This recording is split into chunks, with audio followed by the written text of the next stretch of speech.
The Senate will come to order, and the chaplain, Dr. Barry Black, will lead the Senate in prayer.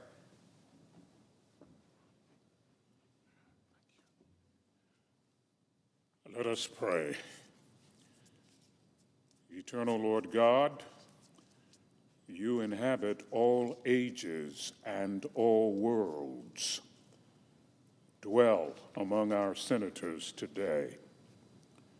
Tune their hearts to your purposes and open their lips to speak your wisdom.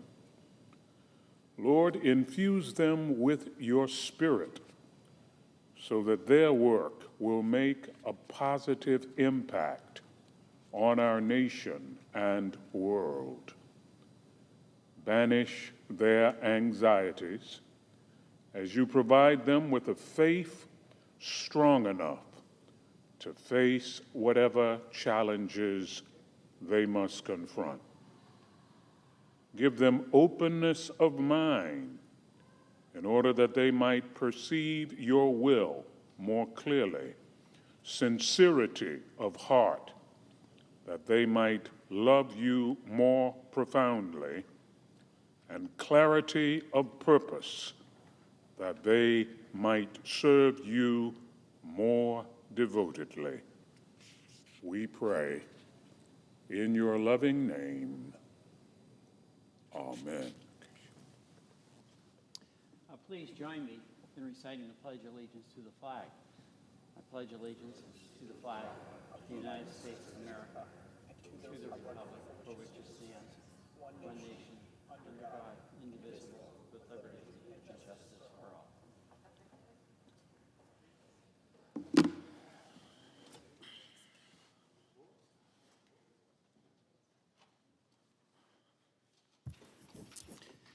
The clerk will read a communication to the Senate. Washington, D.C., December 4, 2024. To the Senate, under the provisions of Rule 1, Paragraph 3 of the Standing Rules of the Senate, I hereby appoint the Honorable Peter Welch, a senator from the state of Vermont, to perform the duties of the chair. So I'm Patty Murray, President pro tempore. Under the previous order, the leadership time is reserved. Morning business is closed. And under the previous order, the Senate will proceed to executive session to resume consideration of the following nomination, which the clerk will report. Nomination, the Judiciary, Anthony J. Brindisi of New York to be United States District Judge for the Northern District of New York.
Mr. President, Democratic whip? are we ready to roll call? No. No. Thank you, Mr. President. Mr. President, the Biden-Harris administration will go down in history as arguably the most productive and consequential administration in the last 75 years. They couldn't have done it without a good partnership in Congress. Today, I want to thank 5 Democratic senators who played key roles in the historic achievements of this Congress and many others. They include chairs of 4 committees and 1 subcommittee, and they will all be leaving when they finish up their work this month. I have more words of thanks for other departing colleagues and will deliver those soon. Collectively, these 5 senators have given nearly 135 years of service to the United States Senate. They represent not only a good deal of this body's institutional memory, but a large share of its heart and its conscience as well. Senator Ben Cardin. He served for 58 years in state and federal office. Through it all, Ben Cardin has been a pillar of decency, modesty, civility, and good faith bipartisanship. As a longtime member and now chair of the Senate Foreign Relations Committee, Ben Cardin has worked to place America's most fundamental values, including human rights, at the center of our foreign policy. In 2009, I traveled with Ben Cardin to Bosnia, Lithuania, and Belarus. Together, we saw the tremendous esteem which he is held in globally. He is a true statesman. In 2012, working with Senator John McCain, Ben Cardin authored perhaps his most important achievement, the Magnitsky Rule of Law Accountability Act. In 2016, Congress expanded the reach of that accountability by passing the Global Magnitsky Human Rights Accountability Act. Following America's lead, more than 24 other nations have since passed their own Magnitsky sanctions law. Recently, the Netherlands honored Senator Ben Cardin for his leadership with its Anne Frank Award for Human Dignity and Tolerance. In accepting that honor, Ben said, and I quote, "We need to keep hope alive that with patience and persistence, we can create a world that is safe and peaceful and prosperous." Ben Cardin's work in this Senate shows us how we can create just such a world. Tom Carper.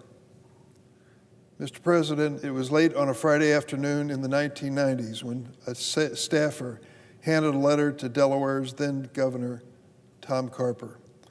The letter from a girl named Melissa read, quote, "I'm writing to the governors of all 50 states to ask the same question. What is the secret to happiness?"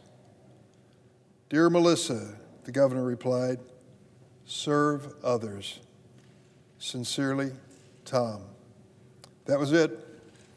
For then Governor, now Senator Tom Carper, that simple, selfless bit of advice, serve others, could sum up his entire political career and his life. He is moderate, bipartisan, and relentless.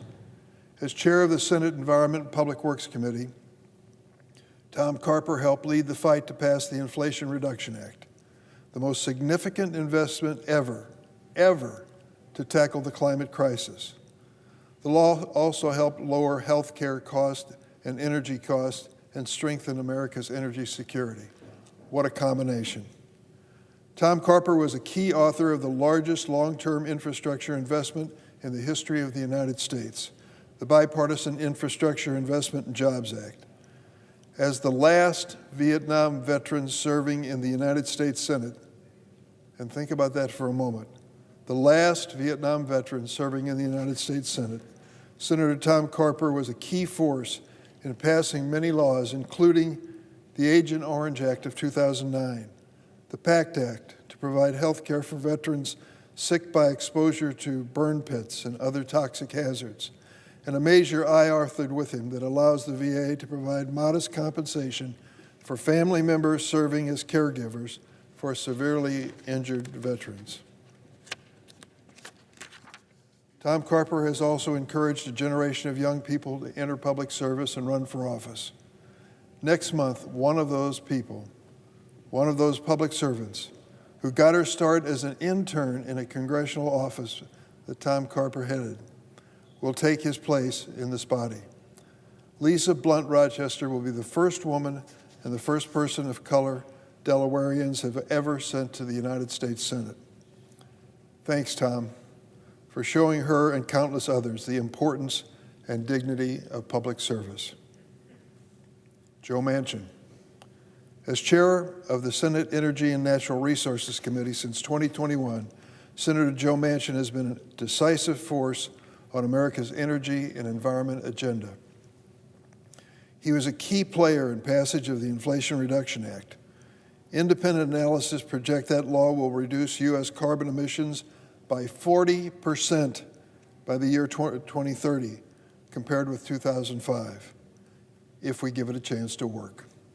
Joe Manchin was elected to the Senate in 2010 to fill a legendary vacancy created by the death of Robert C. Byrd. And while he arrived here following in the footsteps of a legend, he leaves behind some pretty big footprints himself. Debbie Stabenow.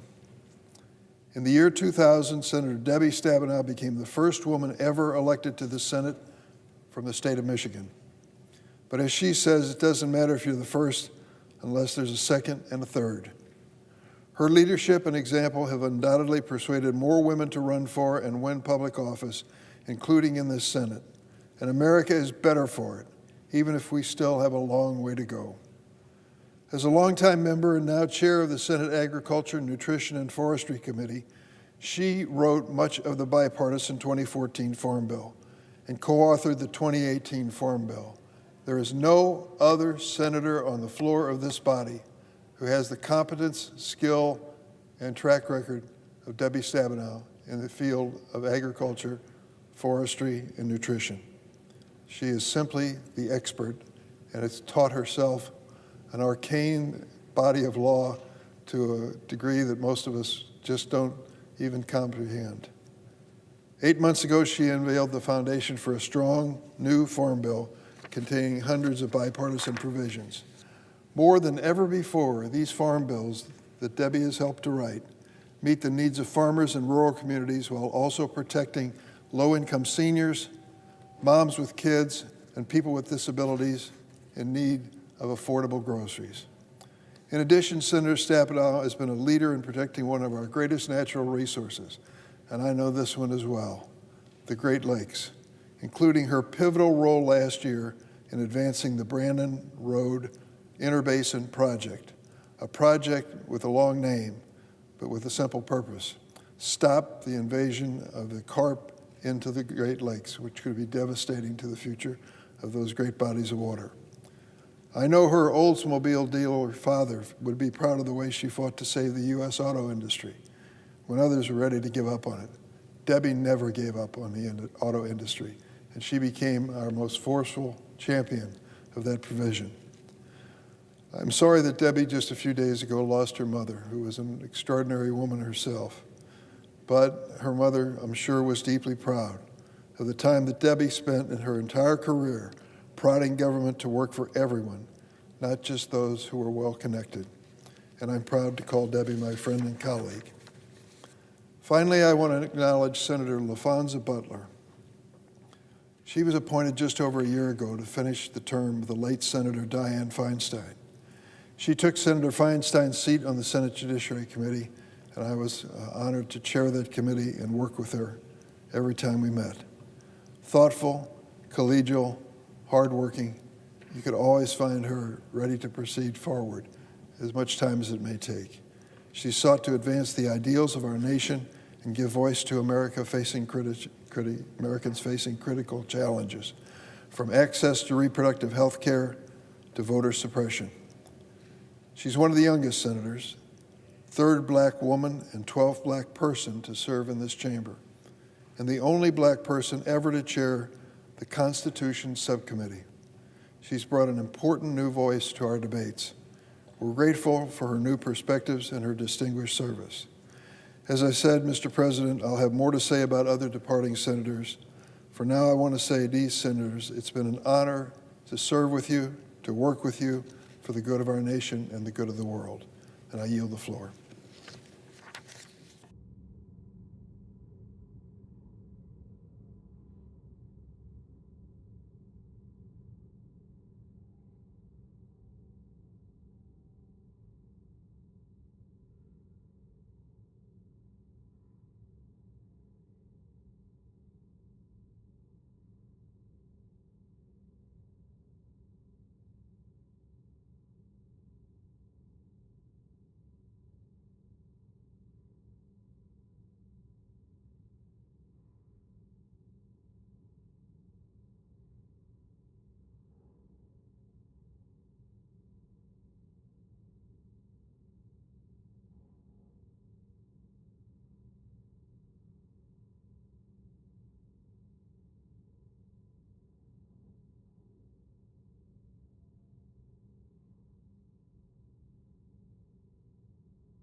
Mr. President.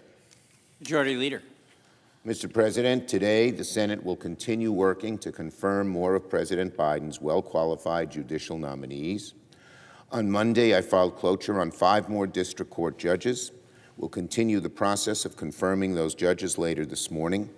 We'll begin with votes on 2 district court judges for the Northern District of New York, Anthony Brindisi and Elizabeth Coombe. Anthony Brindisi I know well. He's the proud son of Utica, a former member of Congress, and I work closely with him on many issues for upstate New York, particularly his hometown of Utica, where my dad was raised, so I have a particular affinity there.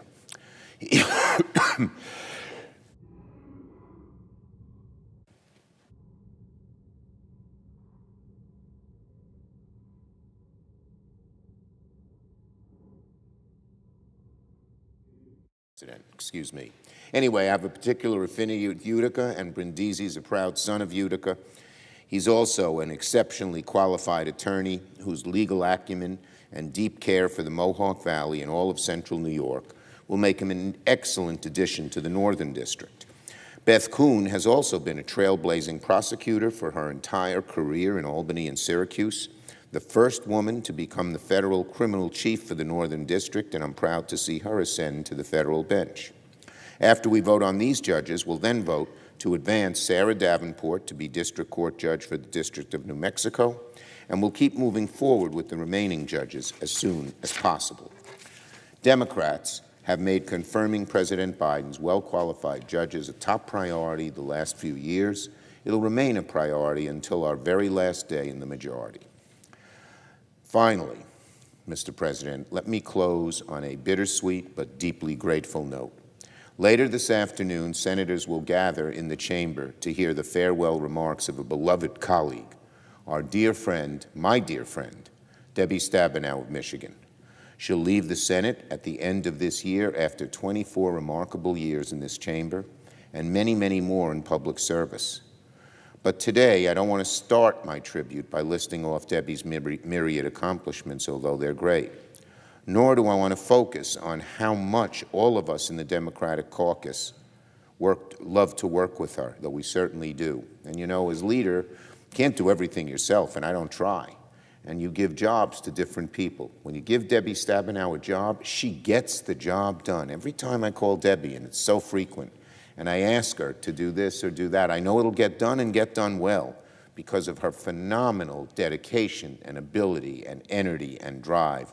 And she does it all with a smile on her face. She's just great. But let me begin by focusing a couple of blocks down the street from Debbie's alma mater, Michigan State University, at an old bar called the Coral Gables. There, as a college student, Debbie was a regular, working of all things as a folk singer. Yes, Debbie sang part-time to earn a little money on the side back in college. And many years later, once in the Senate, her love of folk music led her to achieve a lifelong goal of singing with Peter, Paul, and Mary, all for raising money for anti-bullying causes. She was in a little singing group. I forgot the name of the fellow. It was Debbie and, I don't remember, Debbie and Dan or something like that. She'll probably mention, I hope she mentions it on the floor when she speaks. But why do I mention this? Because for Debbie Stabenow, an elected leader with very few peers in this chamber, the first woman to represent Michigan in the U.S. Senate, politics by itself has never been the end goal.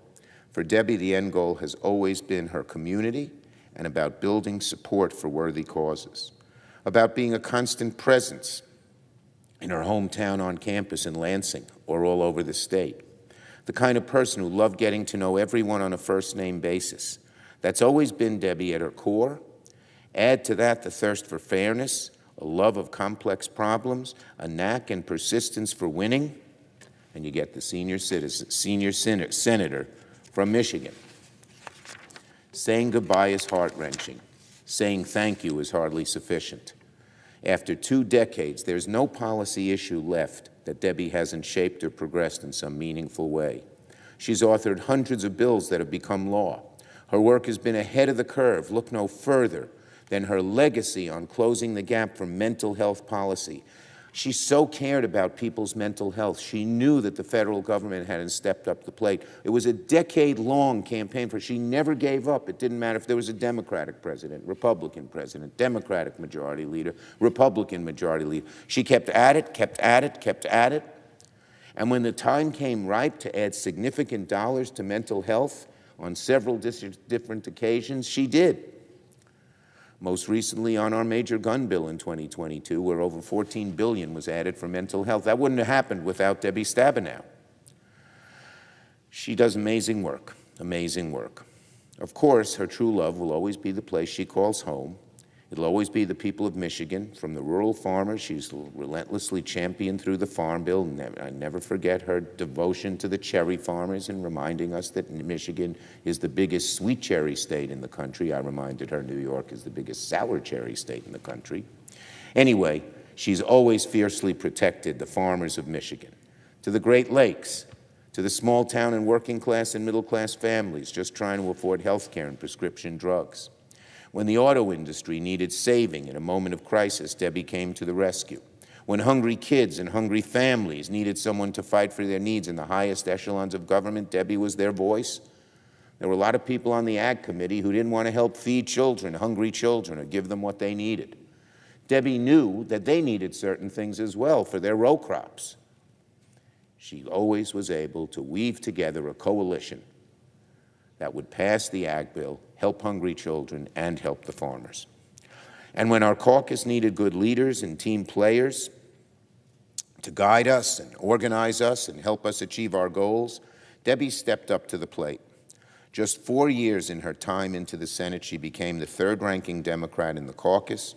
When she was named caucus secretary by the late Harry Reid. And for many years, she has been an expert and skillful force as chair of the DPCC, our Democratic Policy and Communications Committee, organizing weekly lunches, providing messaging and strategy resources, and organizing our caucus's yearly retreat. At all of our Tuesday lunches, Debbie would get up and go over our strategy every Tuesday, and everybody listened and everybody followed. She'd publish a list. Who's helped us?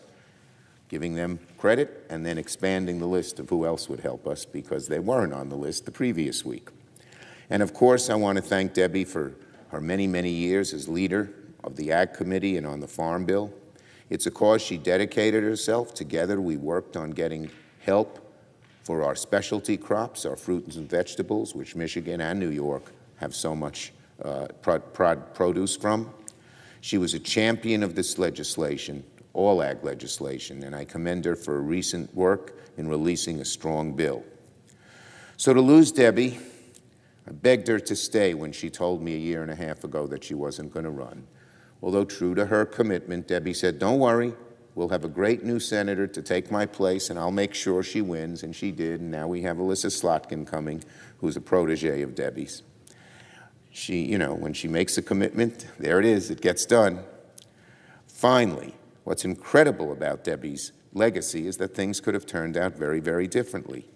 In fact, Debbie's preference growing up was to serve in a different capacity, perhaps criminal justice, perhaps social work, which she studied in college. Political life may not have been in the cards at all were it not for an incident that occurred in graduate school. Because while she was studying at Michigan State, she's a Spartan, a local county commissioner announced he was shutting down the only nursing home in town that served low-income seniors. The decision lit a fire within Debbie, a deep anger at the utter callousness of the decision. What this official did was simply unfair. It was mean-spirited. So Debbie, then just 24 years old with no political experience, decided to run against him. The incumbent wasn't exactly respectable about a younger woman challenging his seat. But then she won. She won in a landslide. And of course, her goal was not to win the election, but to save the nursing home, and she did. And along the way, Debbie discovered she loved running for office because she loved people. She just has that friendly, all-embracing look, and she would meet people. She would shake hands. She'd get to know the entire town on a first-name basis. And most of all, listening to her neighbor, what her neighbors were thinking she went through as she met them. So from then on, Debbie never looked back. Thank God for that, too, because now that time has come for us to say goodbye. Debbie's mom, who instilled in her a belief in political life, who just passed away but made sure she mailed her absentee ballot while she was sick. One of her last acts was to make sure she voted. That's where Debbie got it all. She always talks glowingly about her mom. And her mom knows, we all know, that Debbie Stabenow leaves our country a better, stronger, healthier place than the day she chose to save the nursing home. So Debbie, thank you, thank you, thank you. We will miss you. I certainly will miss you. You were one of my best friends and one of my best members of the team. But we are happy for you and your family. And we know you're going to continue to do great things for our country and for Michigan in the years to come. Debbie, Godspeed. Godspeed.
Mr. President.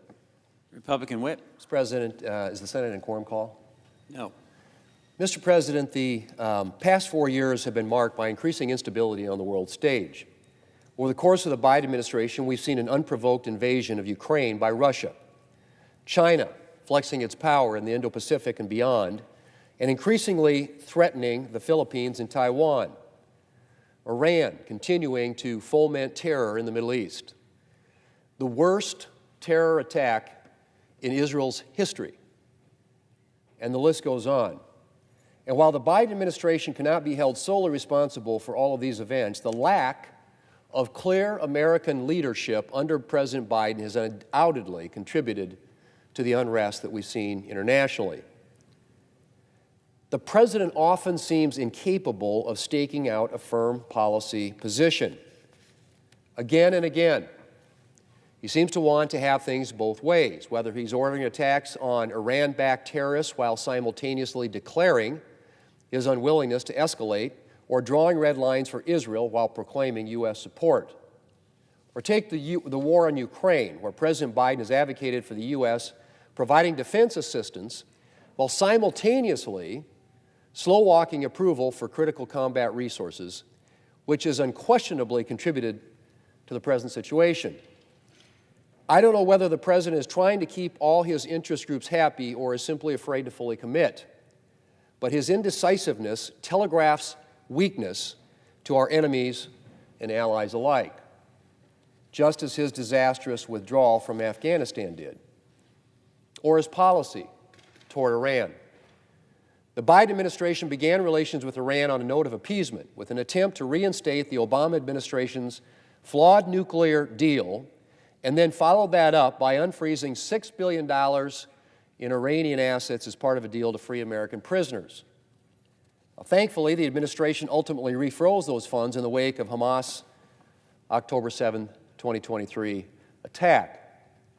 But unfreezing them in the first place was a serious mistake, as were things like the Biden administration's decision to restart funding for the United Nations Relief and Works Agency, or UNRWA, despite long-held suspicions, since confirmed, that there were UNRWA staffers with ties to Islamist militant groups. These types of decisions convey a message to our adversaries, a lack of firm resolve and a willingness to compromise and accommodate. And in the face of this kind of message, it's little wonder that terrorists throughout the Middle East have been emboldened and have been attacking not just our ally Israel, but American assets and American soldiers in the region.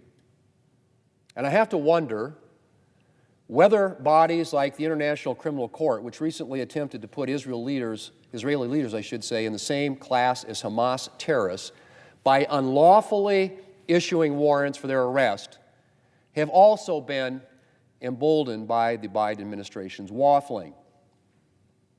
Mr. President, as China flexes its muscle, Iran continues its proxy war on Israel, and North Korean soldiers join Russia's war on Ukraine, it's time for a return to clear American leadership on the world stage. And that doesn't mean an America that intervenes in every conflict or dictates terms to everyone. We neither can nor should attempt to become the world's policeman.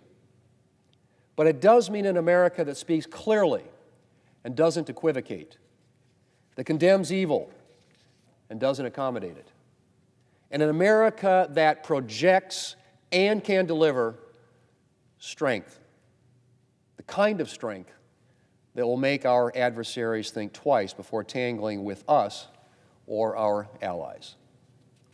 President Trump has made an excellent choice for Secretary of State with our colleague Marco Rubio.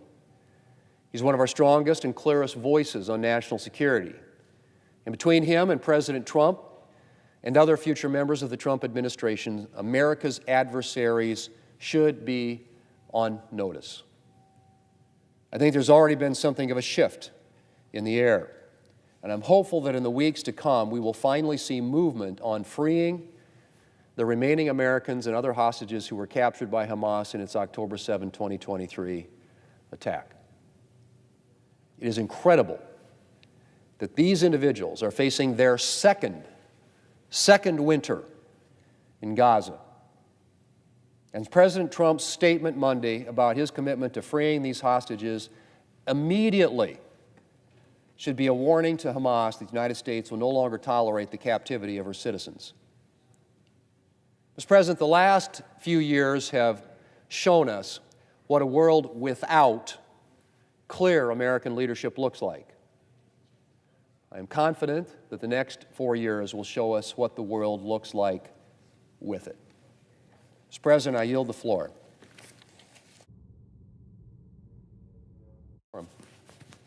Clerk will call a roll. Ms. Baldwin.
Mr. President, Republican leader.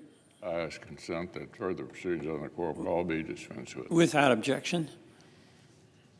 For just a few minutes, I'd like to call our colleagues' attention to a rather rarefied milestone in Washington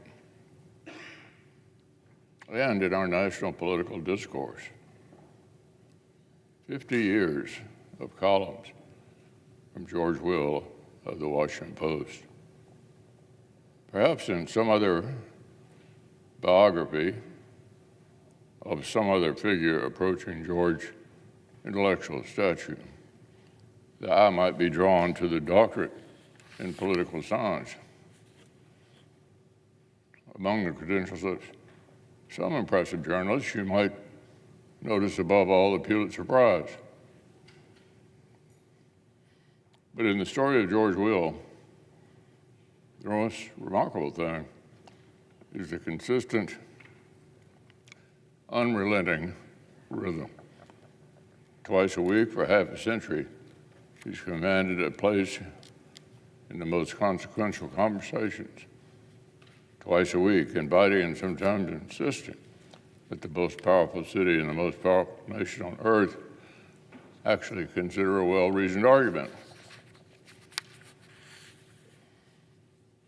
Of course, George Will's columns are usually a great deal more than airtight, logical cases.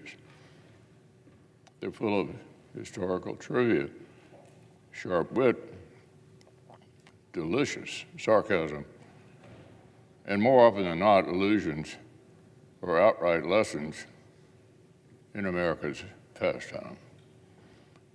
Like Buckley and Reagan, George Will was quite evidently enjoyed his vocation as a happy warrior.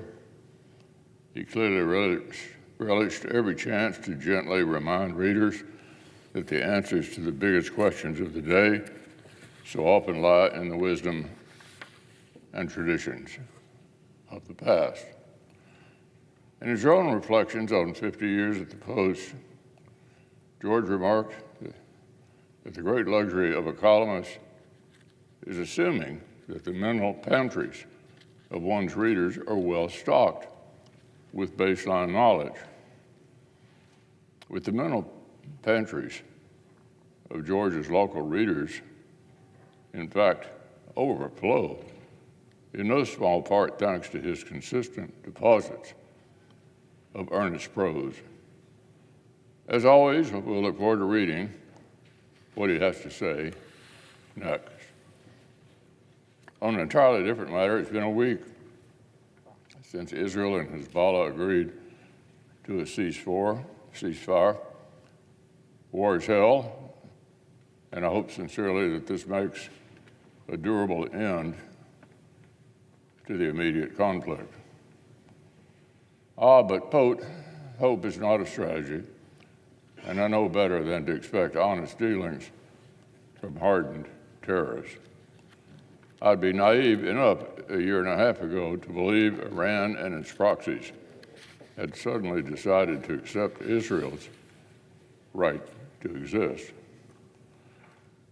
But in light of the horrors of October 7th and the sustained campaign of terror since then, it's more likely that Iran and its proxies meant to alleviate the pressure of Israel's successful operations and give Hezbollah, the A-team of international terrorism and the vanguard of Iran's axis of anti-Semitic violence, simply a chance to catch its breath.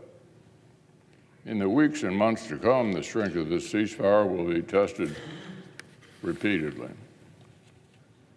Will it prevent Iran from resupplying and regenerating Hezbollah's capacity to wage terror? Will it enable Lebanon's political leaders to chart a new path out of Hezbollah's stranglehold of their country? Will it allow residents of northern Israel to feel safe enough to return home? It's important to remember why Israel faced this terror in the first place. Despite Chapter 7 UN Security Council resolutions demanding compliance, The ceasefire agreement that ended hostilities in 2006 was never enforced. Even with Lebanese armed forces and UN peacekeepers on the ground, Hezbollah rearmed and Iran's influence reached deeper into Lebanon. Such a tragic farce must not be allowed to repeat itself. The ceasefire is not a solution. If regional powers want peace, they need to act. First, Israel's neighbors must decide whether they want to be peaceful and sovereign countries or vassals of Iran and legitimate targets of war. This applies to Syria, Iraq, and Lebanon's fractured governments. The U.S., for its part, must ensure Israel has the freedom to maneuver to target and destroy Iran's military and logistical lifelines. And America should move quickly to restore Israel's munitions stockpile. As I expect, the coming administration already knows this means removing restrictions on the sale of needed weapons like 2,000-pound smart bombs. But there's a broader, more fundamental lesson I hope we'll take away from Iran's stunningly successful campaign against Hezbollah. It's about the credibility of threats. It was Israel's bold and decisive operations, not the overly cautious calls for restraint from Washington, that made a cessation of hostilities possible. The Jewish state has left Iran with no reason to doubt Israel's capacities and its willingness to protect its citizens and restore its sovereignty by force. America ought to apply this lesson to our own approach to the Iran-backed groups that continue to attack American forces across the region and to Ukraine as well. Too many in Washington still believe that the path to peace lies in restraining our friends. The evidence of coordination between our adversaries, China, Russia, Iran, and North Korea, is incontrovertible. It's high time that America support our friends and carried real weight ourselves. On one final matter, at the end of the year, the Senate will bid farewell to a number of distinguished colleagues who are starting well-deserved next chapters. In the coming weeks, I'll single out a few of them for particular praise. It seems fitting to begin with someone whose retirement is a departure not just from the Senate, but from a long and honorable career on the national political stage. On the bingo cards of American politics, the governor of Massachusetts, senator from Utah, combination isn't known to be hit very often. But Mitt Romney's repeated success in public office is a testament to his transcendent appeal of his character. As it turns out, uncompromising honesty, earnest humility, and evident devotion to faith and family are as compelling in Cedar City as they are in Concord. Of course, a certain telegenic quality, dare I say, a presidential aura, doesn't hurt either. By the time our friend assumed the title of junior senator from Utah, his approach to life in the public eye combined the polished instincts of a professional who had played to win at the highest level and the independence and self-assurance that come only from unshakable convictions. For Mitt, the Senate was not a waiting room or a stepping stone. It was a capstone to a life in public service.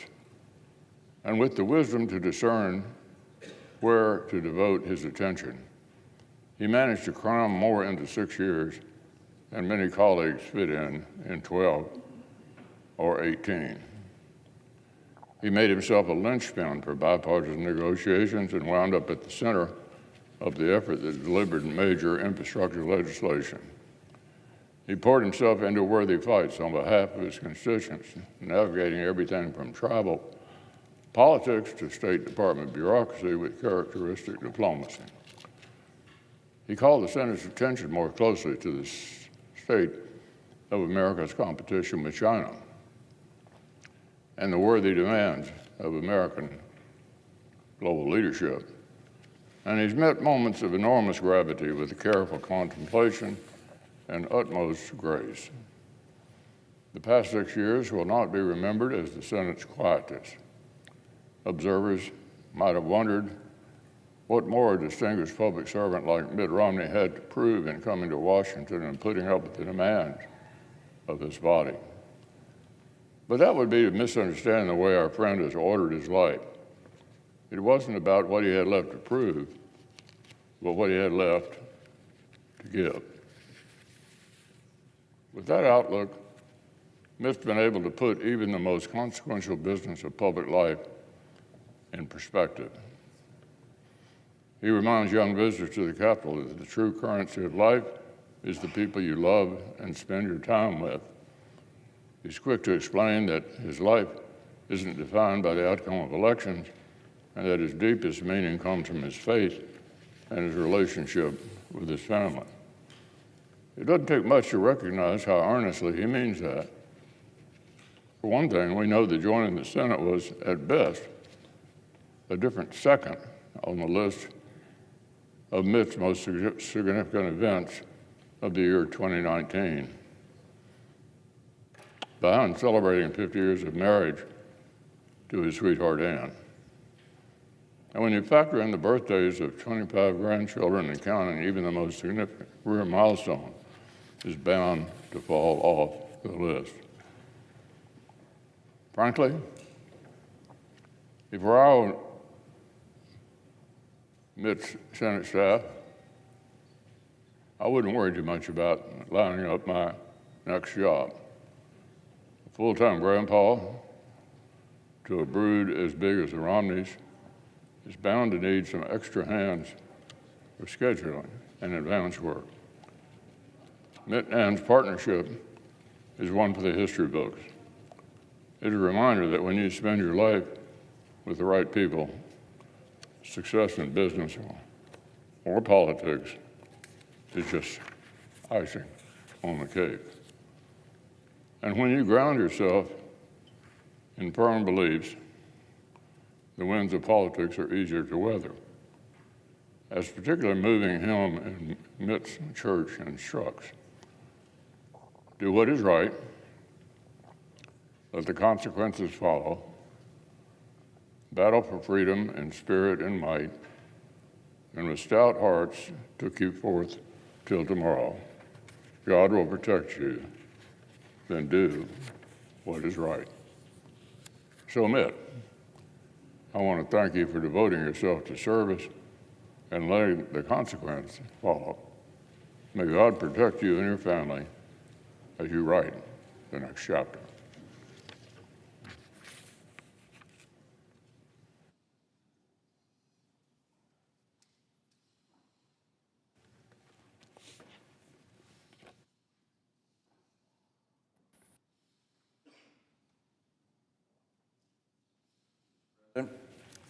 The senator from Utah. I rise today to first thank the leader for those generous comments and to mark for my colleagues the departure soon from my service here in the Senate. During my life, I have rarely been truly alone, maybe taking tests at school or running cross country or on my uncle's tractor cultivating corn. But I'm impressed with people who've achieved great things largely on their own. Washington commanding the Continental Army, Lincoln guiding the Civil War, Emerson in his laboratory, Edison rather in his laboratory. Not me. I have consistently been surrounded by others, usually smarter, often more experienced, always becoming friends. In business, I chose partners with skills that exceeded mine, proof of which has been their stunning success after I left. As governor, my team helped craft the health plan that insured nearly every citizen in Massachusetts. My wingman, Bob White, counseled me in business, the Olympics, and politics. My counselor, Beth Myers, advised and managed multiple campaigns and administrations. Spencer Zwick financed and helped guide almost every one of my endeavors. My Senate chiefs of staff, Matt Waldrop and Liz Johnson, built and brilliantly led an exceptional team, and with our policy directors, Chris Barkley and Stephen Newton, crafted and negotiated more legislation that became law than could possibly have been expected for a freshman senator. Mr. President, I ask unanimous consent that the names of my excellent current and former staff members be included in the record as submitted. Without objection. So my life's work has been a group affair. At its center is my wife, Ann. She is my most trusted advisor, my indefatigable ally, the love of my life for 54 married years.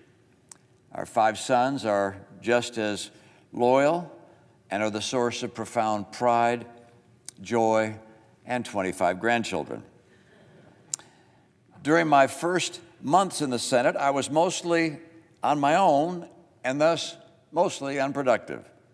And then Lisa Murkowski invited 5 Democrats to join with 5 Republicans in her home for takeout dinner. With COVID then active, we were spaced far apart, with windows open despite the winter cold. Our conjecture on how to bridge the impasse between the President and Congress on COVID relief led us over the next several weeks to dig in, negotiate, draft, and eventually see our work become the basis of law. I was fortunate to also be a part of what this team worked on that followed: the bipartisan infrastructure law, Electoral Count Act reform, gun safety legislation, marriage legislation that included religious protections. Our group was Rob Portman, Kirsten Sinema, Susan Collins, Joe Manchin, Mark Warner, John Tester, Bill Cassidy, Jeanne Shaheen, and Lisa Murkowski. We'd each come to Washington to enact law that would help people, and that's just what we did. We accomplished together what we could have never done alone. So I will leave this chamber with a sense of achievement, but in truth, I will also leave with the recognition that I did not achieve everything I had hoped. Among other things, the scourge of partisan politics has frustrated repeated efforts to stabilize our national debt. Without the burden of the interest on that debt, we would be able to spend 3 times as much as we do on military procurement, 3 times as many aircraft, 3 times as many ships, 3 times as many drones, spacecraft, cyber defenses, or alternatively, we could spend double the amount we spend on Social Security benefits every month. Our national credit card is almost maxed out, and America risks becoming debt poor. Now, my biggest surprise in the Senate has been how much I enjoy the other senators on both sides of the aisle. And the truth is that while I may not miss the Senate itself terribly much, the 10-minute votes that last an hour, the unknowable schedule of votes, the myriad meaningless votes, the absurd passion about inconsequential votes, I will very much miss you, my fellow senators. For among you are some brilliant, some entertaining, some kind and generous, and all patriotic. It's an honor to have been able to serve with you. It's also been an honor to represent the people of Utah, the state of my family heritage. What sets Utah apart is not just its beauty and vibrant economy, it is the admirable character of its people. Now, it's customary to end remarks with these words: God bless America. That has never seemed jarring or out of place to me, because Americans have always been fundamentally good. From our earliest days, we have rushed to help neighbors in need, as de Tocqueville noted. We welcome the poor, the huddled masses yearning to breathe free. We've respected different faiths as our first president confirmed to Muslims and Jews. United we stand is a fitting refrain. As the leader of the free world, our sons and daughters have fought time and again for liberty, and our treasure has buoyed freedom fighters around the globe. Like all people, we've made mistakes, some grievous, but often our mistakes have come from misguided understanding. God has blessed America because America is good. There are some today who would tear at our unity, who would replace love with hate, who deride our foundation of virtue, or who debase the values upon which the blessings of heaven depend. Now, I've been in public service for 25 years. I have learned that politics alone cannot measure up to the challenges we face. A country's character is a reflection not just of its elected officials, but also of its people. I leave Washington to return to be one among them, and hope to be a voice of unity and virtue. For it is only if the American people merit his benevolence that God will continue to bless America. May he do so, is my prayer.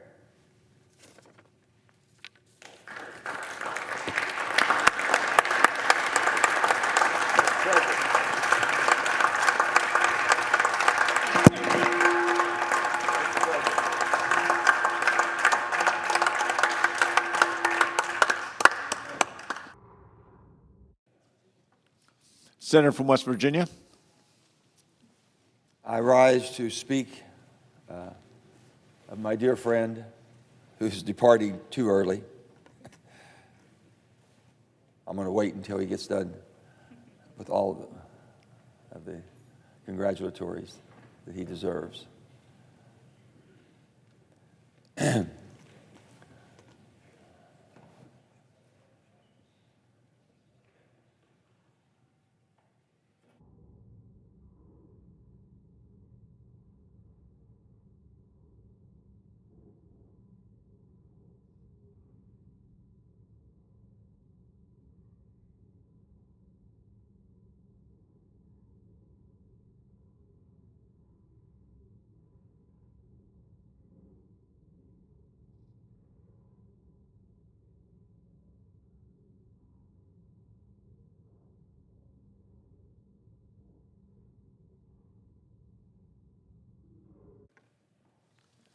Senator from West Virginia. I rise in congratulatory to my dear friend Mitt Romney, who I've gotten to know very well and became a very close friend to. With his wife Ann and their family, and Gail and I have become very close to each other and enjoyed our company. I've followed Mitt's career from afar for a long time, watching the success that he has had as he came up through the business ranks very successfully. As he came up through the business ranks very successfully, I watched that. I observed the Olympics. That was going to be embarrassing to the United States of America if someone didn't step forward and take care of the mess that got himself into. And lo and behold, Mitt Romney did that. And I was so thankful as an American, and also admiring as his skills to pull this all together, because I know it's a difficult task working with that Olympic committee. I watched his presidential campaigns, which I thought were absolutely electrifying, and I enjoyed it because I could see in his heart the public service was what it was all about. But I really didn't. My first encounter was Mitt as a former governor. We were both governors together at the same time. I was coming in 2004. He was going out in 2006. And he did this unbelievable thing about giving health care to everybody in his state. And it was just absolutely something phenomenal. So I called. Governors have a certain bond. Doesn't matter who you are, where you're from. If you've never met before in person, there's a bond. And I said, Mitt, tell me about this health care plan you have. And he said, Joe, I was able to do this, because he mentioned some of the good people that were smart and able to put it together. But I know one thing. Anybody that sits in a position, when you have good people around, someone has to assemble all of that material and put it in force. And Mitt was able to do that. And I told him this, I says, Mitt, I don't have the economy you have in Massachusetts, and I'd love to do something for my state. I don't know if you remember this or not. He said, Joe, there might be a way to work through your Public Employees Insurance Agency to let the small businesses buy in for group. And we were able to do something that's never been done before that helped an awful lot of small businesses and people who had no insurance to get insurance because of you.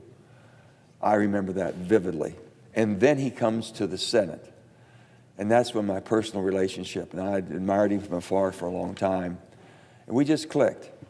But I've got to say this, he was involved from day one. Day one, he hit the ground running. And Mitt brought so much institutional knowledge and so much basically support that he could bring to any conversation. He could bring you the contents, he could bring you the graphs, he could bring you everything that you wanted and even a lot more that you didn't want. And he just engulfed us with all of this. And I'm thinking, one day we're in the bipartisan infrastructure bill, Mitt, I don't know if you recall, you kept telling us what wouldn't work because you had better facts than we had. And you were right, but we were trying to take your facts and work with the political situation we were in, back and forth, back and forth, back and forth. And here was Mitt. He came in, he says, here's why, here's what you should do. Here's why, here's what needs to be done. And he would explain everything to us. And I'm thinking, we're never going to get through this. We're just not going to get through this. One day we just made the final decision. We're going to do this. He comes in, he says, I like it. I'm thinking, what the heck we just go through? He just beat the living crap out of us for about 30 days, showing us how, giving us a roadmap of how to do something, and thinking that he wasn't going to agree with it. And, you know, his basic comment was this is better than what we got. We're moving the ball forward. And that, to me, is the clarity of purpose. The clarity of what he came for is to move the ball forward, make it better. Try to make a more perfect union. We know we couldn't be perfect. And Rob was in there working it back and forth, and everybody was moving. And and when we finally got to the end, Mitt says, this is good. Can it be better? Sure. But it's good. Let's go. And that was the signal we needed. And it moved from there. Mitt, being a freshman 6 years, I've been here longer. Maybe I should have left 6 years ago. But I'm just telling you, you've made my life so much better in the Senate. I enjoyed it. My relationship, of course, with on both sides of the aisle, working together and bringing people together.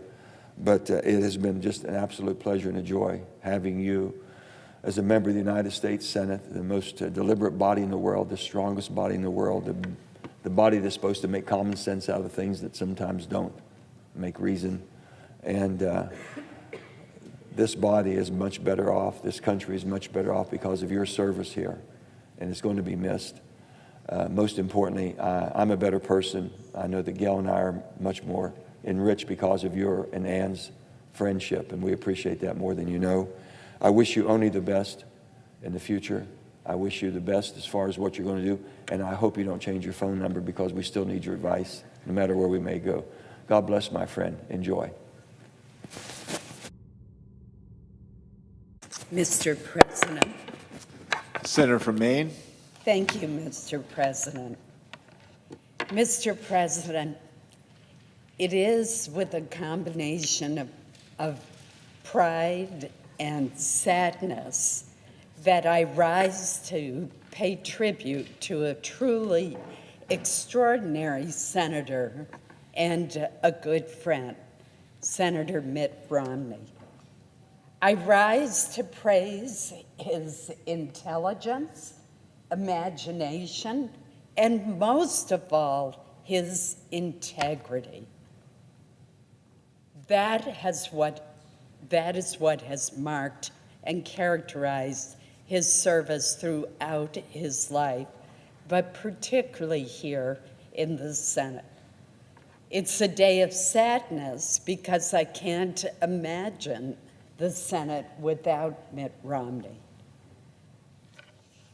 As a senator and as a governor, as a presidential candidate, as the founder of a successful business, as the savior of the 2002 Winter Olympics, and as a pillar of his faith. Mitt Romney has brought intelligence, knowledge, experience, and once again, integrity to every task he has undertaken. He meets every challenge with determination and a talent for bringing opposing sides together to forge solutions. He is always focused on getting to yes, on using common sense, and on achieving a result.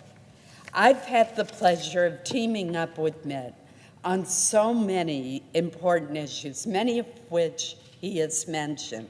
He was among the group of 10 senators who negotiated the Infrastructure and Jobs Act of 2021.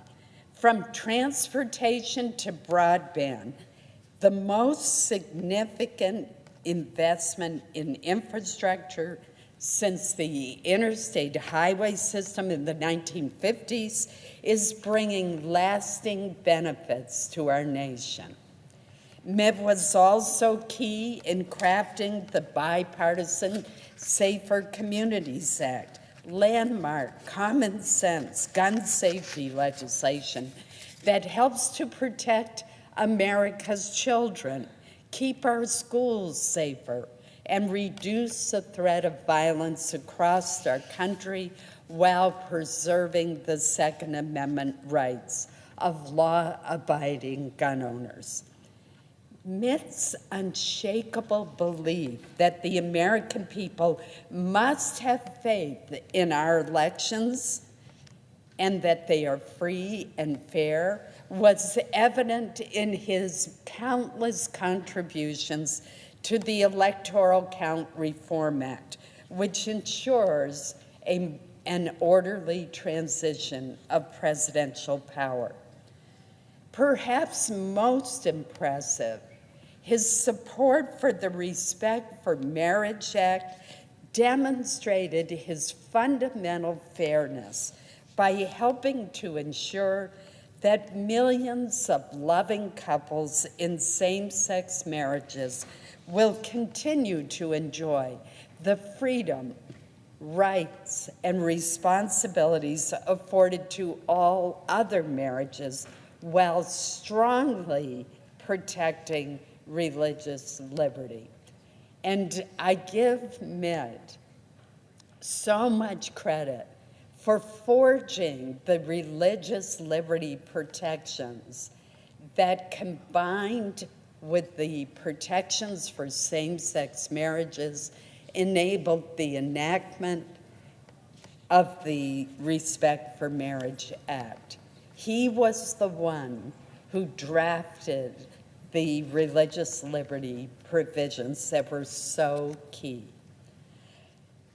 There are other areas where Mitt has been a key player and ahead of his time.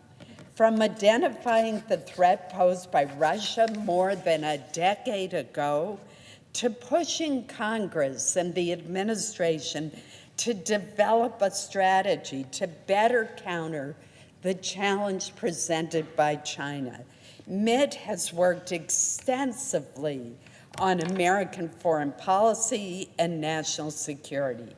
He has been a champion for Ukraine and a strong supporter of supplying aid to that brave country in its time of peril. Most of all, Mitt has reminded us over and over again of our $36 trillion national debt and the need to put our trust funds on solid ground.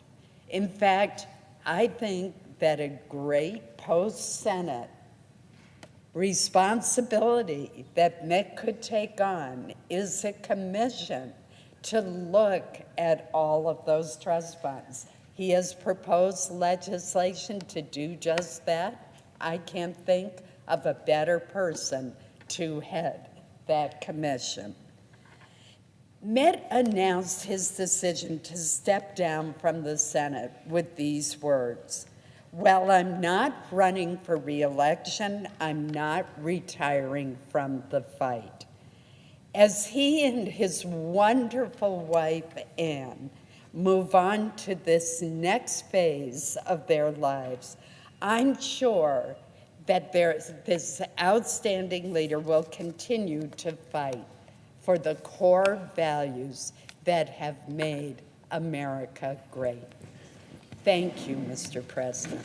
Mr. President. Senator from North Carolina. Oh, did I miss that? Senator from New Jersey. We look so much alike. Will the senator yield? Yes. I rise to object. I will not let this man go quietly into the night. I would ask for a unanimous consent to force him to stay in the Senate, but like all my unanimous consent requests over the last 10 years, none of them have ever passed. Case in point. I didn't necessarily expect to speak, but I found myself sitting there getting sad and angry that we are losing Mitt Romney. First of all, because we have, obviously, to the naked eye, so much in common. I am black, and Mitt Romney is black adjacent. Mitt Romney is a man of great personal net worth, and I'm a man of great personal net girth. But the reality is the more I served with Mitt Romney, the more I found myself hoping to have more in common with him. I watched somebody from this seat for years now give a master's class in what I believe America needs most. I ran for president because of this drive and this feeling that our nation was becoming too tribalistic. And I watched time and time again from this seat a person that put aside the desires for partisan adoration for a deeper conviction to stand up for our nation. I watched a man not confuse tribal celebrity with leadership significance. I watched time and time and saw it with my own eyes, him being harassed in airports and being scorned for taking principled stands that he saw as the best way to try to hold our country together. I disagree with him, even though I see him now and from one of his colleagues getting great approbation for a moment I remember when I was a mayor watching him run for president, where he was asked what the great national security threat is, and he said Russia. At the time, many people made fun of him, and I now have been classified briefings with him and other senators where his wisdom in perceiving a threat was not only appreciated, I literally saw in a classified briefing people applaud the insight of the man, but I disagree with him now. I disagree with him because, to me, the greatest threat to America, despite other comments that have been made here, including one of my esteemed colleagues yesterday who said, was our national debt. I think the greatest threat to America is our inability to come together as a country. Because when Americans are united, there's nothing we can't do. We can beat the Nazis, we can send someone to the moon. And indeed, the greatest calling of our country right now is to put more indivisible back into this one nation under God. I've sat here for years now and I've watched perhaps someone show with clarity of purpose that I have got to be what his faith and mine call for. Blessed are the peacemakers. Blessed are the people who stand in the breach. Blessed are the people who heal, who try to weave together the torn threads of our great nation back into a mighty whole. This body is lesser with this loss. When I heard the news that he wasn't running again, I wasn't happy for him and his family, and I know his values start with that core of faith and family. But I do worry about this body. I do worry about our nation. And the one thing that gives me hope is because the light that he has shined into this place will endure. And perhaps many of us, as he departs, will try our best, despite the forces that pull us apart, to try our best to pick up the work that he has left behind to do more to affirm a principle that he clearly has kept centered in his eyes, as is in the center of the aisle of this great institution, which is those words from a dead language, e pluribus unum. Mitt Romney, thank you for being my friend. Thank you for being someone who has inspired me to be better. And thank you for being a great American patriot.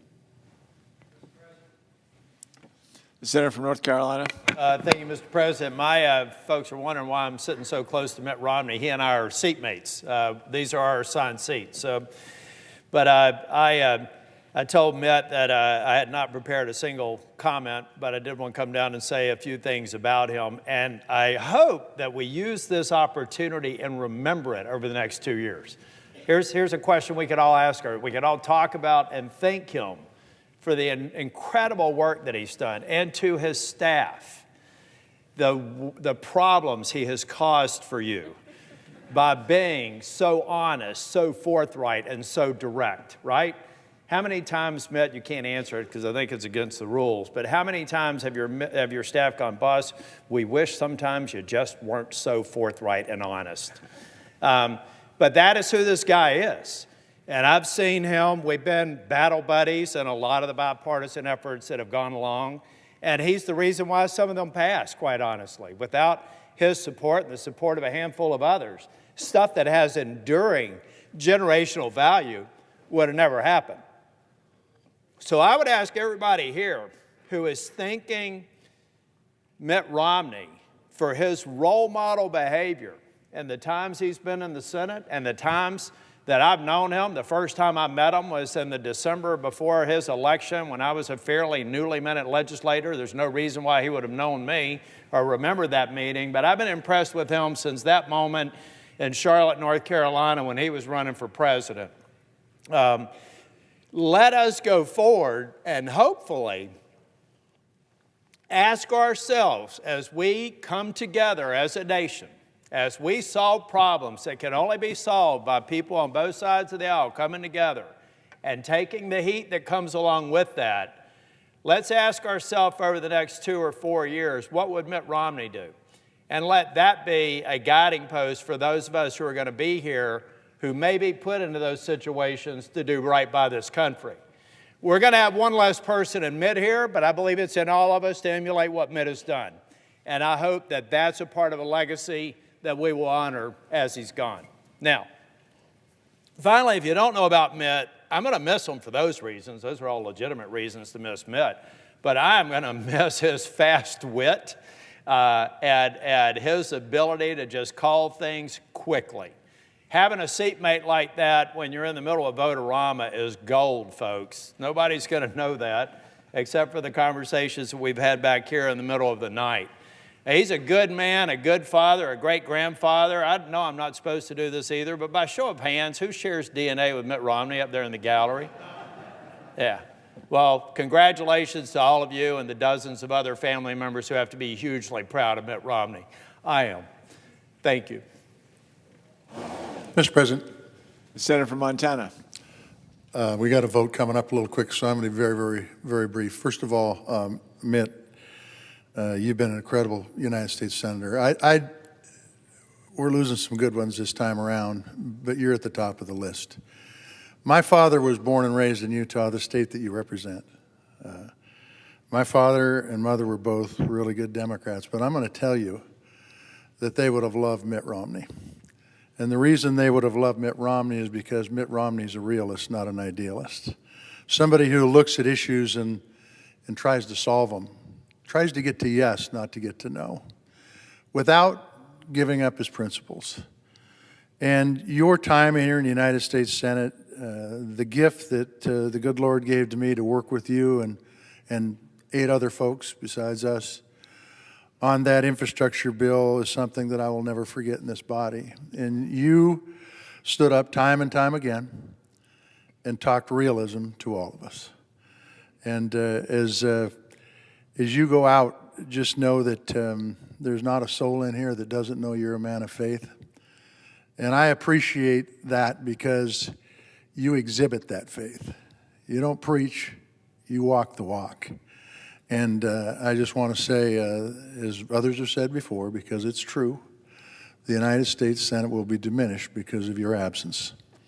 And appreciate the opportunity to get to know you and work with you and get some stuff done.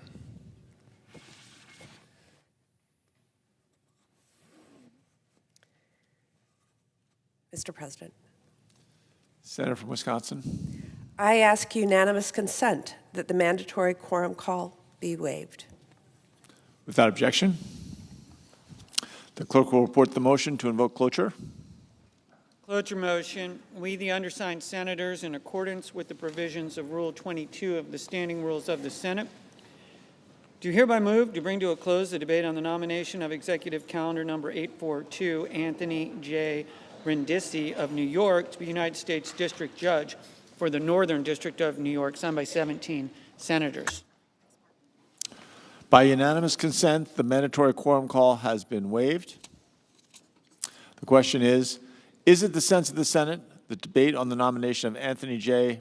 Brindisi of New York to be the United States District Judge for the Northern District of New York shall be brought to a close? The yeas and nays are mandatory under the roll. The clerk will call the roll. Ms. Baldwin.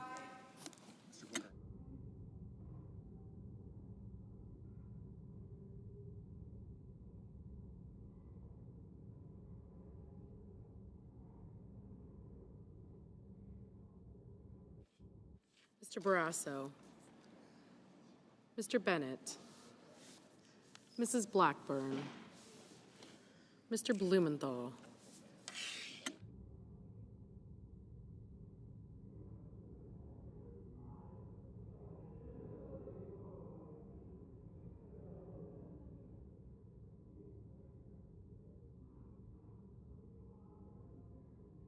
Mr. Booker, Mr. Bozeman,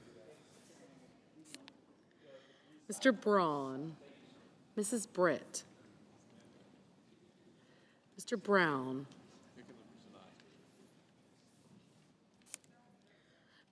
Mr. Budd, Ms. Butler,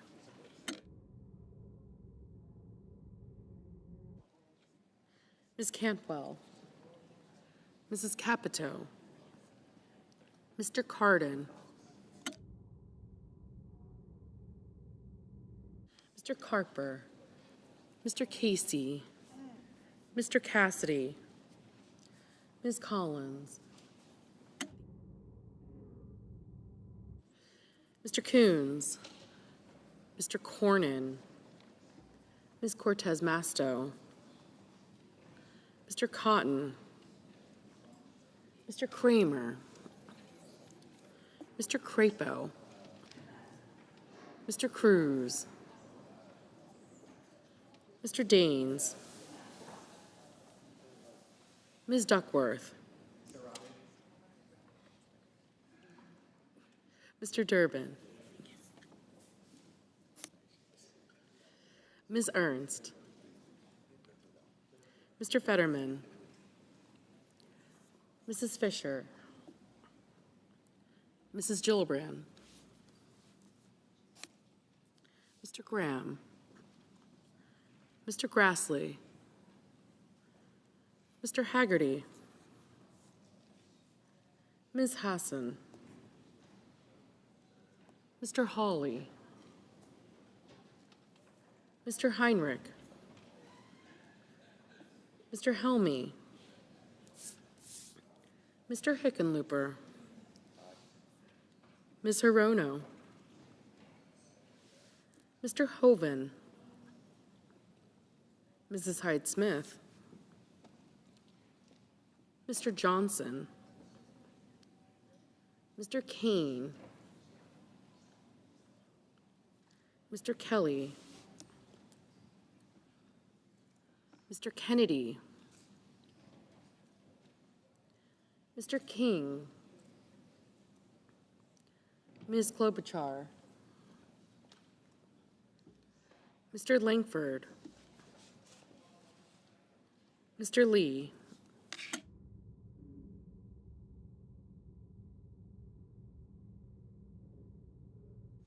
Mr. Lujan,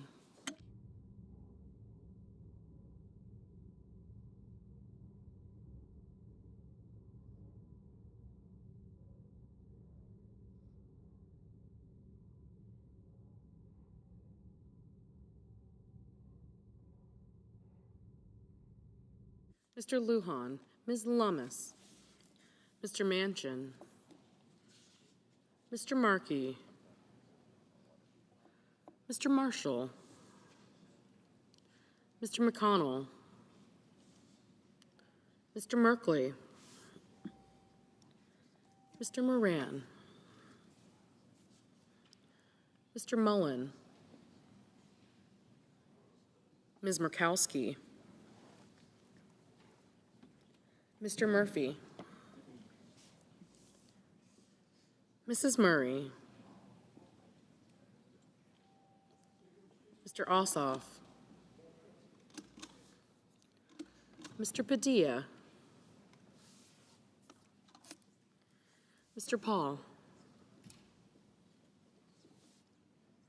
Mr. Peters, Mr. Reed,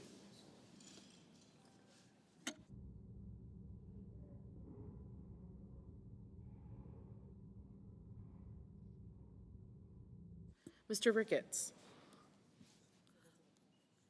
Mr. Risch, Mr. Romney, Ms. Rosen, Mr. Rounds, Mr. Rubio, Mr. Sanders, Mr. Schatz, Mr. Schmidt, Mr. Schumer, Mr. Scott of Florida, Mr. Scott of South Carolina, Mrs. Shaheen, Ms. Sinema, Ms. Smith, Ms. Stabenow, Mr. Sullivan, Mr. Tester, Mr. Thune, Mr. Tillis, Mr. Tuberville, Mr. Van Hollen, Mr. Vance, Mr. Warner, Mr. Warnock, Ms. Warren, Mr. Welch, Mr. Whitehouse, Mr. Wicker, Mr. Wyden, Hey, I got some good news. Mr. Young,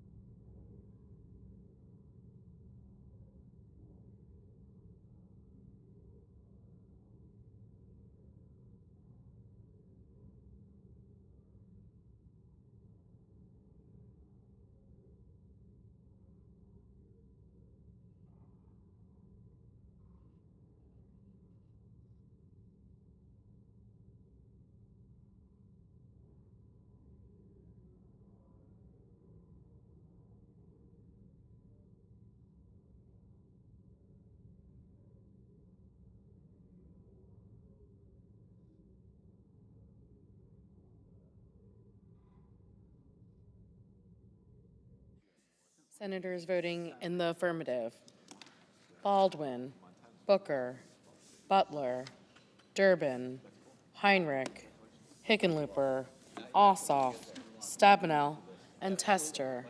Senators voting in the negative: Bozeman, Braun, Collins, Kennedy, Romney, Sullivan, and Tillis.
Mr. Johnson. Mr. Johnson, no.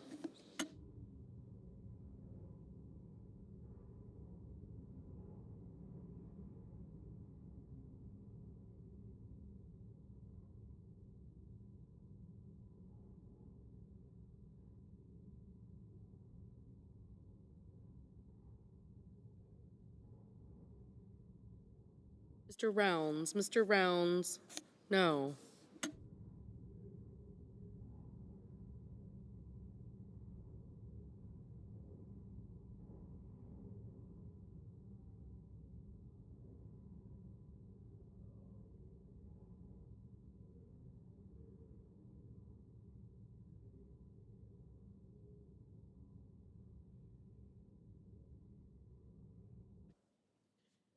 Ms. Hirono. Ms. Hirono, aye.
Ms. Rosen. Ms. Rosen, aye. Mr. Kelly. Mr. Kelly, aye.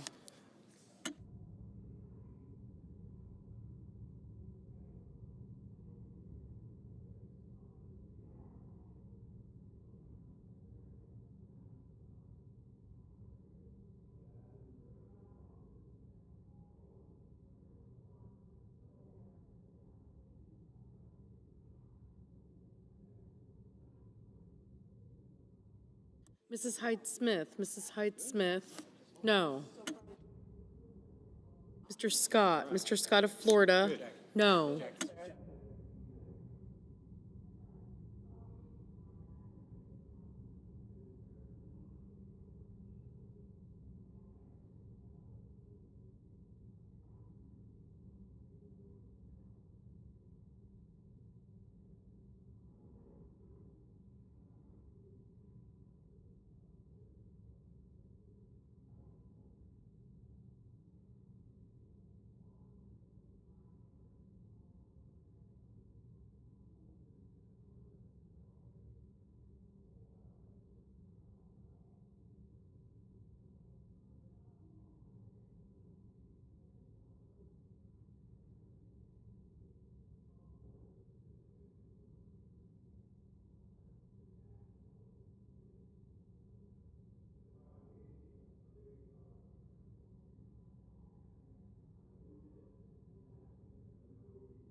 Mrs. Blackburn. Mrs. Blackburn, no.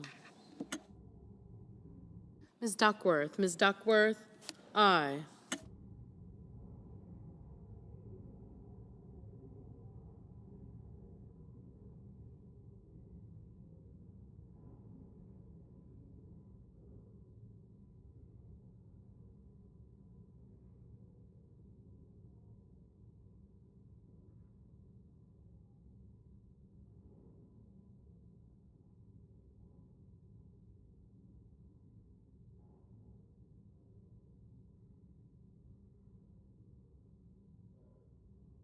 Mr. Carper.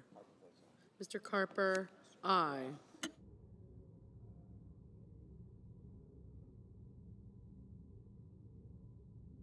Mr. Crapo. Mr. Crapo, no.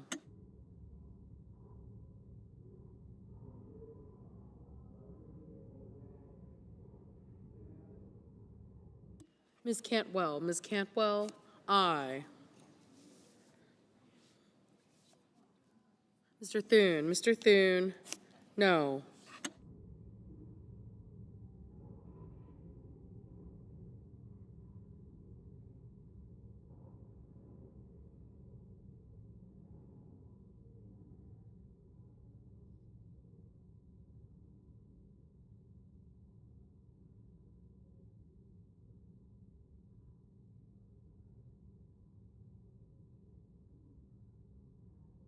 Mr. Grassley. Mr. Grassley, no.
Mr. Scott. Mr. Scott of South Carolina, no.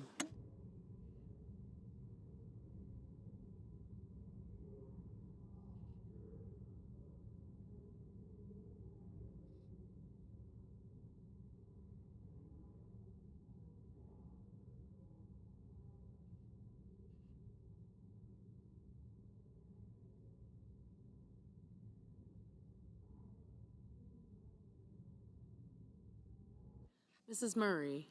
Mrs. Murray, aye.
Mr.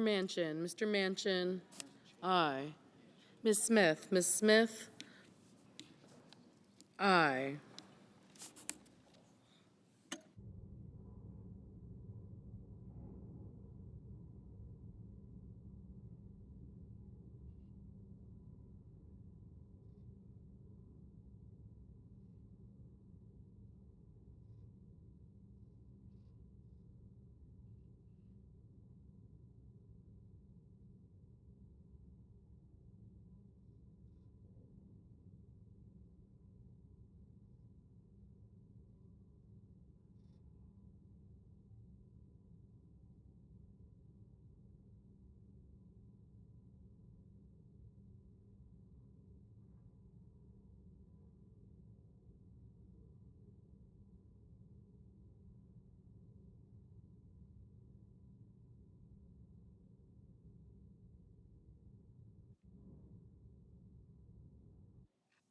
Mr. King, aye.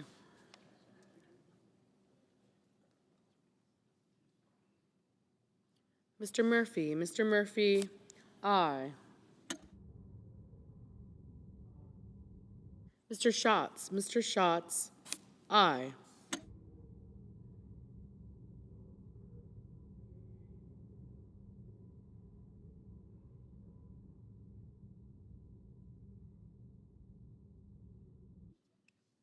Mr. Whitehouse, aye.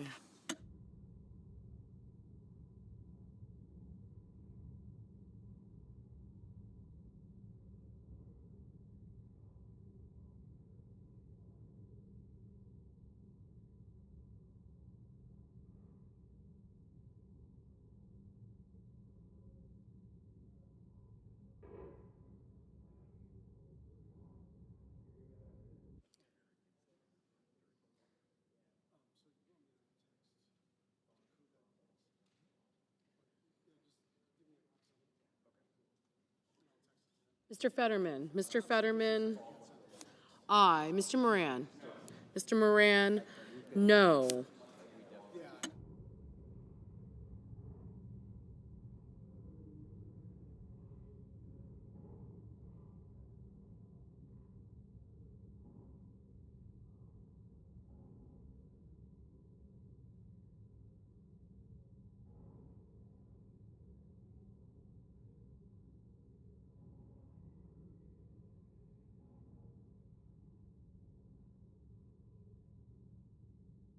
Ms. Cortez Masto, aye.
Mr. Langford, no.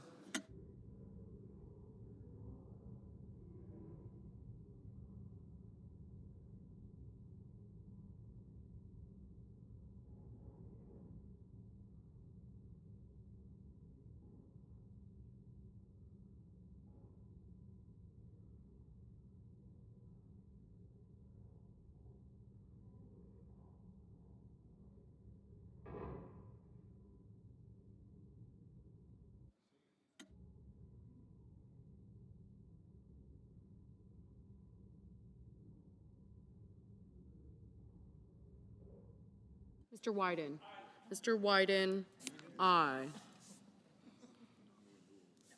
Mrs. Capito. Mrs. Capito, no. Mr. Lujan. Mr. Lujan, aye.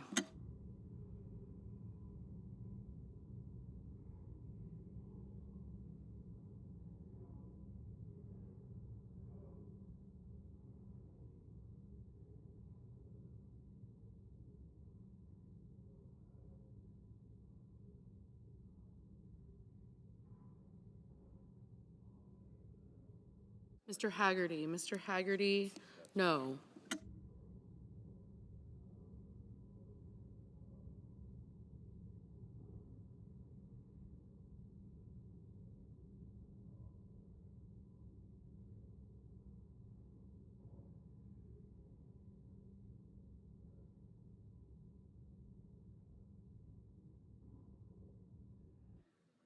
Mr. Barrasso. Mr. Barrasso, no.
Mrs. Gillibrand. Mrs. Gillibrand, aye.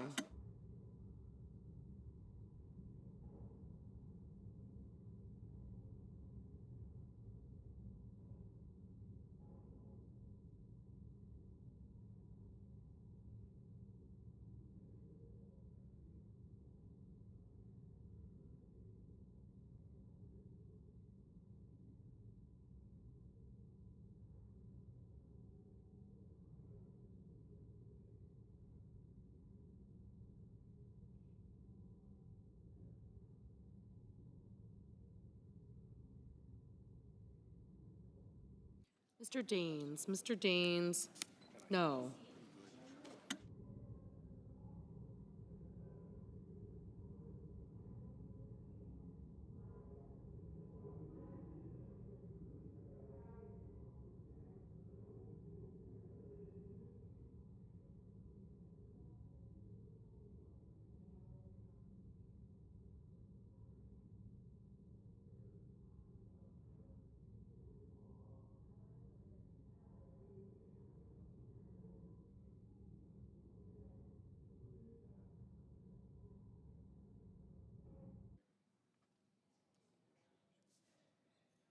Ms. Hassan. Ms. Hassan, aye.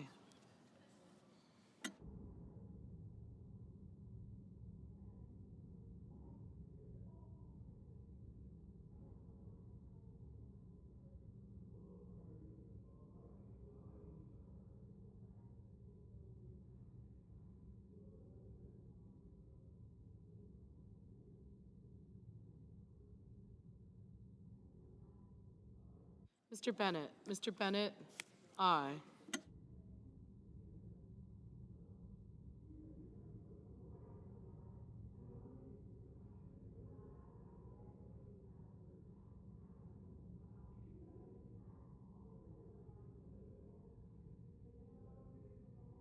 Ms. Ernst. Ms. Ernst, no.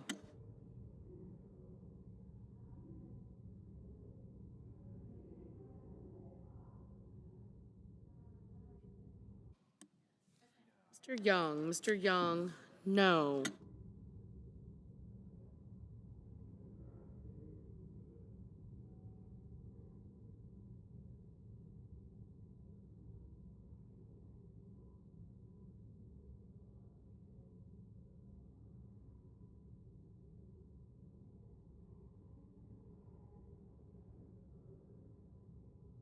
Mr. Cruz. Mr. Cruz, no.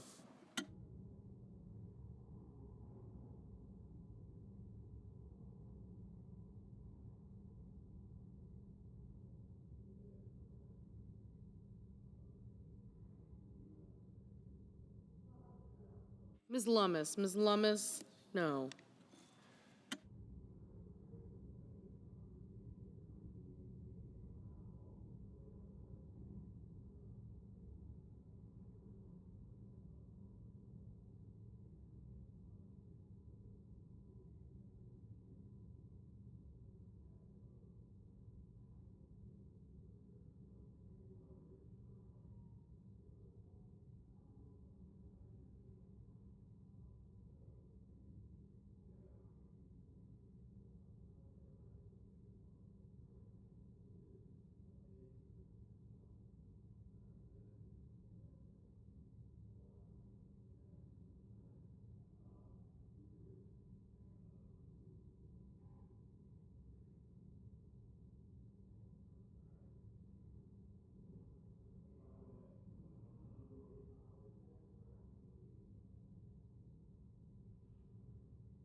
Mr. Van Hollen. Mr. Van Hollen, aye.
Mr. Peters. Mr. Peters, aye.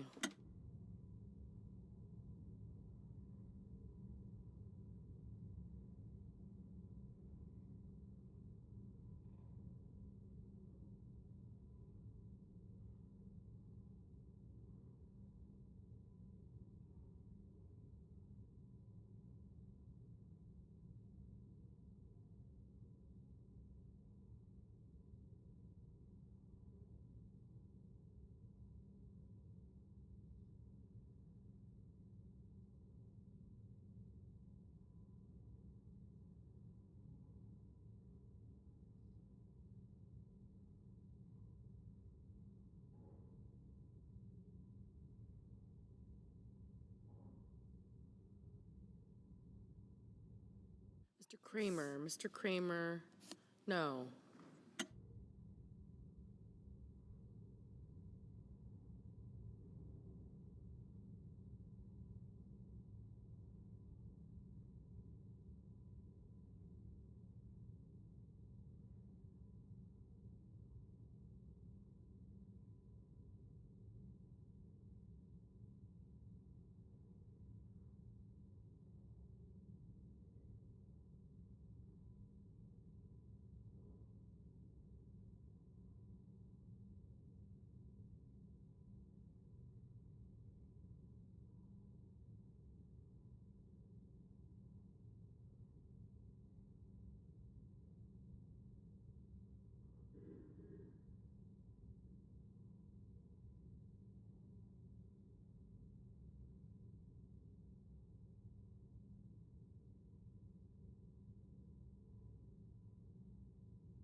Mrs. Britt, no.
Ms. Murkowski, aye. Ms. Murkowski, no. Mr. Tuberville, no.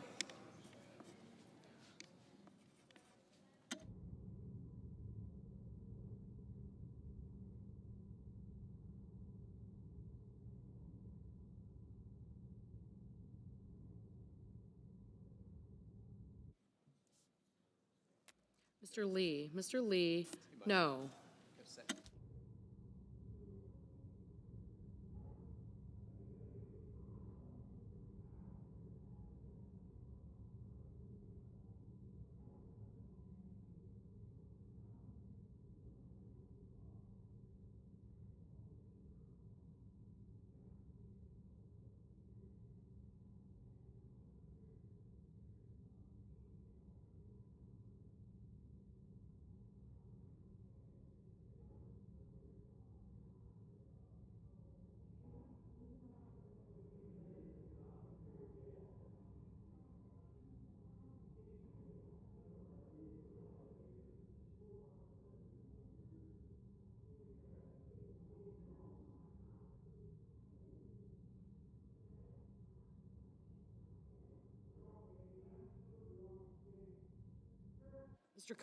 Mr. Cotton, no.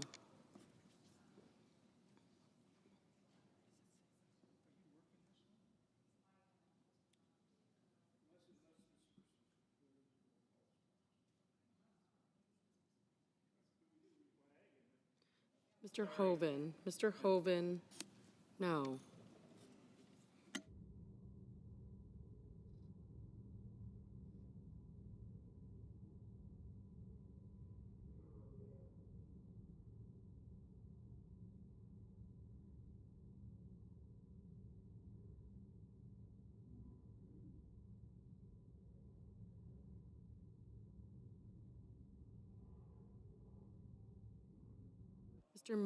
Mr. Mullen, no.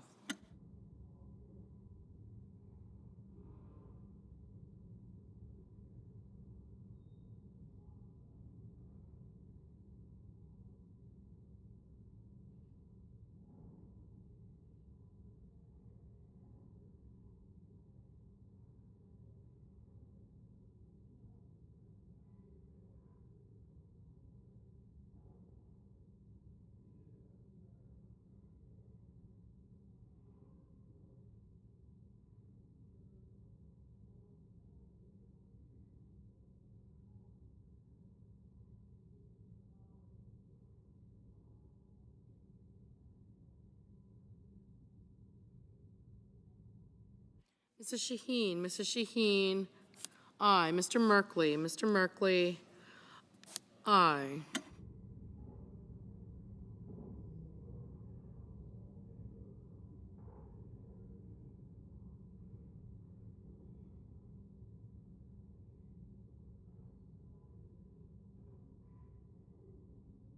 Mr. Graham. Mr. Graham. No.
Mr. Kane. Mr. Kane.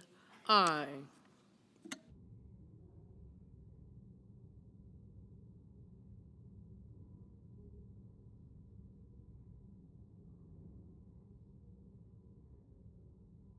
Mr. Cardin. Mr. Cardin. Aye.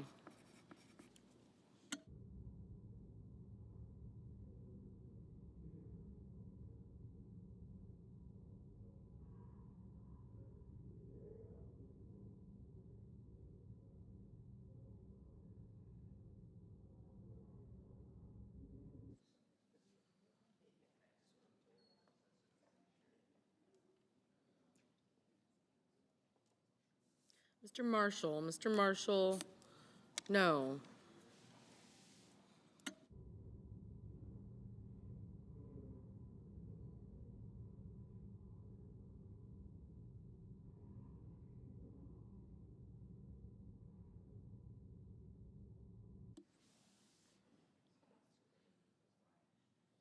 Mr. Sanders. Mr. Sanders. Aye.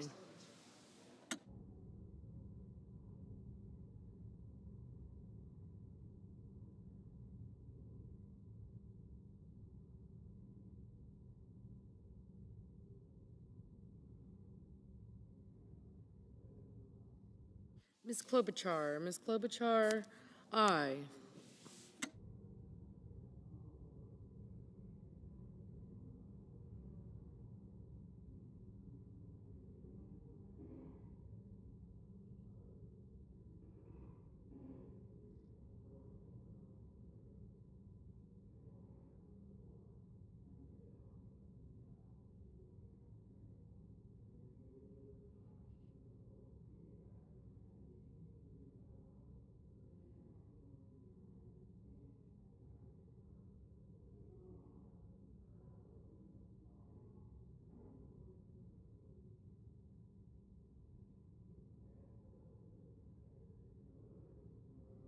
Mr. Markey. Mr. Markey. Aye.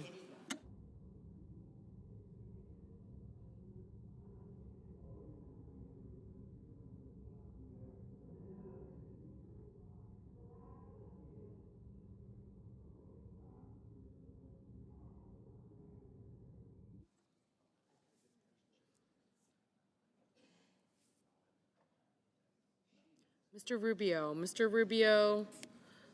No. Mr. Helmy? Mr. Helmy? Aye.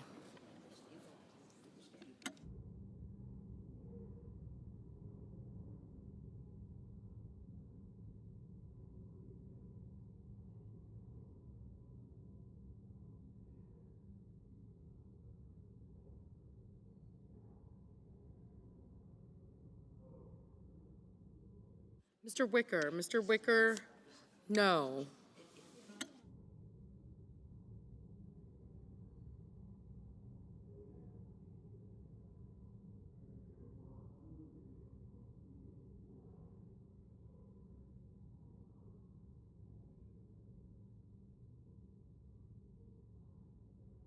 Mr. Welch? Mr. Welch? Aye.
Mr. Coons, aye.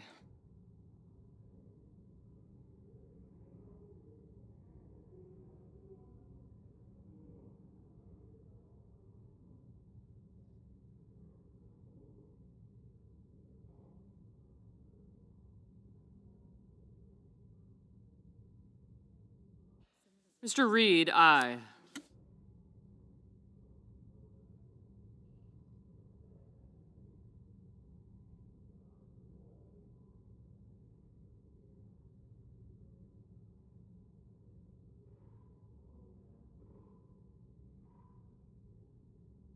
Mr. Cornyn, no. Mr. Paul, no.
Mr. Risch, no.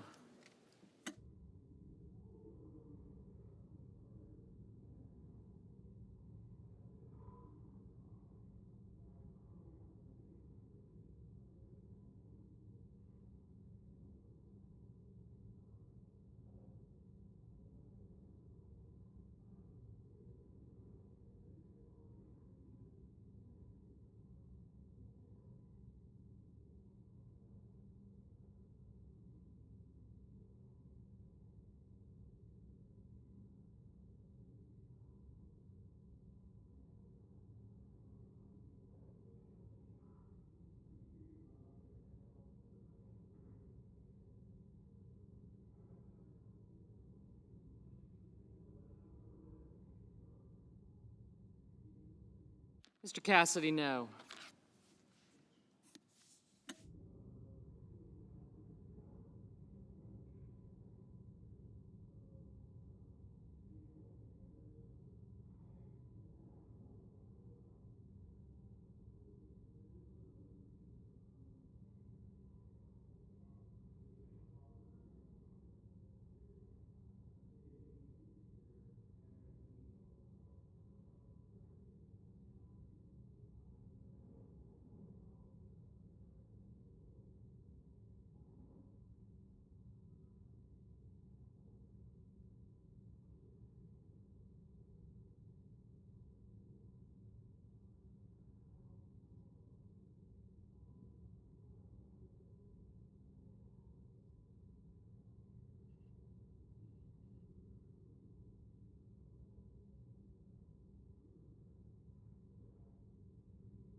Mr. Schmidt, no.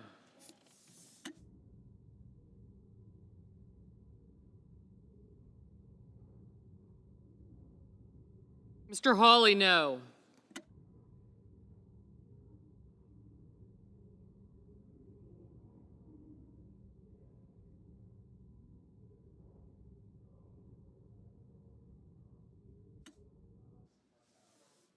Mr. Blumenthal, aye. Mr. Ricketts, no. Ms. Warren, aye.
Mr. Warnock, aye.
Mr. Warner, aye.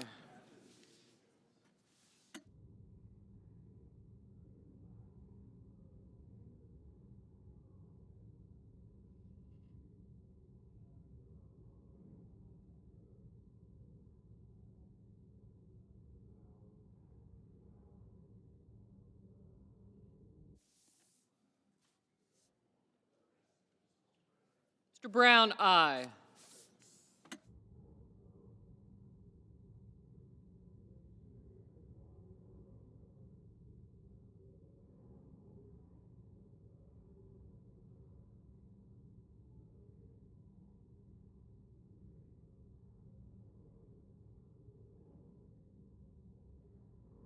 Mr. Budd, no.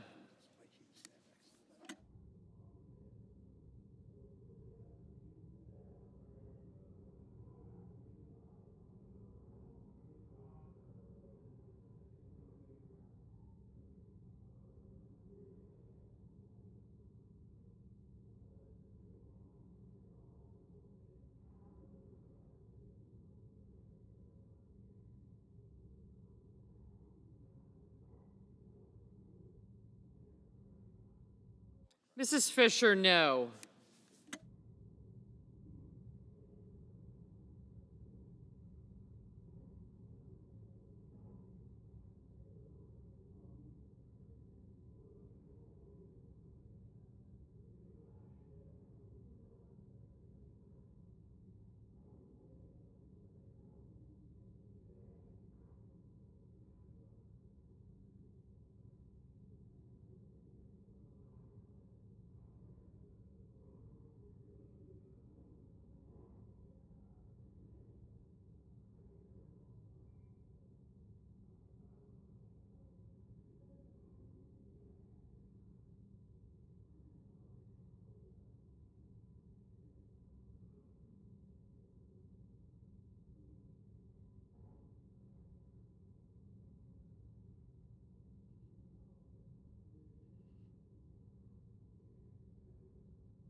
Mr. Padilla, aye.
Mr. Casey, aye.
Mr. Schumer, aye.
Mr. McConnell?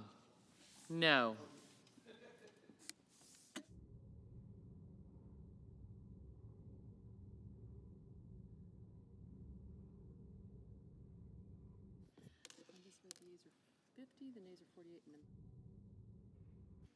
On this vote, the yeas are 50, the nays are 48, and the motion is agreed to. Madam President. Senator from Alabama.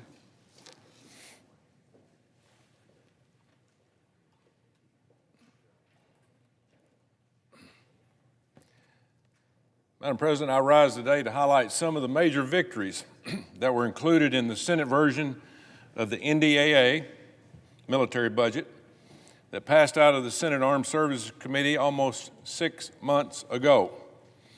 The Senate's version of this year's NDAA includes some excellent provisions, including a 4.5% pay raise for America's military service members. This is a pay raise for the boots on the ground, not the top brass at the Pentagon. We secured powerful new security initiatives in the Indo-Pacific. We secured provisions that advance our unmanned aircraft systems technologies. Among the Senate's NDAA victories, I also count my amendments, which will help focus the Pentagon on its stated mission of deter war and ensure our nation's security. One of these amendments includes slashing all funding for the woke, diversity, equity, and inclusion policies at the DoD. Another amendment prohibits the use of taxpayer dollars for any costs associated with funding gender transition surgeries. We need a military that is 100% focused on protecting our country and enhancing our national security, not implementing a woke agenda. Our military is not a social experiment. It should be a lethal fighting force feared by our enemies and made up of our best and brightest in this country. This is why I applaud the work of the Senate Armed Services Committee and Ranking Member Wicker's leadership for putting together this excellent piece of legislation. The Senate version of the NDAA received bipartisan support in committee, getting 22 of the 25 votes. You seldom see Republicans and Democrats come together like this. So I asked, why has Senator Schumer not brought this to the floor for the past 6 months? Why has the senator from New York put a stop to good faith efforts on setting our military up for success in the future? If Senator Schumer really cared about our military, he would have brought the NDAA up for a vote almost 6 months ago. But instead, we've been prioritizing liberal judges for the final weeks he has as majority leader. Senate Democrats are more interested in burning taxpayer dollars on an unwinnable war in Ukraine than passing our military budget. Sadly, we've seen this time and time again. Leadership that would rather cater to the woke administration than ensuring our military is a lethal fighting force.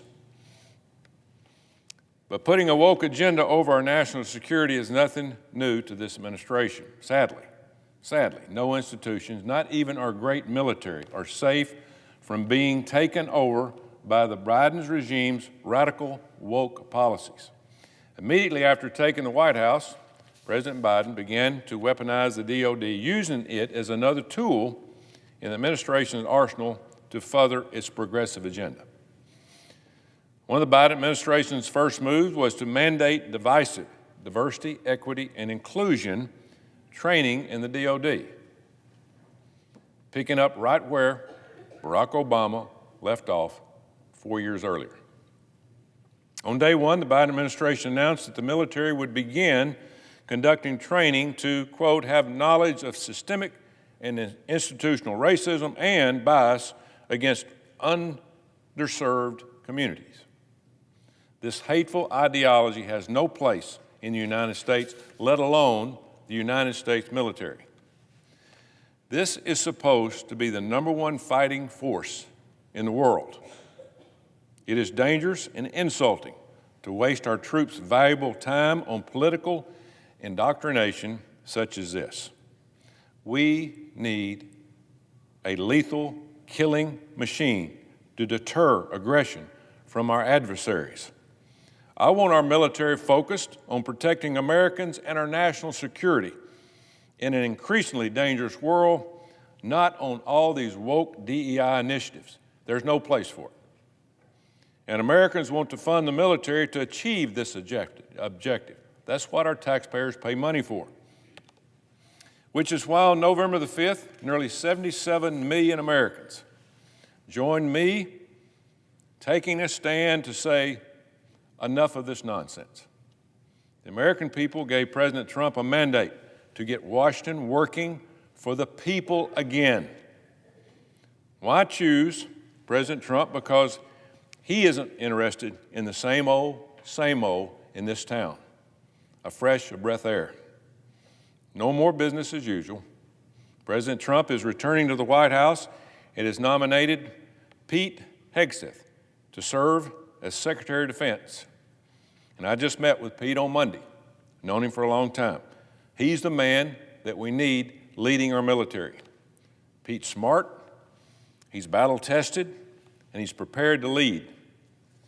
Pete has actually had a real job in the military, on the battlefield, not pushing papers in some stuffy room in the Pentagon. Just this morning, Pete posted on X that he is in this for the war fighters and not for the warmongers. Excellent quote.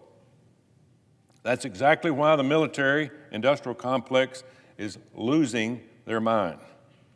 If confirmed, Pete will focus on rebuilding peace through strength, putting America first, and prioritizing America's military readiness. He will focus on lethality and maintaining our competitive edge, not to mention getting our recruitment problems straightened out. And boy, do we have problems. With the military recruitment tanking, what better way to inspire young men and women to join the most lethal fighting force in the world than by nominating a decorated veteran who served in 2 wars and is closer to their age. Pete is someone who relates to them and looks like them. Who is more likely to inspire confidence in 18 to 21-year-olds in the military?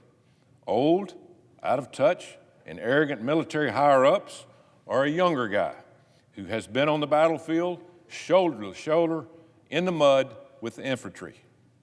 I'm willing to bet young people would rather sign up for the fellow and the second man in that list. We need a drill sergeant, someone who's been in the trenches. That man is Pete Hegseth. This is perfectly in line with President Trump's effort to get the federal government's house in order. Pete will prioritize building an effective, streamlined Pentagon that can actually pass an audit, which they haven't done in 7 years. He will target waste, fraud, abuse, and refocus the DOD workforce on its core mission. And this can't come soon enough. Under this administration, Russia has invaded Ukraine, Iran-backed Hamas brutally attacked Israel, Syria faces a revolution, and China is threatening to invade Taiwan and spread its influence across Africa and South America. We live in a dangerous world. America can't afford this outdated type of leadership at the DOD to continue any longer. It could result in even more devastating consequences, especially as the outgoing administration has the United States teetering on the brink of World War III. I look forward to beginning a new chapter in January of next year. We will finally turn the page on one of the most criminally bad administrations in the history of our country. But importantly, we will be entering into a new era a new golden age of America. But in the meantime, I will continue to demand that Senator Schumer prioritize our troops and national security over partisan judges and funding foreign wars. I yield the floor.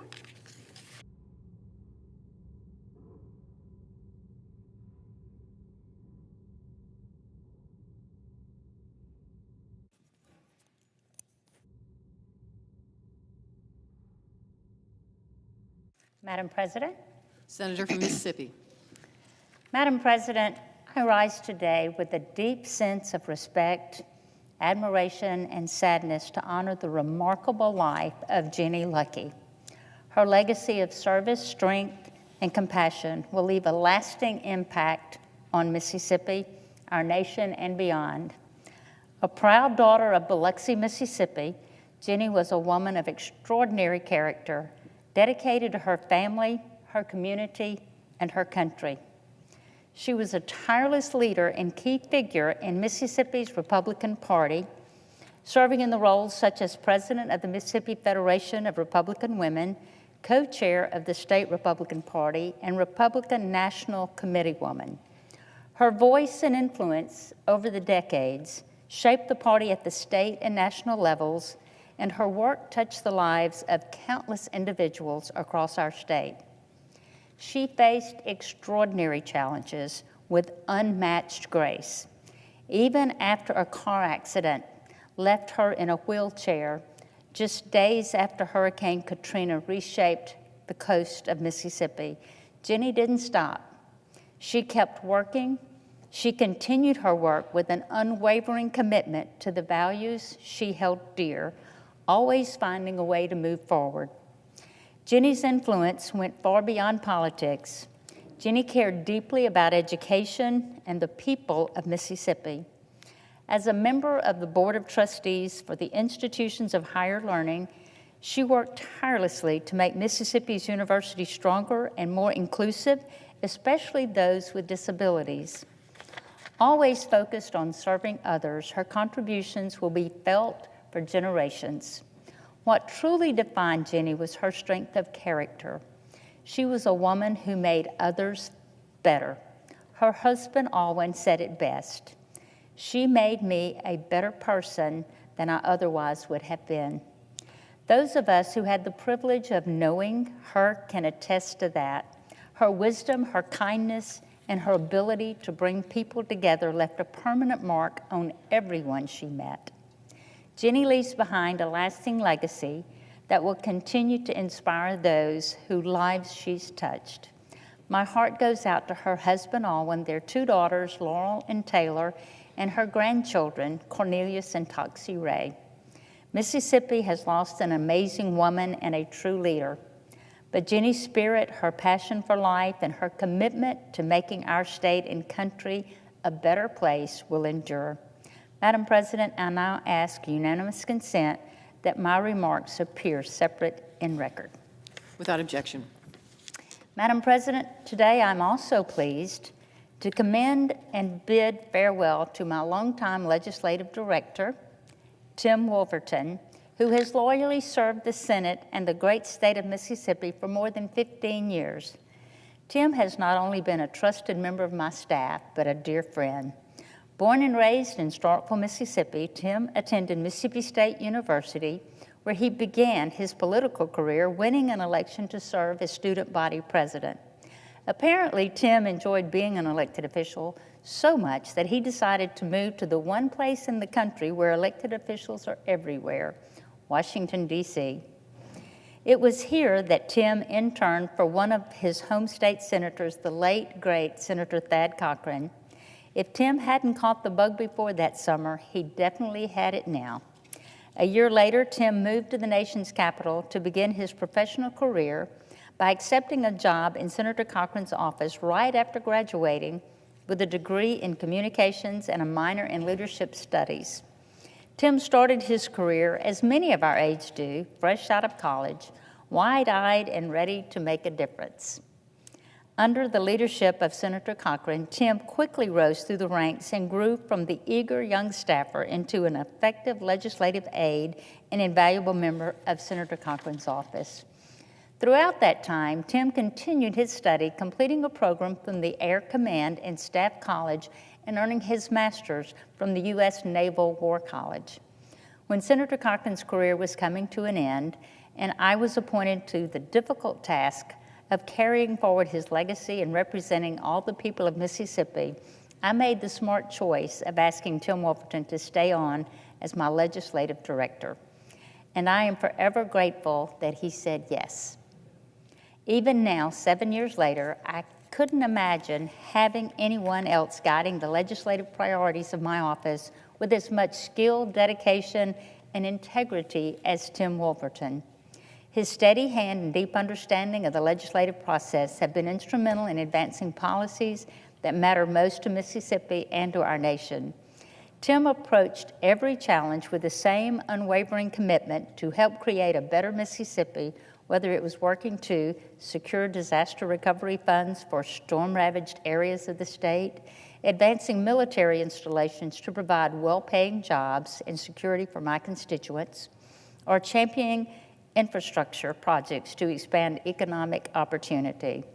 His ability to navigate complex issues, deliver meaningful results, and do so with humility and grace speaks volumes about his character. Beyond Tim's many professional accomplishments, he has been a volunteer in his community and a mentor to younger staff members in the office.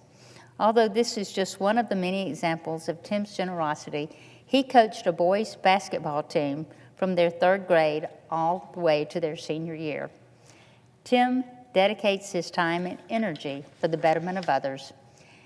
In the office, Tim is no different. He always keeps his door open to staff and listens, gives good advice, and passes on his many years' worth of knowledge and experience on to others.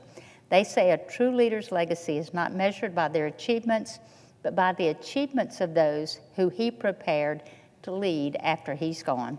By any measure, Tim Wolverton stands out among the best. While his coworkers and I regret to see Tim move on, we're equally excited about the opportunities that await him. The skills he's honed, the relationships he's built, and the impact he's made will undoubtedly serve him and whoever is fortunate enough to work with him next extraordinarily well. To Tim, thank you for your years of dedicated service. Thank you for your unwavering commitment to Mississippi and to the United States. Most importantly, thank you for your good counsel and your friendship, which have undoubtedly helped me serve Mississippi and our nation in the best way possible over the past 7 years. Now I wish you every success in all of your future endeavors. Thank you, Madam President. I yield the floor.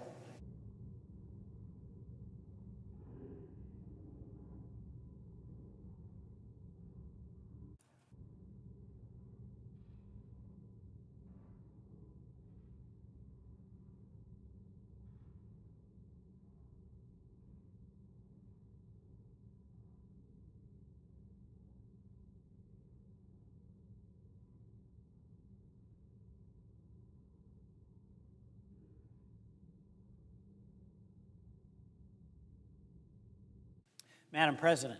Senator from Vermont. If the 118th Congress was a baseball game, we'd be nearing the bottom of the ninth.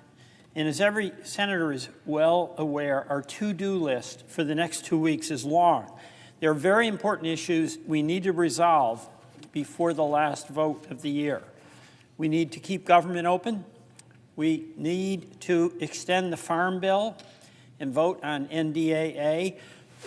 And critically, for Vermont and for so many states around the nation, we must pass a comprehensive disaster aid package.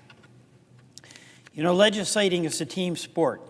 If we work together and find common ground, we can send a bill to the President's desk before the end of Congress and deliver for those communities that desperately, desperately need action from the United States Senate. You know, despite our differences, whether they're political or geographic, communities from Vermont in Montpelier to Mankato, Minnesota, from Houston, Texas to Asheville, North Carolina to Maui, Hawaii, are all asking for Congress to help with the devastation that's happened in those communities.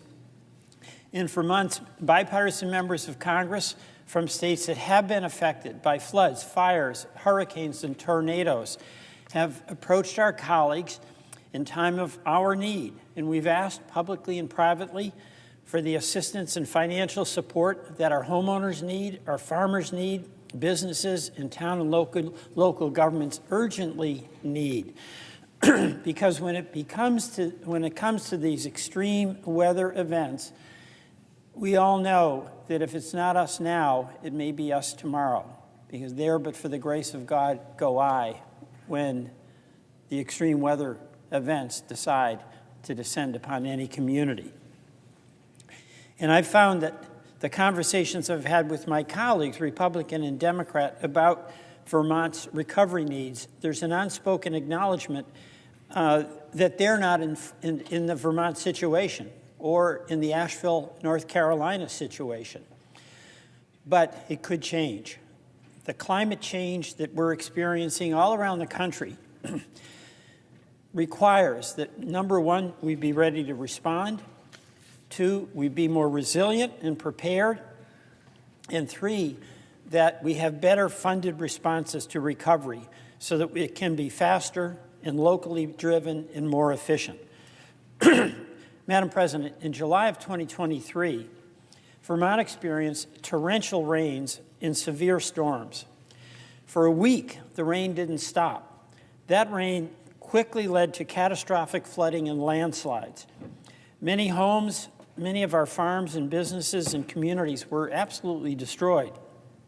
And the damage to infrastructure was fierce. Roads, rail lines, dams, bridges, wastewater plants, the capital city's post office, which finally, after 14 months, finally reopened, those were destroyed. 9 states around Vermont came to our aid, and we're grateful. They sent personnel, they sent resources.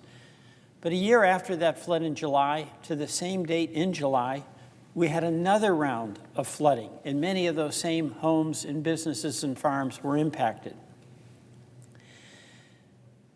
The last time Congress passed a comprehensive disaster aid package was December of 2022. And since then, we have had more than 50 climate disasters around our country that each caused more than $1 billion in damages, a total of $155 billion in damages in rising. And we know that that number is only going to grow when we have the final losses from Hurricane Milton and Hurricane Helene, and they are continuing to be calculated. This is an environmental and an economic disaster. And these disasters have impacted communities from Vermont to North Carolina to Minnesota to Texas and Hawaii in more than 40 states and territories total. And as we all know, extreme weather does not discriminate based on state lines or political preferences. In a crisis, we are all neighbors in need. And since Congress last passed a comprehensive disaster aid bill, this is just to give a sense of how repetitive this is and how what had been an outlier event is now becoming a common event in different places around our country. These are disasters that have happened. Flooding in North Dakota between April and May of 2023. Flooding near West Point in the Hudson Valley area of New York in 2023. Hurricane Helene caused damage across Georgia and South Carolina in September of 2024. Flooding in 2023 in Central California, enormous damage to the Central Valley. Hurricane Milton slammed Florida in October 2024. Southeastern Iowa saw devastating tornadoes in 2024. Tornadoes and severe storms hit Nebraska in April and June this year. 110 tornadoes ripped across Missouri, Arkansas, Texas, Oklahoma, Illinois, and Kentucky in May, killing 16. And more than 40 tornadoes caused damage across Mississippi, Alabama, Georgia, Tennessee, in March of 2023. These events are all too common, and they're going to accelerate, not diminish. So we do need to fund FEMA's Disaster Relief Fund, and we need to do that for the benefit of all Americans. And we need to provide those farmers and producers and ranchers with dedicated recovery assistance to help them with their losses so they can farm and ranch again. We need to get our communities the flexible funding, and I emphasize flexible and locally driven funding that they need through programs like the Community Development Block Grant Disaster Recovery Funding, something that Senator Schatz from Hawaii has been leading on.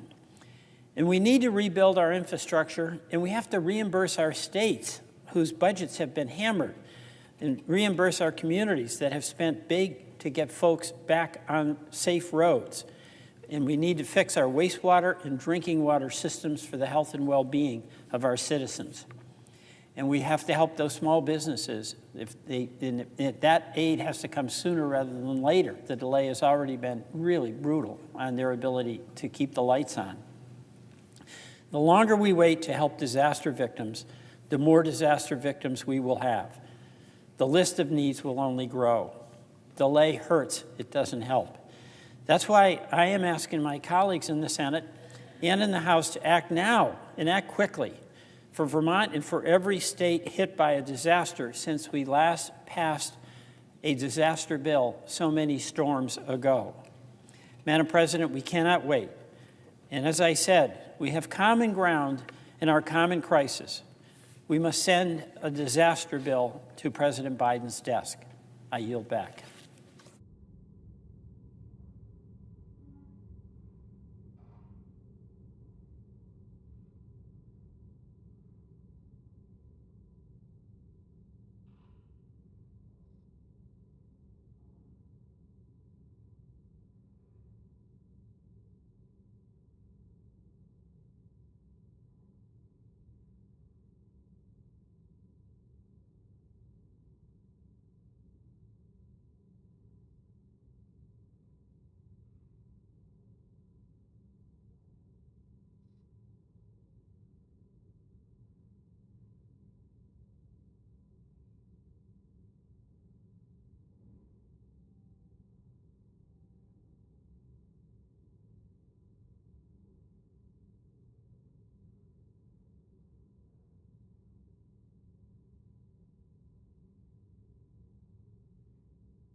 Senator from West Virginia.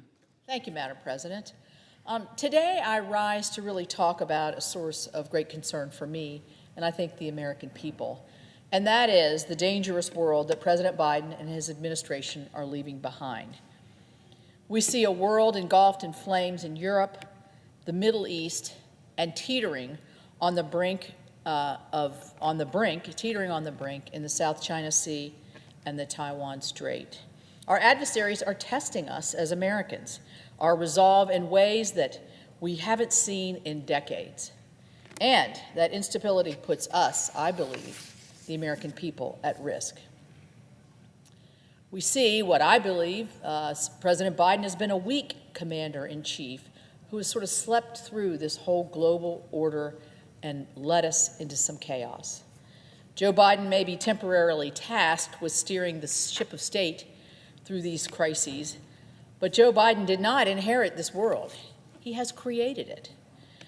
Joe Biden's foreign policy, well, he really doesn't have one that's consistent that I could see, aside from some flip-flops, some half measures, and weak conciliations in place of strong deterrence.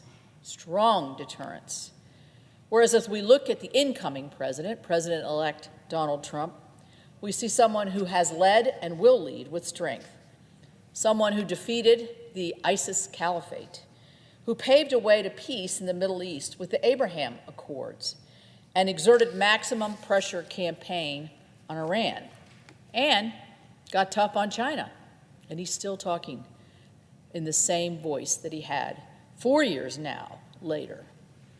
President Biden's weakness has fueled violence and aggression the globe hasn't experienced in decades. On January 20th, President-elect Trump is set to take the oath of office and once again assume the mantle of Commander-in-Chief. The task ahead of him and for all of us is monumental. Joe Biden is leaving us a messy world here, and it's up to the incoming administration and this Congress to be able to clean it up. Let's look at China. Over the last 4 years, China has aggressively expanded its military capabilities, including a massive increase in conventional and nuclear weapons. In 2020, the Defense Intelligence Agency assessed that China had about 200 nuclear weapons, which would reach about 400 by the year 2030. That was the projections. Now, 4 years later, what do we see? The same agency counts about 500 nuclear weapons in China and predicts that it will be more than 1,000 by 2030.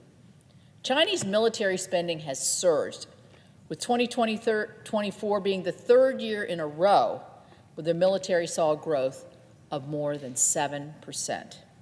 At the same time, President Biden's Department of Defense requested 4 consecutive military budgets that actually cut defense, if you look at it in light of inflation. While China continues to build the biggest Navy in the world, Biden's defense budget called for us to shrink our Navy from 296 ships in 2024 to 294 ships in 2030. China knows these investments have consequences. President Xi knows that our failure to invest weakens America's ability to protect and to project power abroad. During its unprecedented buildup, China increased its assertiveness in the South China Sea and escalated its excursions into Taiwan's airspace. China's cyber capabilities are also emboldened. We see this regularly. Attacks like Volt Typhoon or Salt Typhoon reveal a brazen attempt and intention to burrow deep into our critical infrastructure and threaten the American people. And yet, the Biden administration has appeared more focused on seeking meetings and chasing down diplomacy with China. China recognizes hard power, and rebuilding ours will be a day one project for the Trump administration. Let's pivot to the Middle East and our adversary Iran, which has also seized on the openings from President Biden's leadership. Under Joe Biden, Iran has been able to supercharge its support for terrorist proxy groups by increasing its lucrative oil exports without consequence. Under Biden's watch, Iran has used these billions of dollars to arm Hezbollah, to ship advanced weapons like ballistic missiles to the Houthis who are attacking our American ships. And we see these attacks orchestrated across the region. Let me repeat, Iran-sponsored attacks on our own American forces. Our troops have faced hundreds of assaults on the ground and on the sea. Iran-backed aggression has killed U.S. service members in Jordan and in the Red Sea.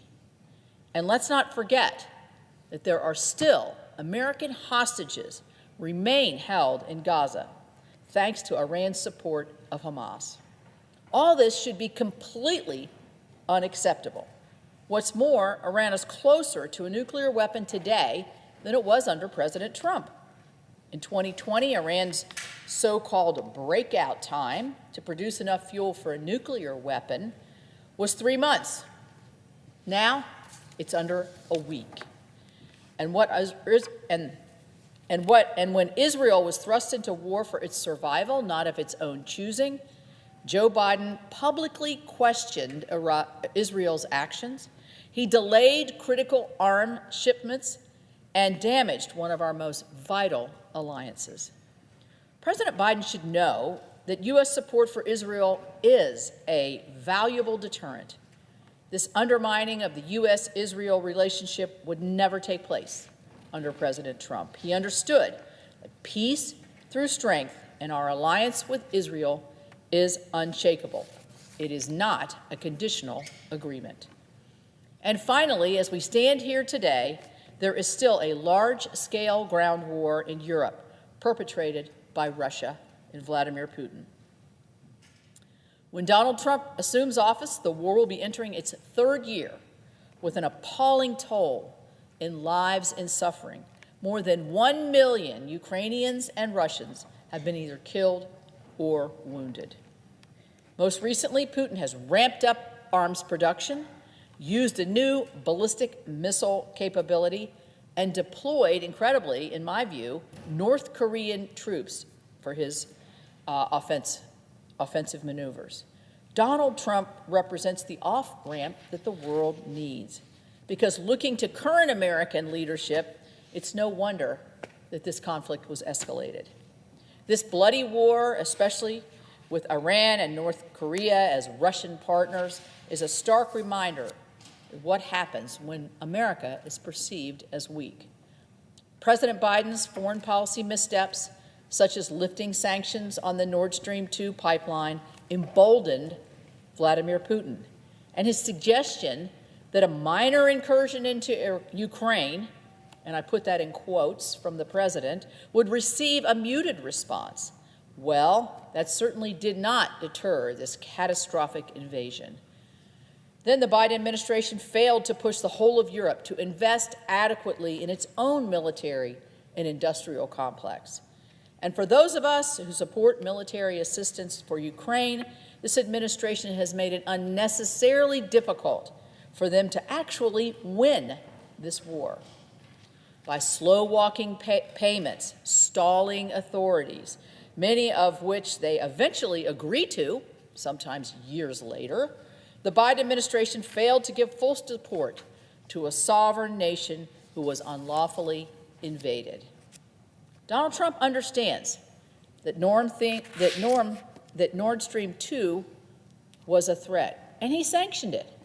Donald Trump understood and understands that sticks work as well as carrots to boost Europe's defensive spending and munitions production. He used that leverage, and we saw their investments go up. President Trump and his cabinet will get to work on day one to push our NATO allies to meet their commitments and bring peace to the European continent where they live. The bottom line is this: there's a mess, and there's a mess to be cleaned up by the incoming president. America may not be at war, but this instability certainly threatens our national peace and prosperity. And I would go even further and say that it really weighs heavily on the American public. To put it simply, failing to deter conflict makes it more likely that some of our young Americans, young West Virginians, will one day have to fight. And that, again, belies the philosophy and the underpinnings that weakness can be very dangerous. My state of West Virginia is very proud that our West Virginians disproportionately throughout our history have answered the call to serve. But their service is not something that we take for granted. I believe that President Trump and his team are ready to get back to the peace through strength philosophy. They will restore our deterrence, the deterrence that ensures we don't have to send our men and women into harm's way. Deterrence is much cheaper in many, many ways, many different ways, than war. The good news is we don't have to wait long because January is coming, and that will be the time that we get to work. Congress must take up the NDAA immediately. It's been floundering. The leader has refused to bring it up for at least 6 months so that we can then put our critical national defense policies in place as this next administration takes office, something that we should have done, as I said, many months earlier. As for the executive, I'm confident President-elect Trump has the record and resolve to clean up the mess. And I look forward to working with my colleagues and the President to secure our country's rightful, respected, and preeminent role on the world stage. Thank you, and I yield the floor.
Madam President. Senator from Indiana. Madam President, if you conduct a quick survey of global events over the past 4 years, it's impossible to argue that the world is more secure today than it was when the Biden administration began. Events began to spiral downward in the summer of 2021 when the Taliban retook control of Afghanistan. The Biden administration's botched withdrawal cost the lives of 13 brave, patriotic American service members. It left American citizens behind, and it left Afghans desperately clinging to the sides of aircraft departing Kabul. We shouldn't forget this. It conveyed a message of American weakness to the world, a message that was heard loud and clear in places like Moscow, Tehran, and Beijing. Just 6 months after the debacle in Afghanistan, Russian tanks rolled across the Ukrainian border. Vladimir Putin launched the largest conflict in Europe since World War II. The United States has stood with the Ukrainian people rhetorically. We've provided some critical assistance to ensure that Ukraine did not lose against the Russian onslaught. But I have to say, Madam President, it has not put the Ukrainians in a position to win. The Biden administration has too often slow-walked deliveries of weapons, or they've imposed other restrictions on the Ukrainian forces. This foot-dragging, this obstructionism, this bureaucratic lethargy, this timidity has undermined our ability to convincingly deter Putin's ambitions or deter a broadening conflict. So here we are today. The war drags on with no strategy and no defined end goal for American support of Ukraine. Of course, the American people are understandably exasperated by this development. Meanwhile, additional conflicts developed in other regions as if that wasn't enough. Determined to revive the Iran nuclear deal, the Biden administration repeated the mistakes of the Obama years. They loosened sanctions on the Iranian regime. And the results, predictably, have been nothing short of disastrous.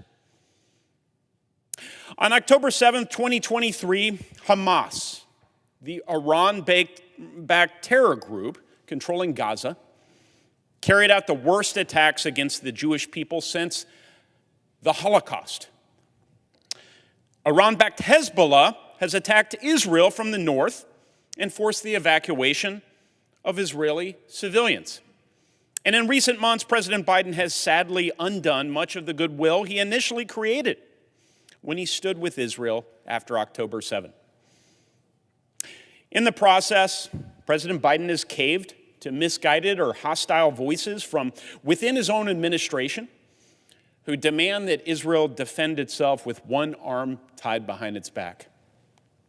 For 4 years, the Biden team has failed to formulate a strategy for restoring deterrence and stopping Iran's campaign of terror and chaos, leaving our ally Israel and the entire Middle East less safe and rolling back the diplomatic progress of the Abraham Accords of the Trump years.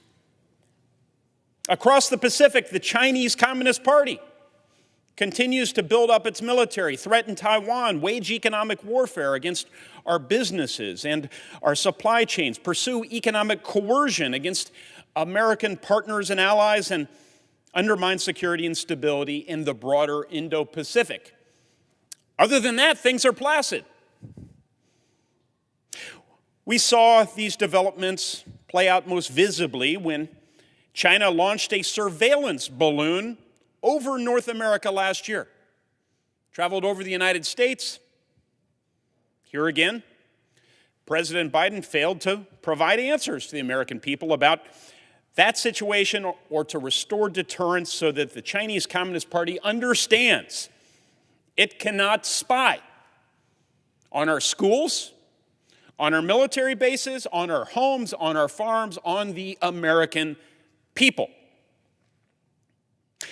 Today, our strategic competition with China continues on, as it must, with the CCP's global power and influence largely unchecked over the past 4 years. Whether it be in Afghanistan, the Middle East, or the Indo-Pacific, the world that President Biden is leaving behind, there is no two ways about it. Let us not be mealy-mouthed. It is a world full of chaos. A band of malevolent nations, China, Russia, North Korea, Iran, Venezuela, and others.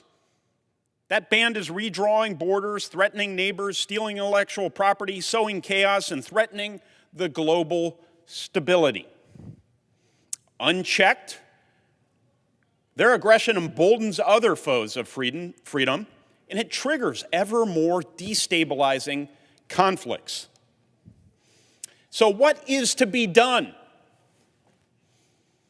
I know there's a natural tendency to withdraw from the world, to give up on our leadership responsibilities, to give up even on what I would characterize as our own security interests.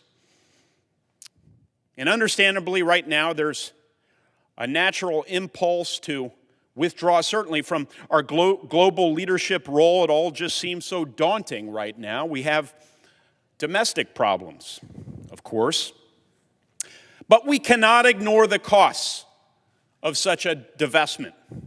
Costs which are manifesting themselves at this very moment.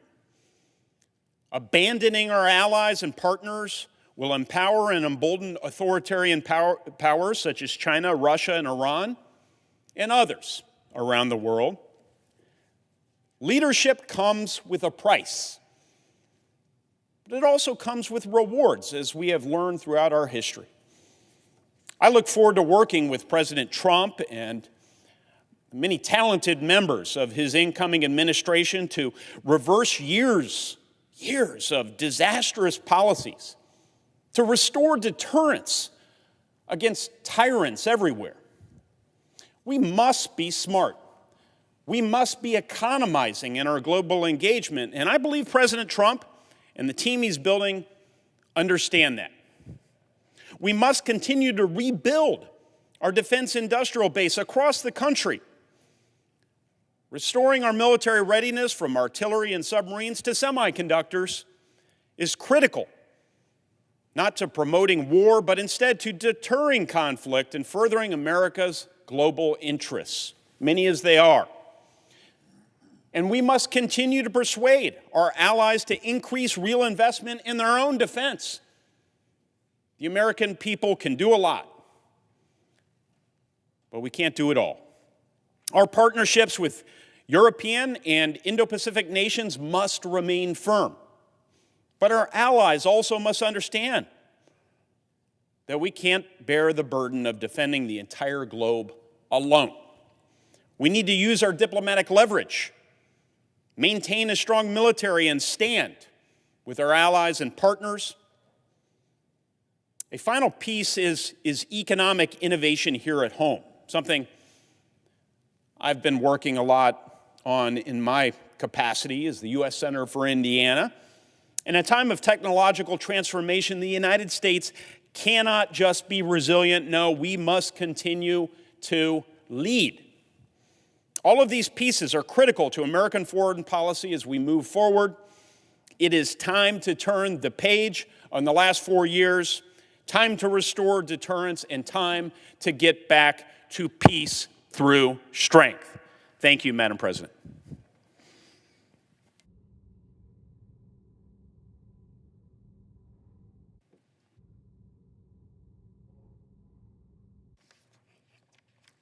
Madam President, Senator from Nebraska. I ask unanimous consent that the following interns in my office be granted floor privileges until December 6, 2024. Phoebe Coote and Emmanuel Ogundipe. Without objection. Thank you, Madam President. May I continue? Yes.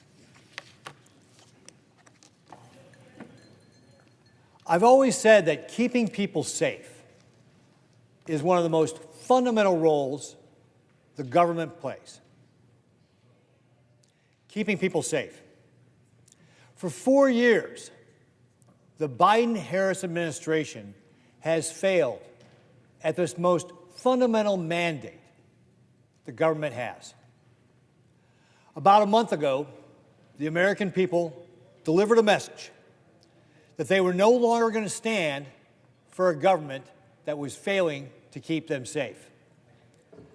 The Biden-Harris appeasement-first foreign policy strategy has made America weaker and less safe.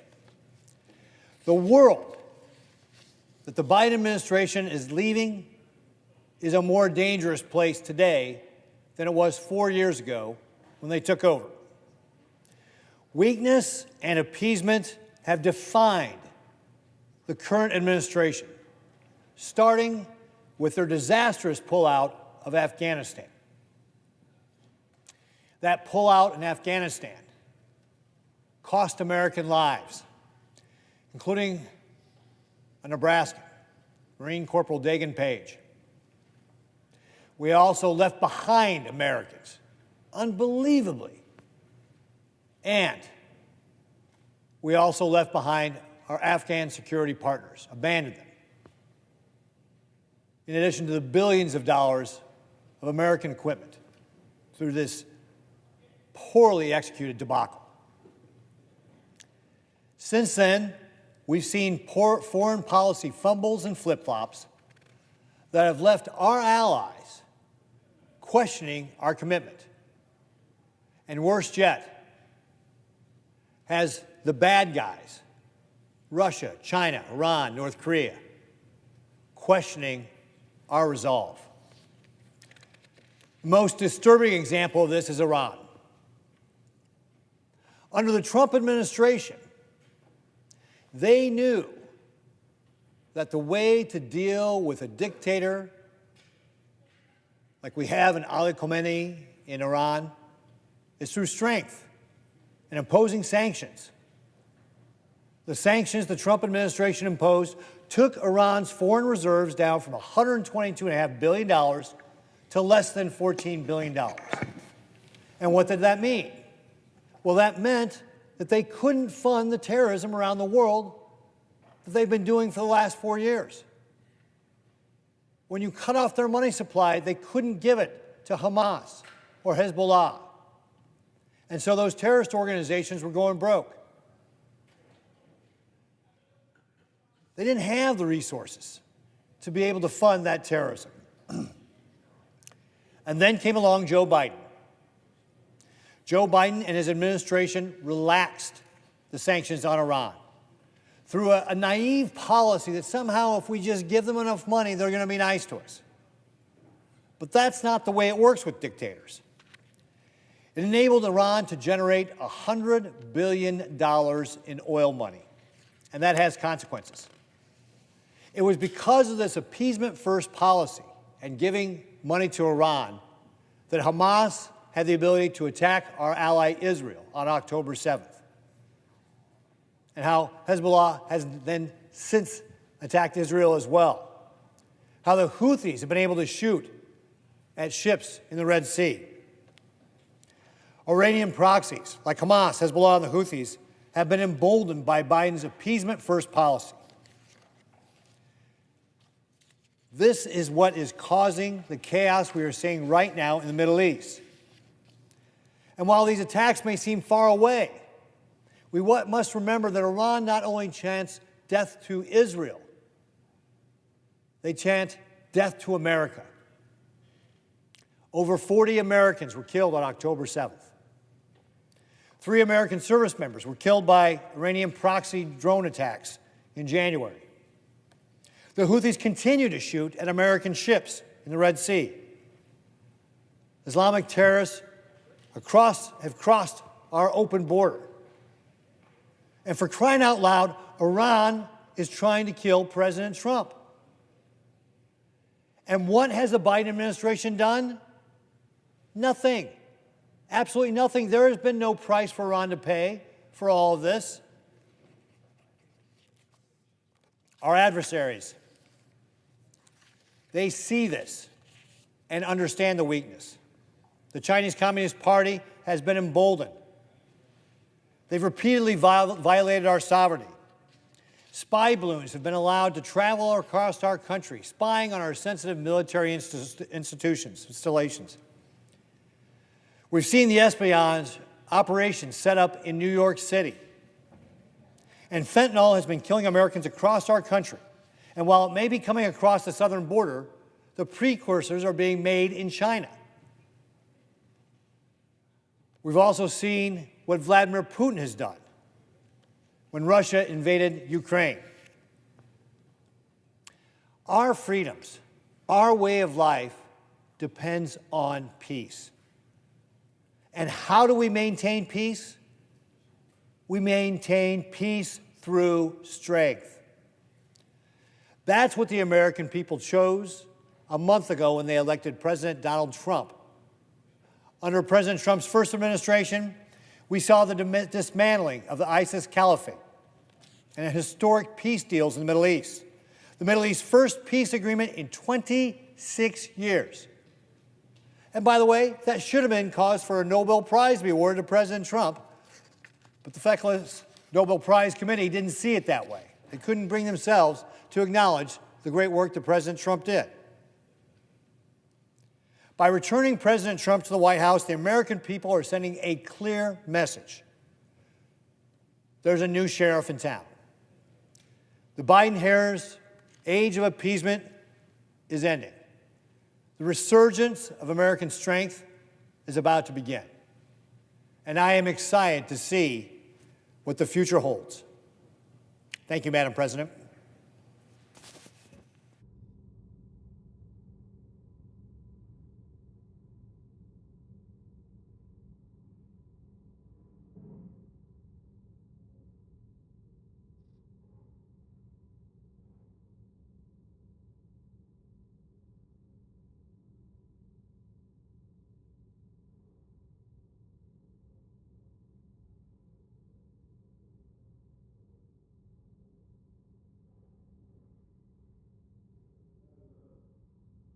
Senator from Wyoming. Thank you, Madam President. I spent Thanksgiving, Madam President, in the Middle East with 400 members of our Wyoming National Guard. These heroes come from actually 40 different hometowns all across the Cowboy State. Small towns or larger towns, east, west, north, south. And, you know, Madam President, I spend every Thanksgiving with deployed Wyoming troops. I go to thank them for all they're doing to keep all of us safe and free. Most Americans celebrate Thanksgiving surrounded by their loved ones. These soldiers spent Thanksgiving not with family and neighbors, but in the neighborhood of America's enemies.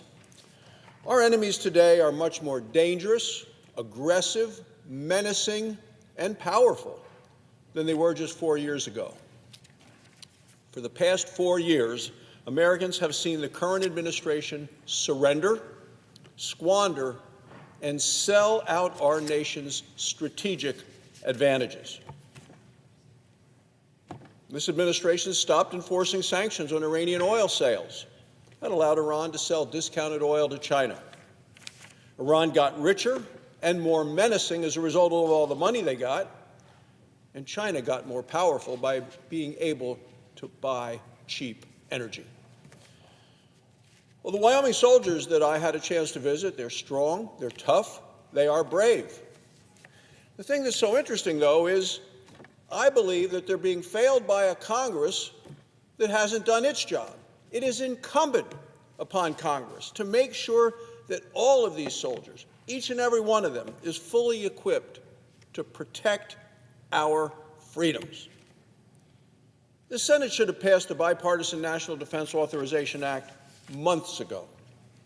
It increases troop pay, modernizes our military. It also refocuses our forces on specific military hard power instead of this politically correct, woke policies that the military has been working under over the past several years. Right now, high prices are crushing military families. Prices are 20% higher right now than they were 4 years ago. And as a result, 1 in 7 service members today relies on food stamps or food banks just to support their families. This, of course, has a direct impact in our problems in terms of trying to recruit more and more members into our military. The pay rise means that a stronger military and a stronger America will be there on the world stage. Now, as for military modernization, we need to overcome 4 years of weakness. The current administration has failed to keep us safe. It allowed 10 million illegal immigrants to cross over our southern border. It allowed a Chinese spy balloon to fly across America.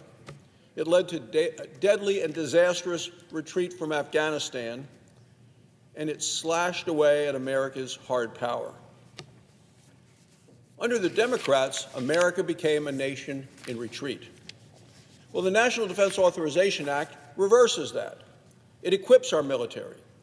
It equips them to meet the challenges of a dangerous world. So why hasn't the Senate, this body right here, who's here today in session, why hasn't it yet passed the National Defense Authorization Act? Well, the problem isn't the product, it's the process. In the final weeks of the majority, the Democrats in the Senate have prioritized voting to confirm radical judges rather than protecting our nation's security. As one Democrat senator said last month, he said, Democrats are hell-bent, he said, on getting liberal judges confirmed. Why can't Democrats show that same level of passion for supporting our troops? Democrats dithering and delaying, it's downright dangerous. It sends a terrible message that America's deterrence isn't credible. And as a result of the November elections, that's about to change, Madam President. The Senate's going to change.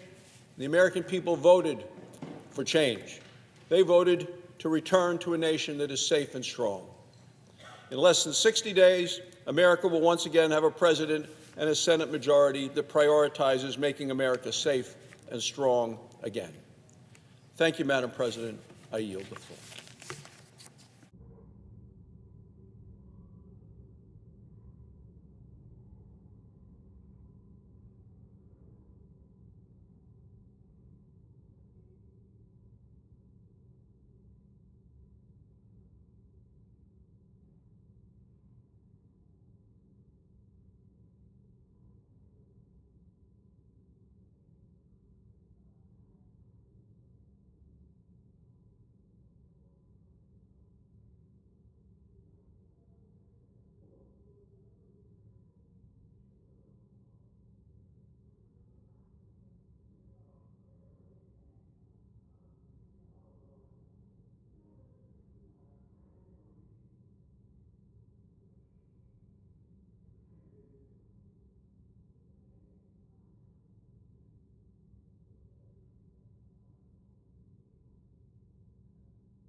Present.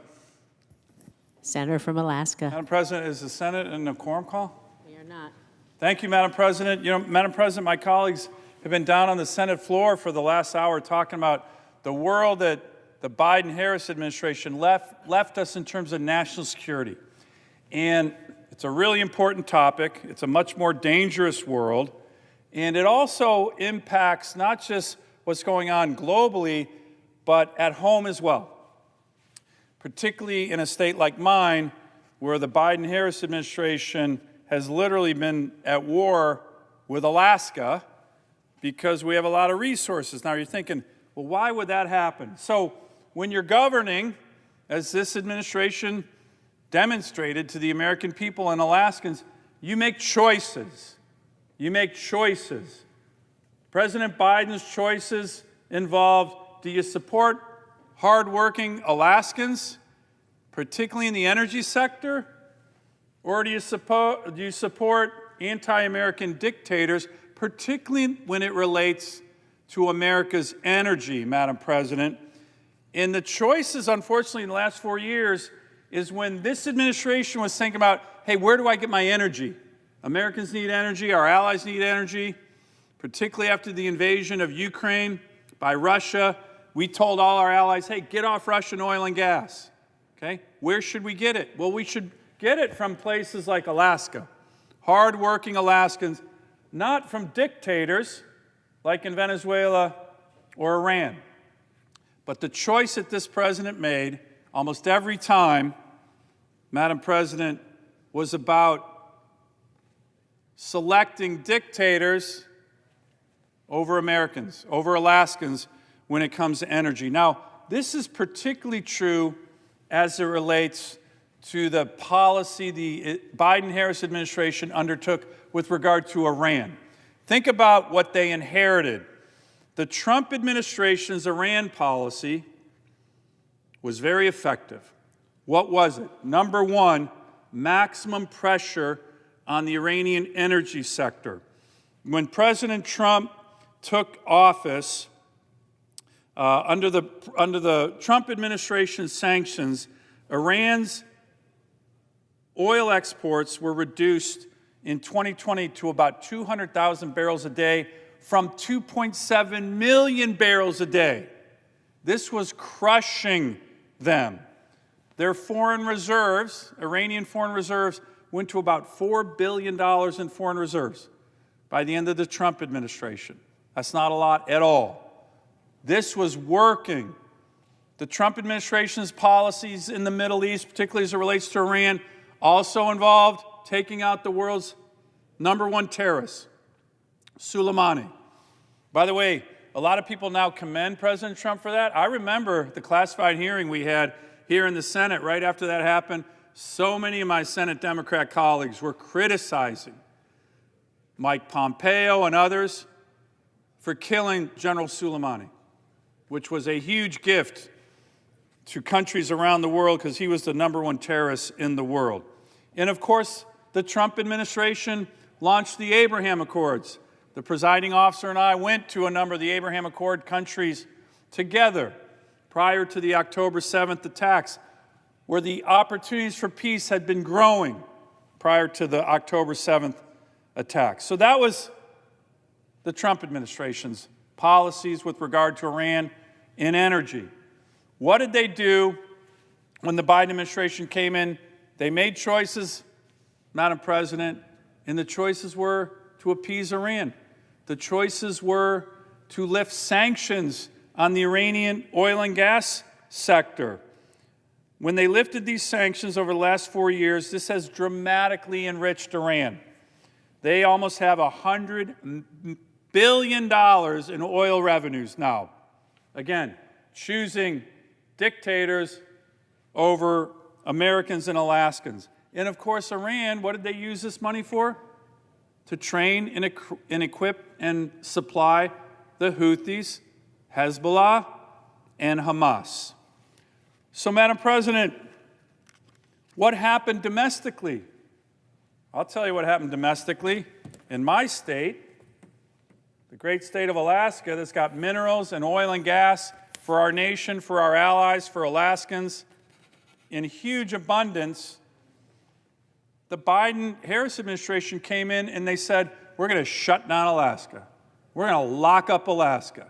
We are going to prefer energy from our adversaries than from our own country.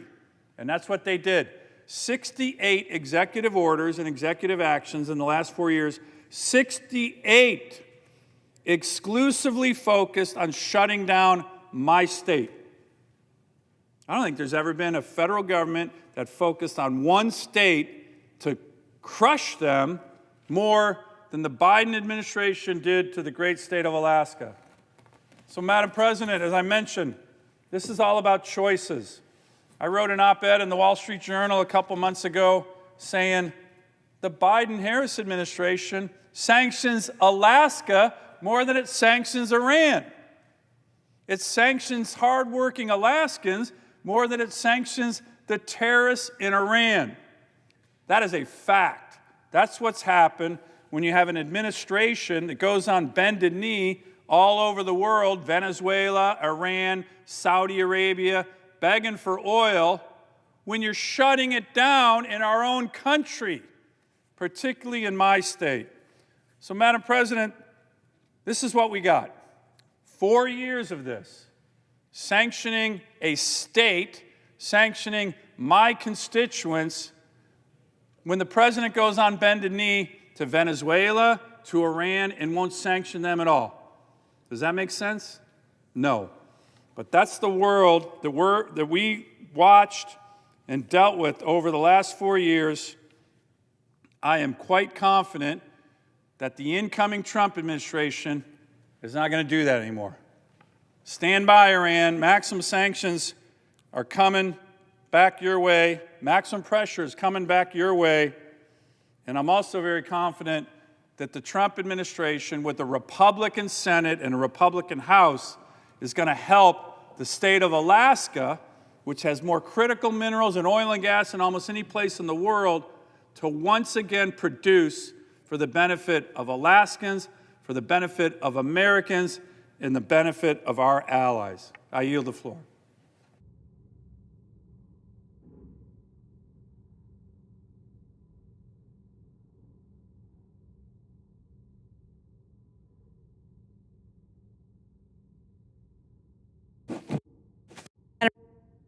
The Senator from New Hampshire. Madam President, I know of no further debate.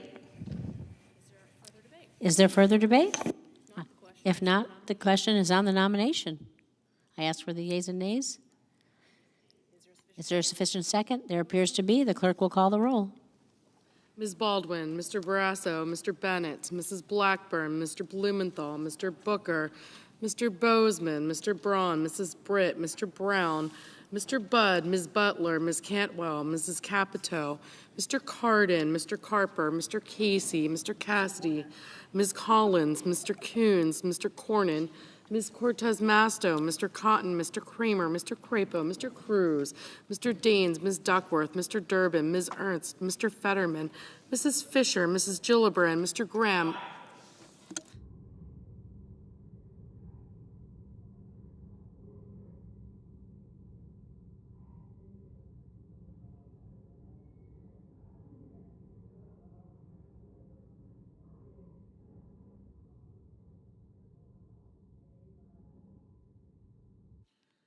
Mr. Grassley, Mr. Haggerty, Ms. Hassan, Mr. Hawley, Mr. Heinrich, Mr. Helmy, Mr. Hickenlooper,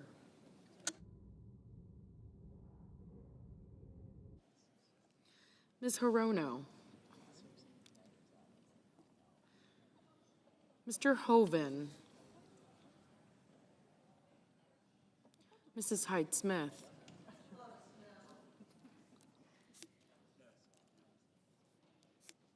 Mr. Johnson, Mr. Kane,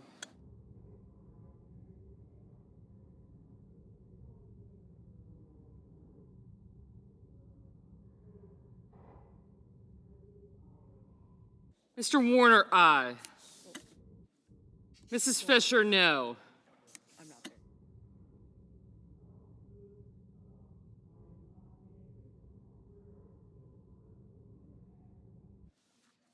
Oops.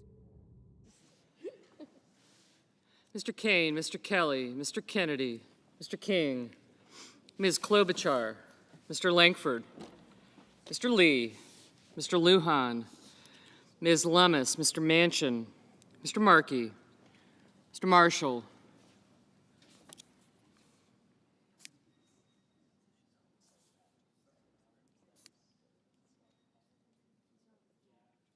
Mr. McConnell,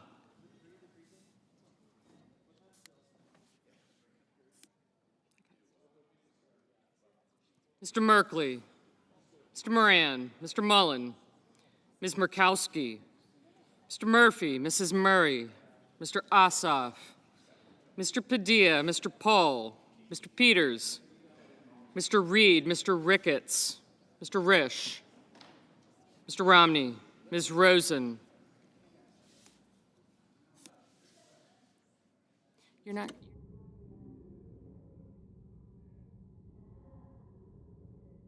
Don't confuse her now. She'll think you're an imposter. Would you like to vote? I did. I said yes. Oh, did you? Thank you. I'm sorry.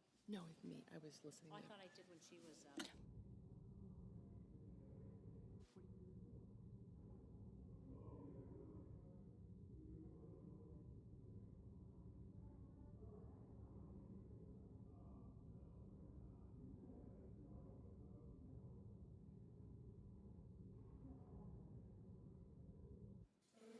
Mr. Rounds, Mr. Rubio, Mr. Sanders, Mr. Schatz, Mr. Schmidt, Mr. Schumer, Mr. Scott of Florida, Mr. Scott of South Carolina, Mrs. Shaheen, Ms. Sinema, Ms. Smith, Ms. Stabenow, Mr. Sullivan,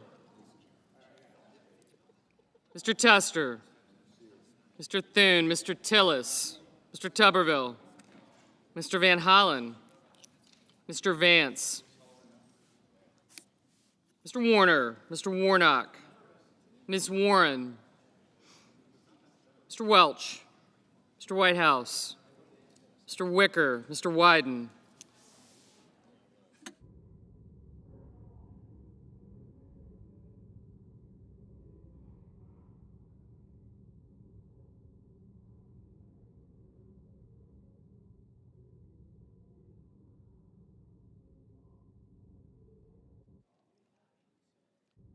Thanks. Mr. Young. Senators voting in the affirmative: Coons, Gillibrand, Manchin, Rosen, Shaheen, Tester, Warner, and Wyden. Senators voting in the negative: Capito, Cotton, Fisher, Lankford, Lummis, Marshall, Paul, Ricketts, Rubio, Sullivan, Tuberville, and Young.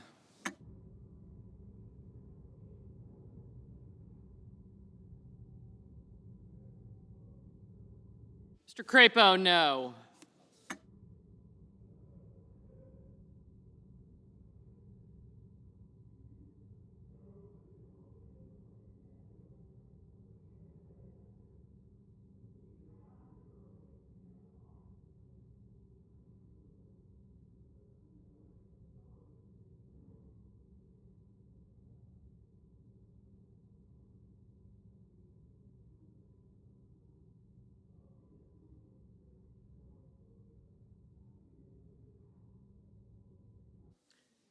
Ms. Collins, no.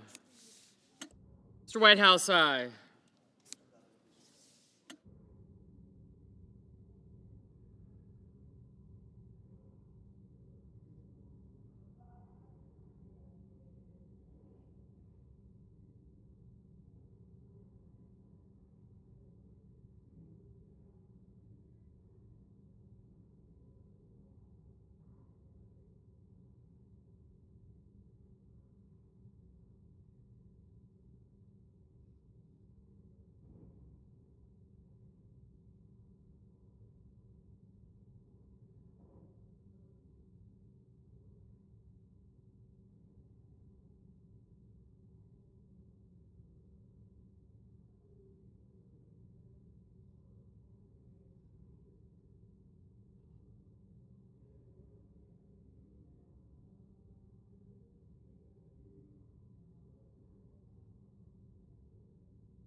Mrs. Murray, aye.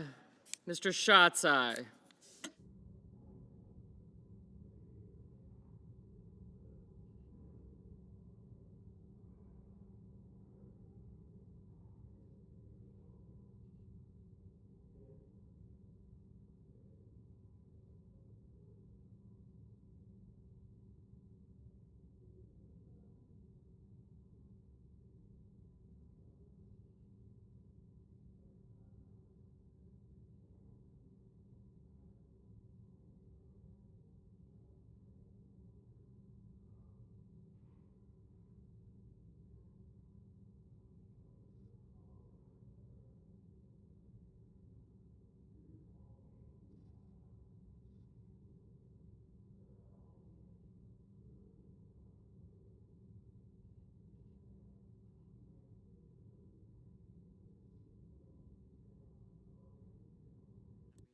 Mr. Welch, aye.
Mr. Fetterman, aye.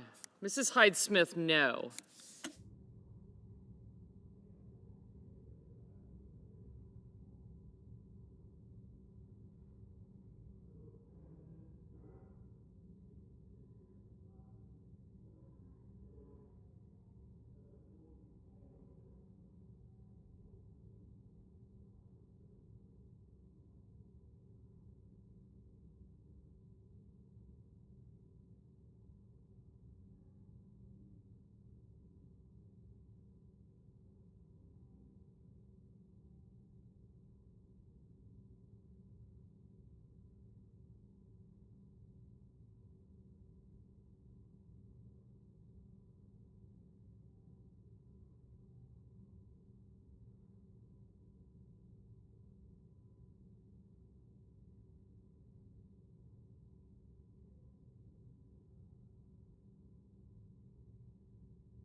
Mr. Peters, aye.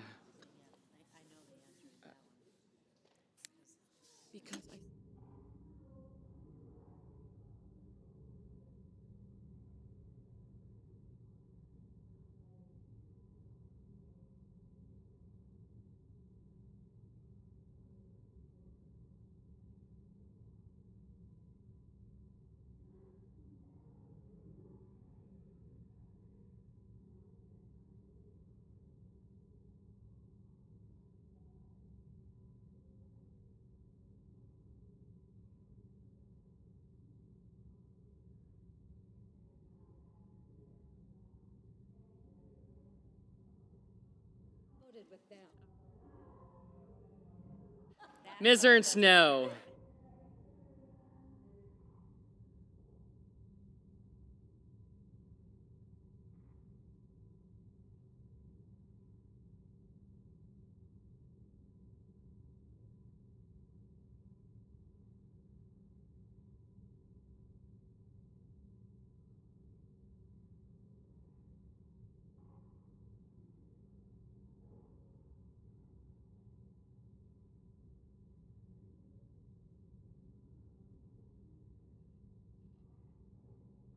Mr. Markey, aye.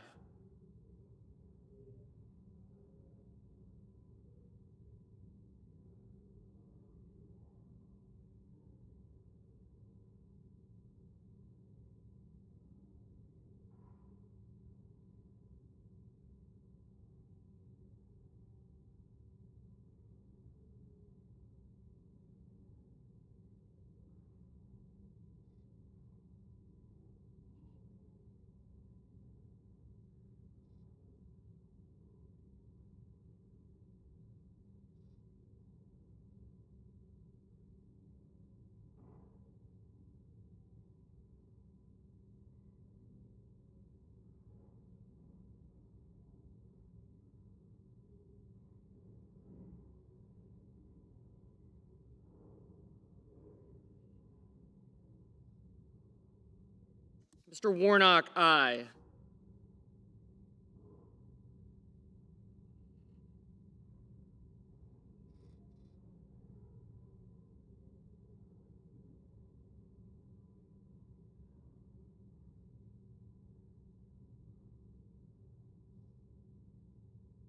Mr. Reed, aye.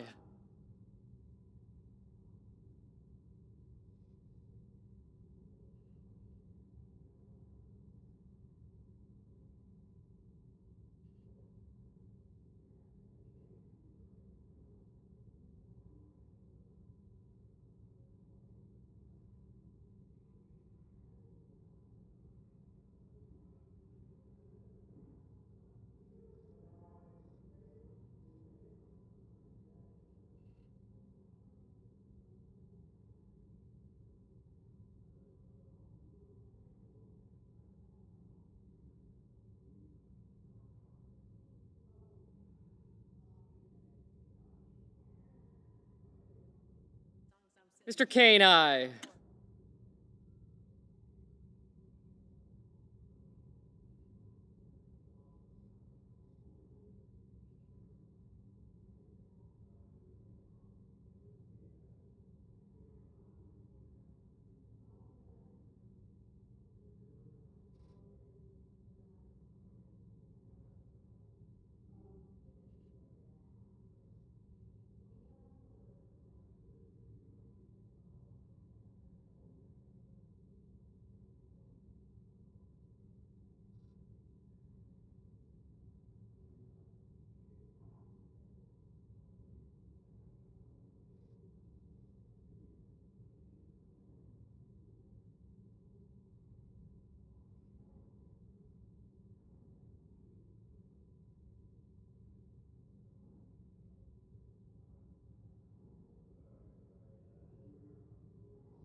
Ms. Klobuchar, aye.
Mr. Kennedy, no.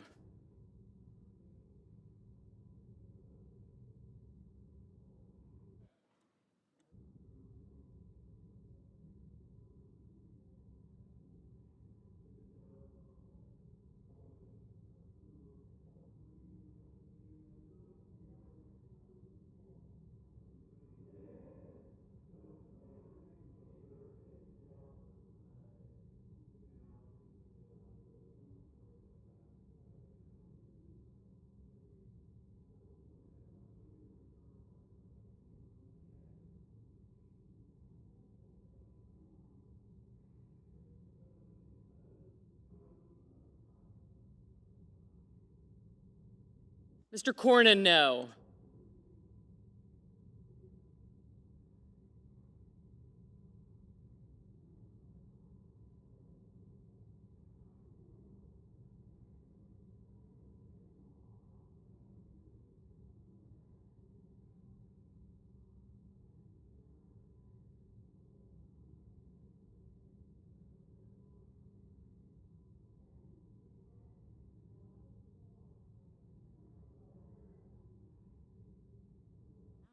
Mr. Lee, no.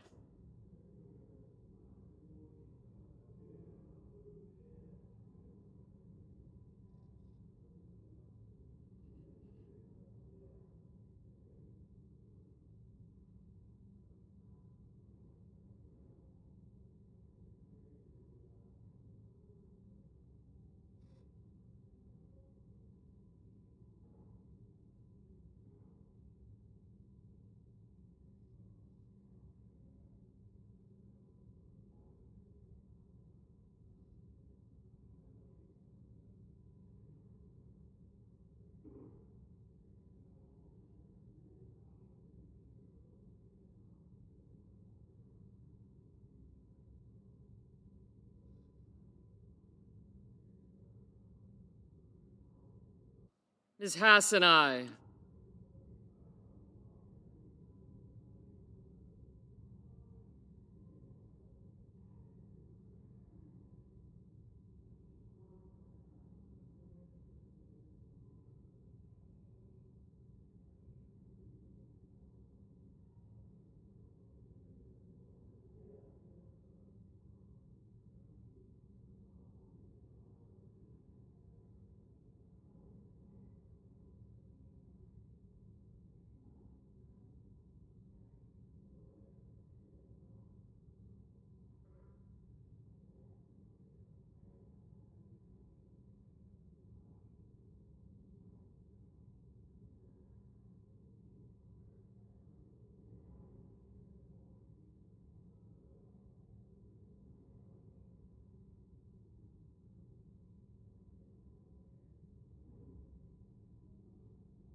Mr. Cassidy, no.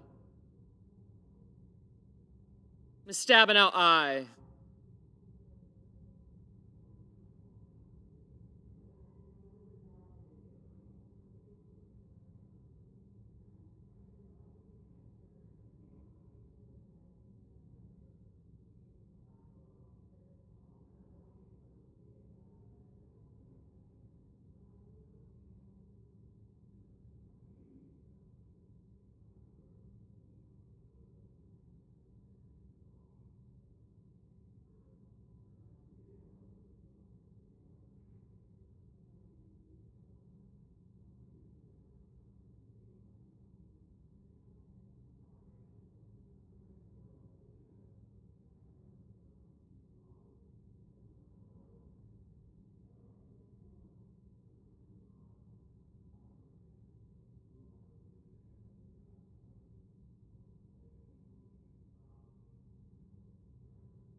Mr. Mullen, no. Mr. Moran? No.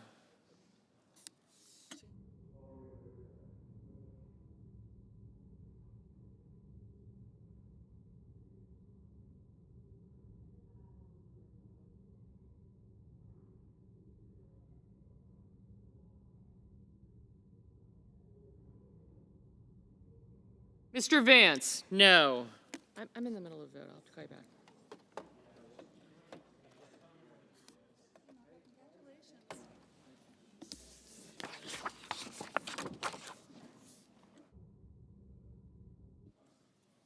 Ms. Smith, aye.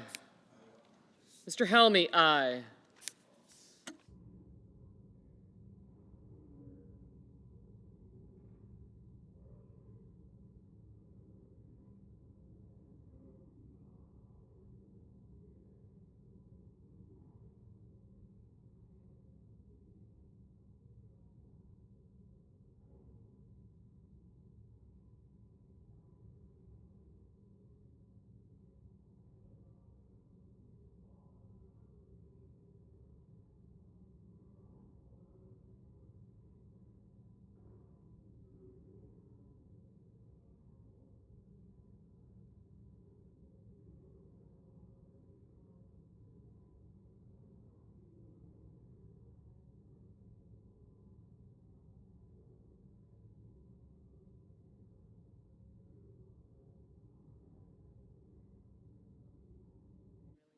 Mr. Padilla, aye.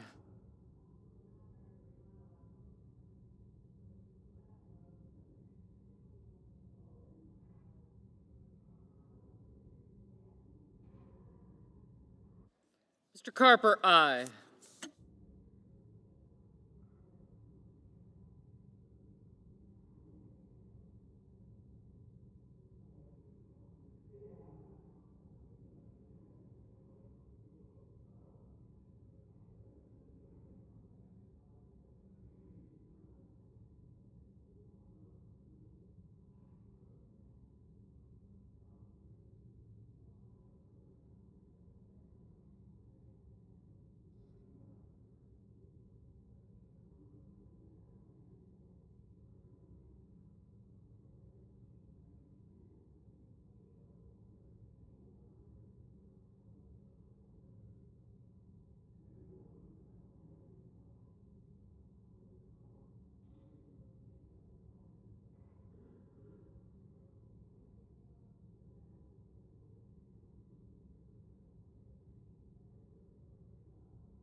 Ms. Warren, aye.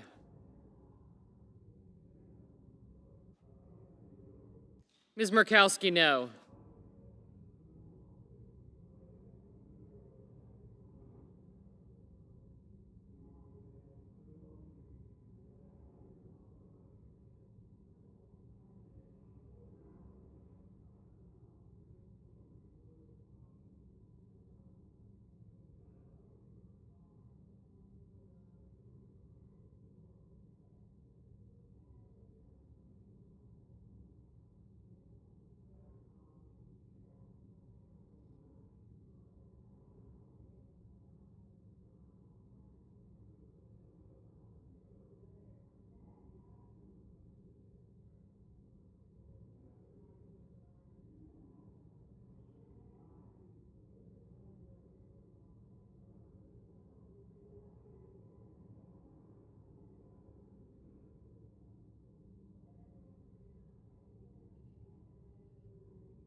Mr. Brown, aye.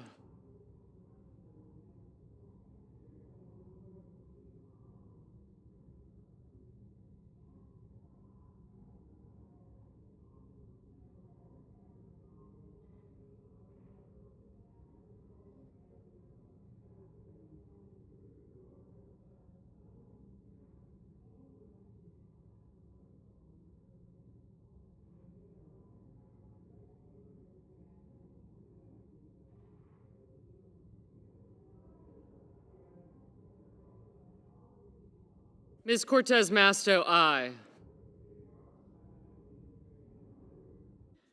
Mr. Hoven, no. Mr. Lujan, aye.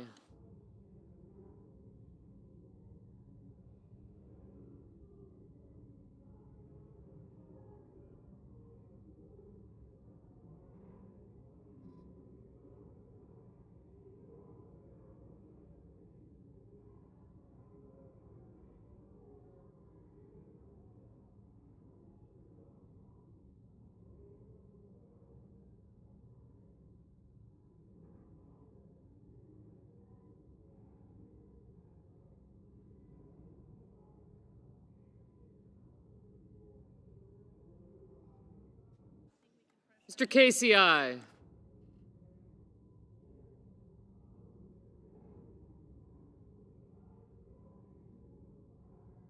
Mr. Cardin, aye.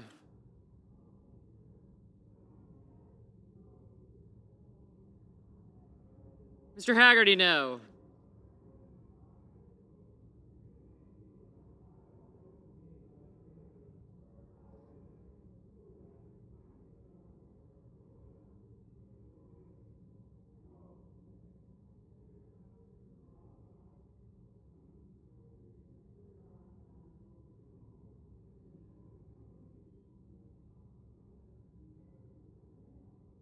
Mr. Wicker, no.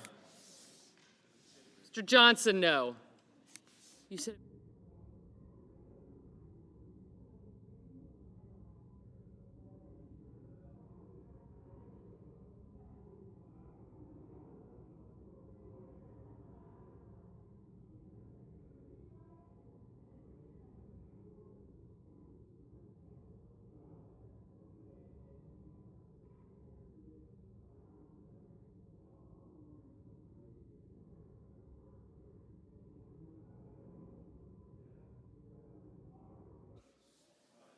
Mr. Scott of Florida, no. Mr. Hawley, no.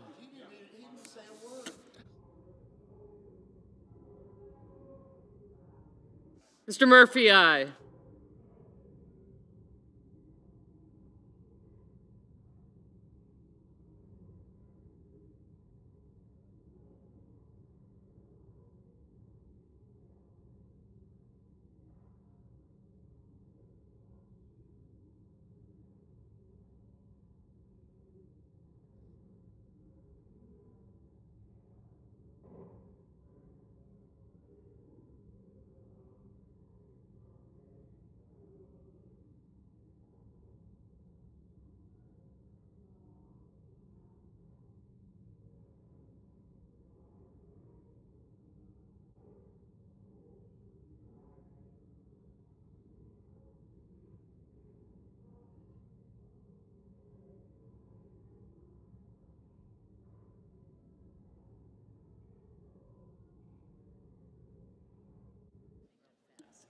Mr. Tillis, no. Mr. Bennett, aye.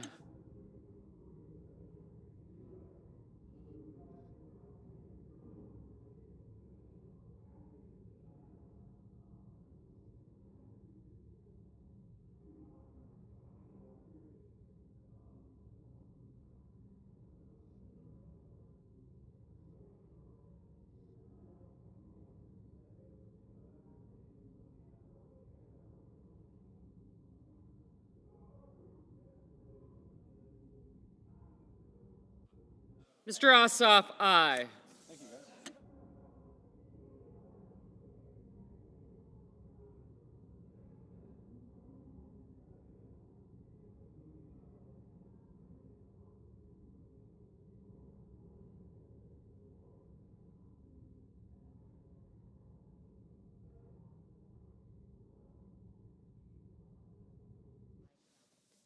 Ms. Baldwin, aye. Mrs. Britt, no.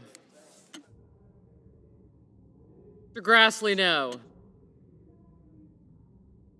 Mr. Rounds, no.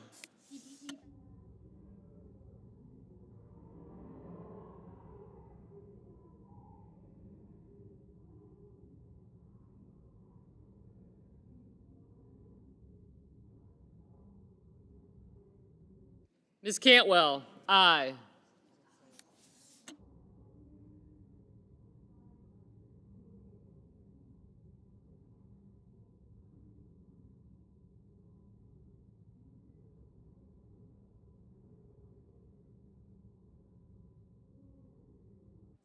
Mr. Brasso, no. Mr. Bozeman, no.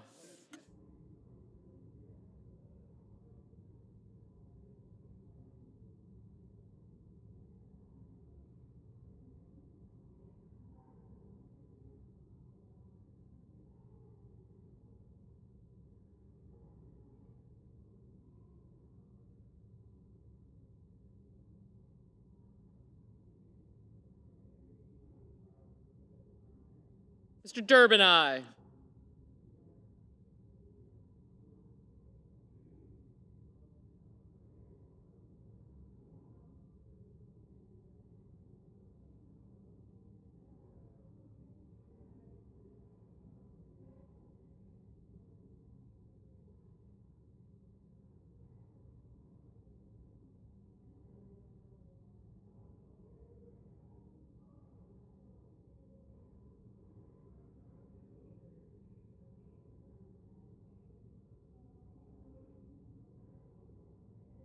Mr. Booker, aye.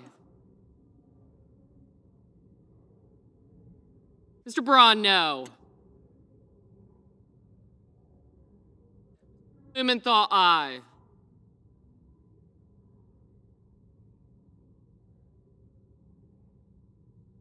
Ms. Butler, aye.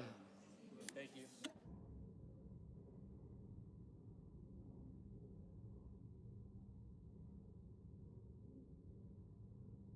Mr. Risch, no.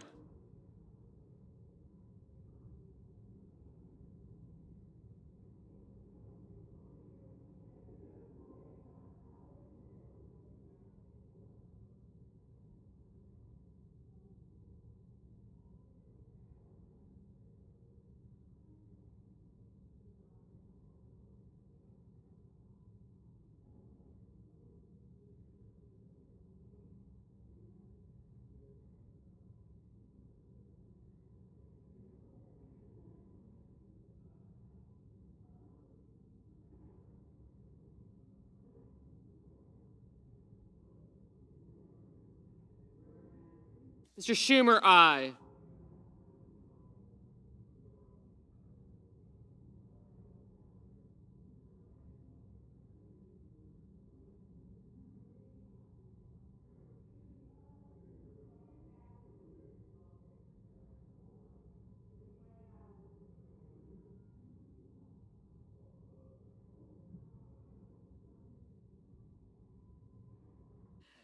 Mr. Scott of South Carolina, no.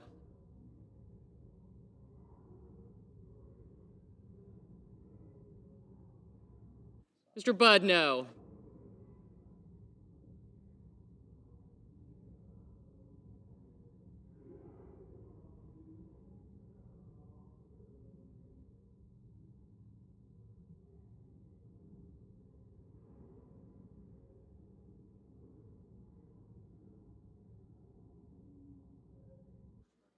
Ms. Duckworth, aye.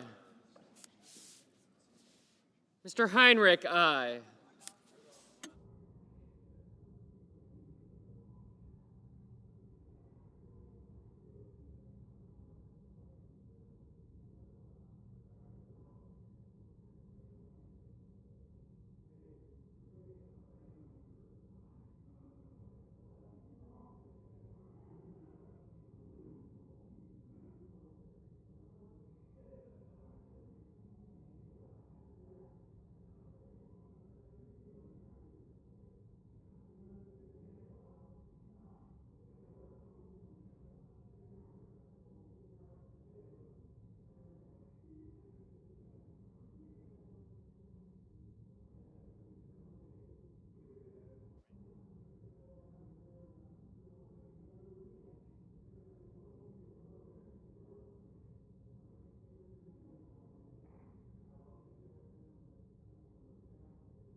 Mr. McConnell, no.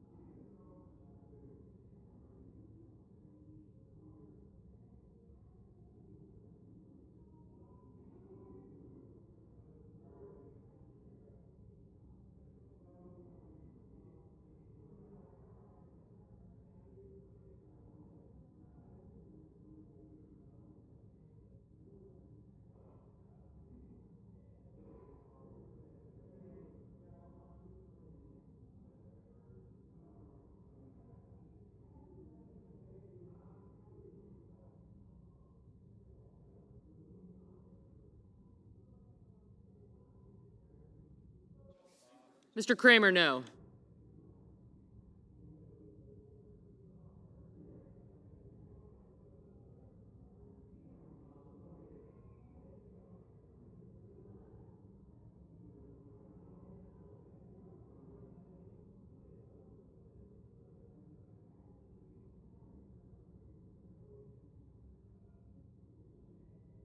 Mr. Schmidt, no.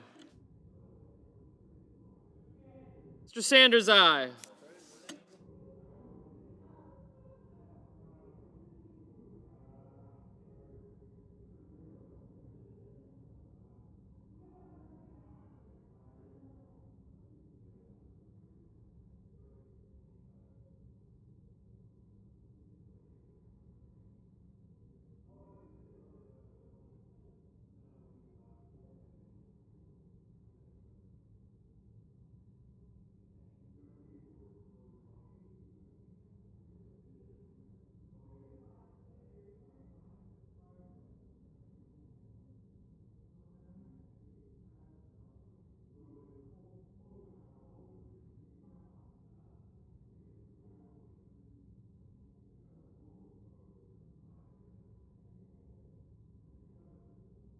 Mr. Daines, no. Sorry. Mr. Kelly, aye.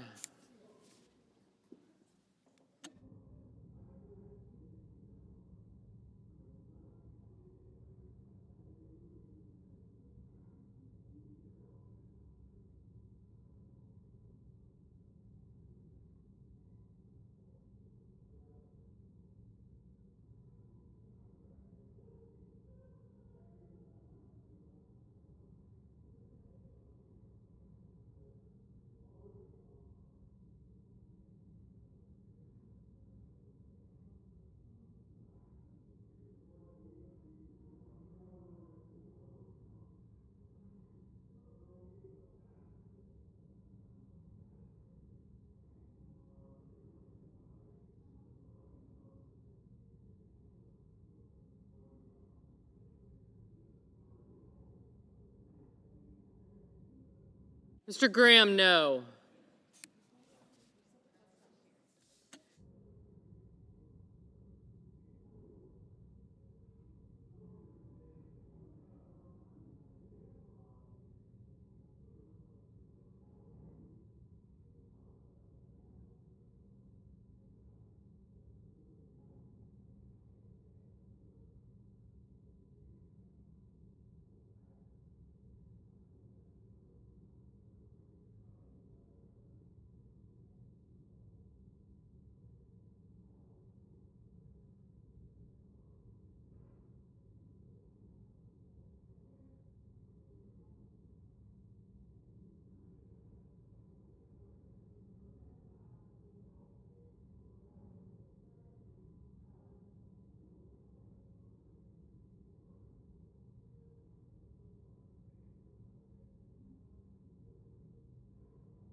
Mr. Van Hollen, no. Mr. Van Hollen, aye. I don't know what I was doing. Mr. Merkley, aye.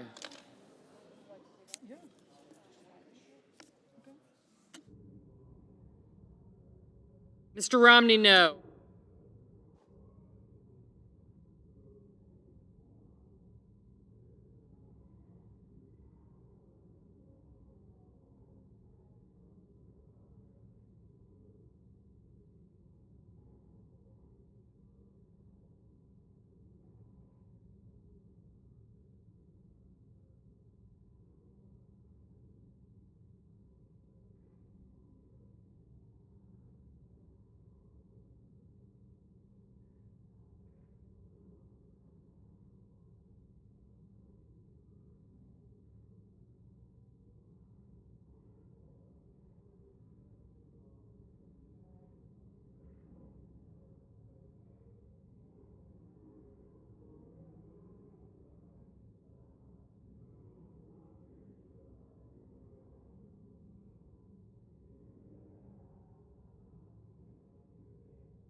Ms. Hirono, aye.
Mrs. Blackburn, no.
Mr. King, aye.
Mr. Cruz, Mr. Cruz.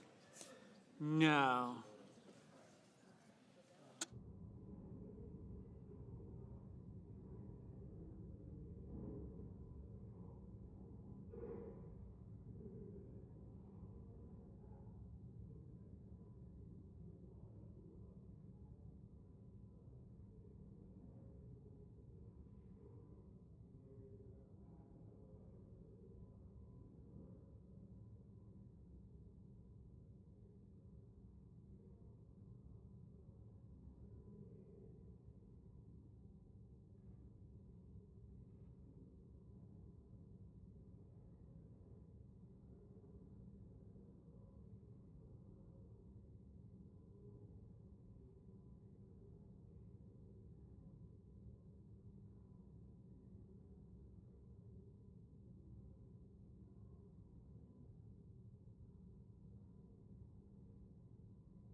Mr. Hickenlooper, Mr. Hickenlooper, aye.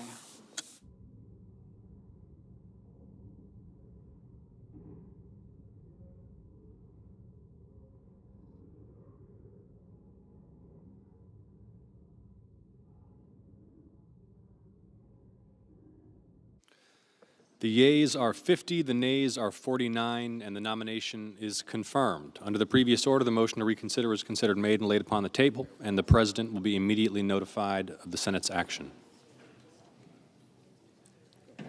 Mr. President, Senator from Colorado. I ask unanimous consent that the mandatory quorum call be waived. Without objection. The clerk will report the motion to invoke cloture. Cloture motion.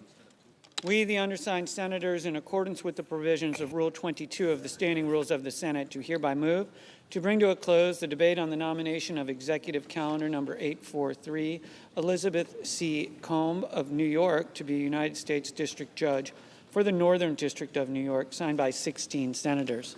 By unanimous consent, the mandatory quorum call has been waived. The question is it the sense of the Senate that debate on the nomination of Elizabeth C. Combe of New York to be United States District Judge for the Northern District of New York shall be brought to a close? The yeas and nays are mandatory under the rule. The clerk will call the roll. Ms. Baldwin, Mr. Barrasso.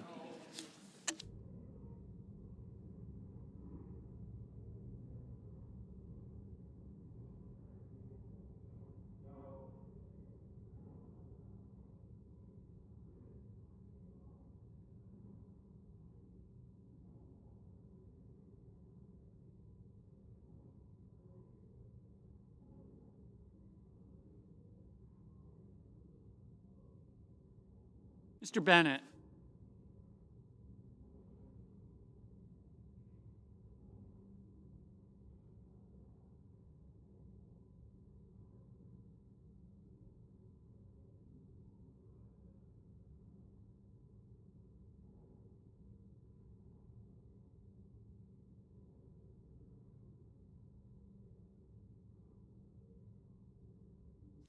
Mrs. Blackburn, Mr. Blumenthal, Mr. Booker, Mr. Bozeman, Mr. Braun, Mrs. Britt.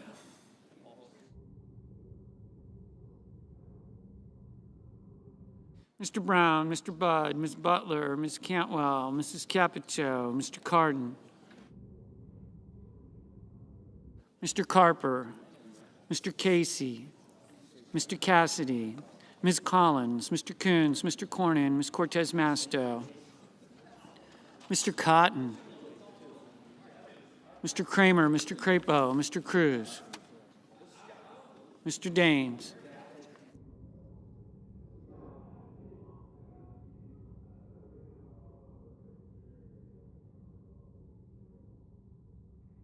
Ms. Duckworth, Mr. Durbin, Ms. Ernst.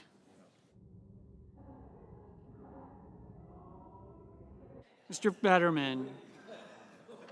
Mrs. Fisher, Mrs. Gillibrand, Mr. Graham, Mr. Grassley, Mr. Haggerty, Ms. Hassan, Mr. Hawley, Mr. Heinrich, Mr. Helmy, Mr. Hickenlooper, Ms. Rono, Mr. Hoven, Mrs. Hyde-Smith, Mr. Johnson, Mr. Kane, Mr. Kelly, Mr. Kennedy,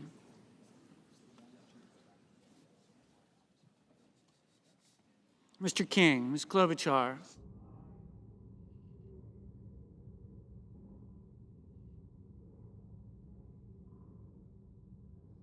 Mr. Lankford, Mr. Lee, Mr. Lujan, Ms. Lummis, Mr. Manchin, Mr. Markey, Mr. Marshall, Mr. McConnell, Mr. Merkley, Mr. Moran, Mr. Mullen, Ms. Murkowski,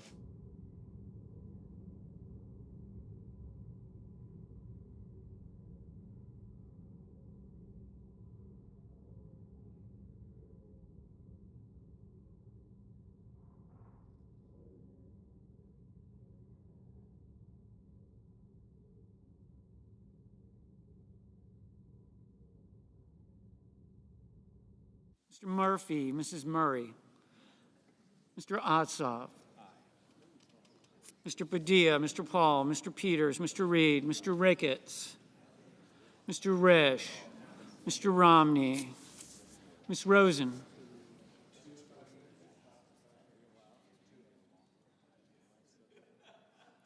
Mr. Rounds, Mr. Rubio, Mr. Sanders, Mr. Schatz, Mr. Schmidt, Mr. Schumer, Mr. Scott of Florida, Mr. Scott of South Carolina, Mrs. Shaheen, Ms. Sinema, Ms. Smith, Ms. Stabenow,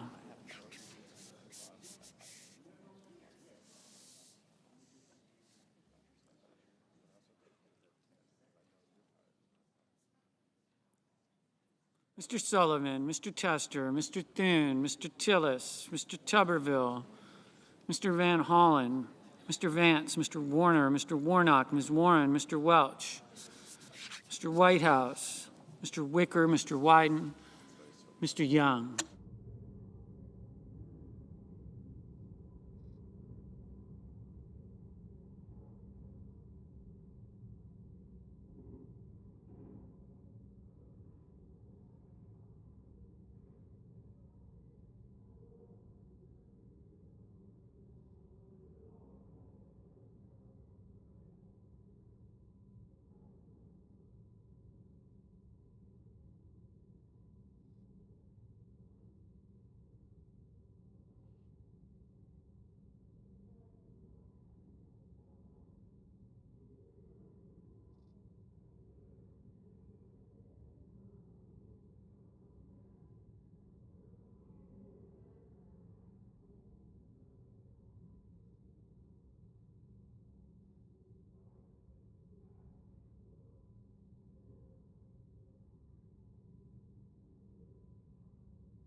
Mrs.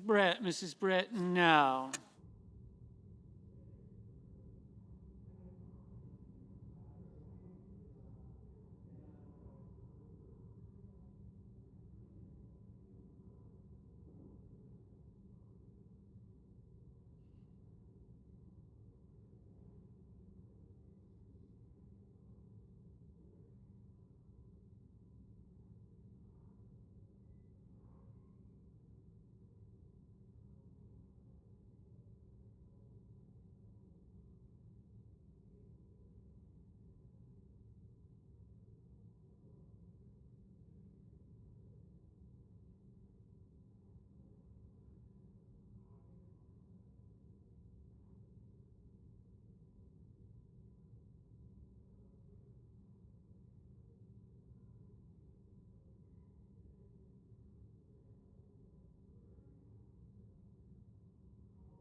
Senators voting in the affirmative: Baldwin, Duckworth, Fetterman, Hickenlooper, Hirono, King, Murphy, Ossoff, Tester. Senators voting in the negative: Barrasso, Britt, Cruz, Graham, Hyde-Smith, Lee, Marshall, Moran, Mullen, Paul, Scott of South Carolina, Tillis, Tuberville.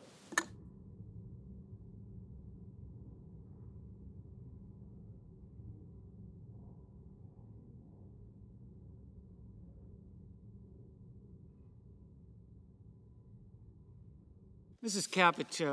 Capito, no.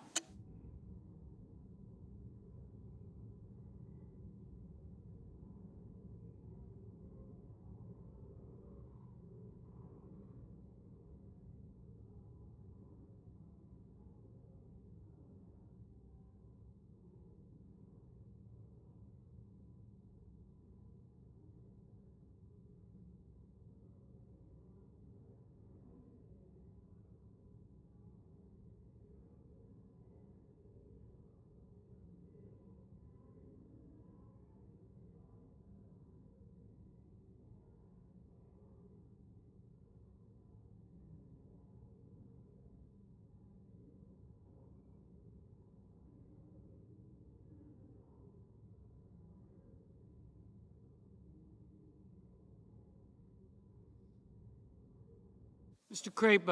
Crapo, no.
Mrs. Murray, aye.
Mr. Casey, aye.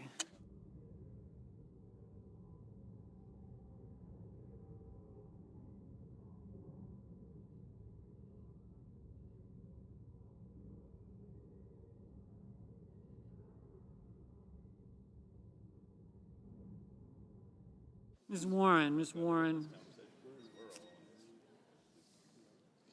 Aye.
Mr. Rubio, no.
Mr. Ricketts, no.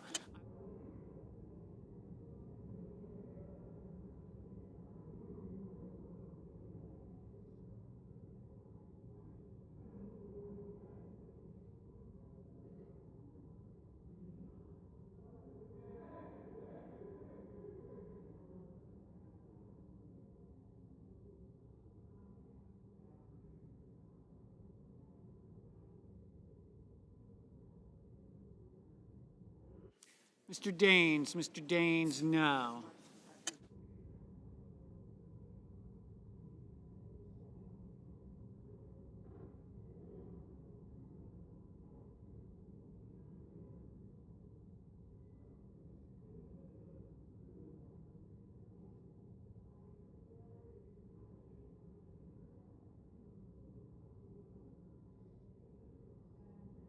Mr. Cornyn, no. Mr. Kelly, aye.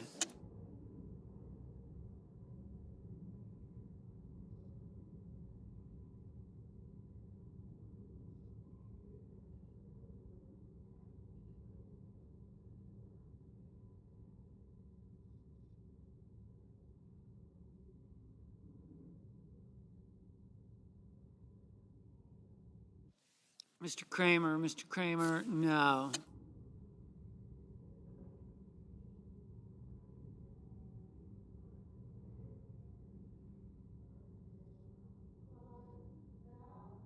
Ms. Lummis, no.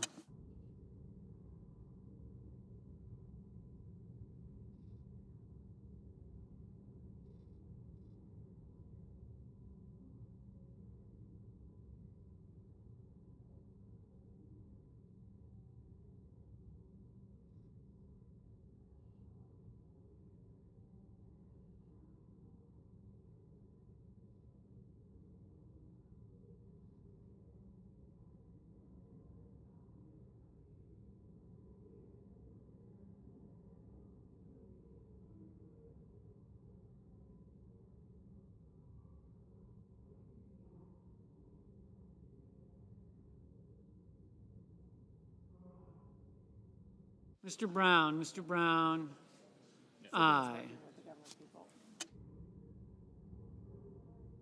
Mrs. Blackburn, no.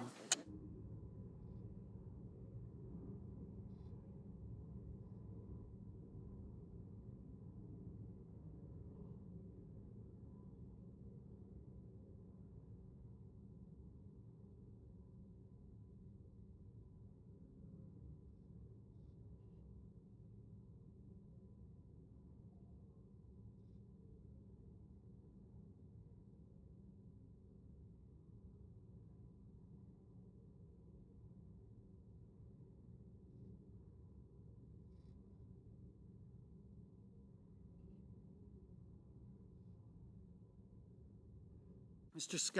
Scott of Florida, no. Ms. Ernst, no.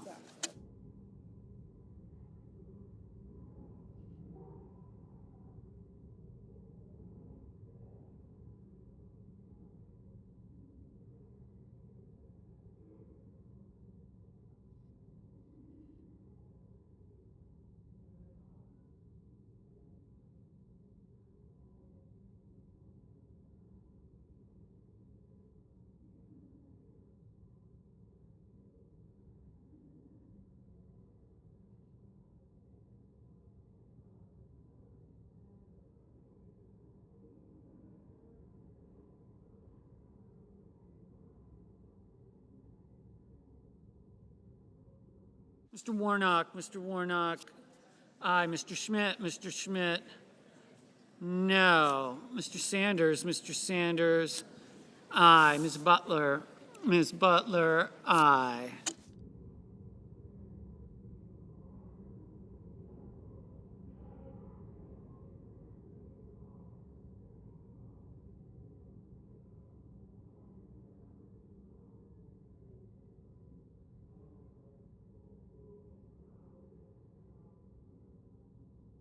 Mrs. Fisher, no.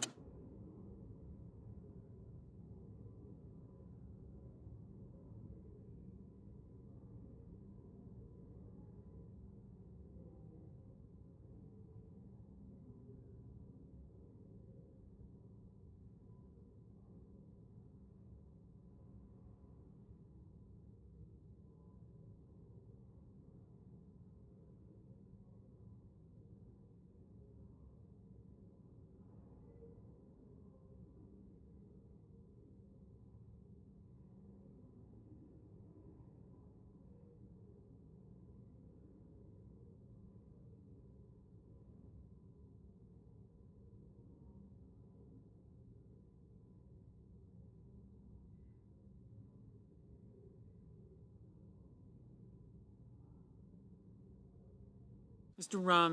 Romney, no.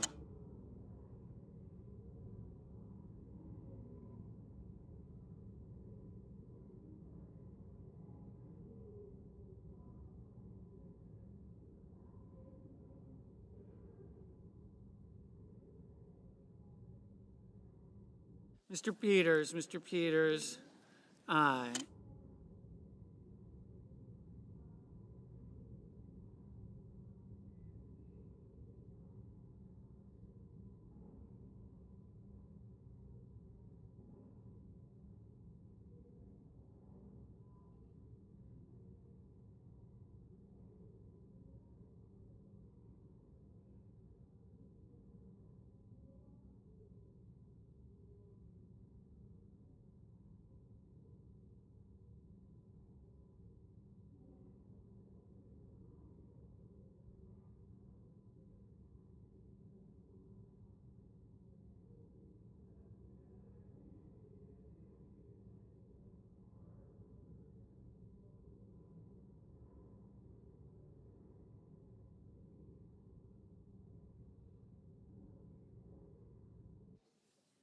Mr. Coons, aye.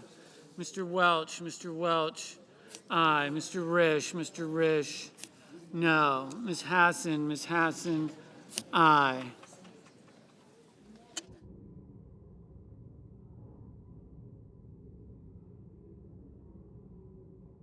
Mr. Cassidy, no. Mr.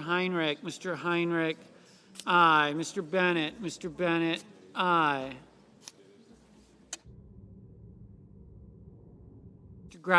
Mr. Grassley, no. Mr. Cotton, no.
Mr. Haggerty, no. Mr. Johnson, no.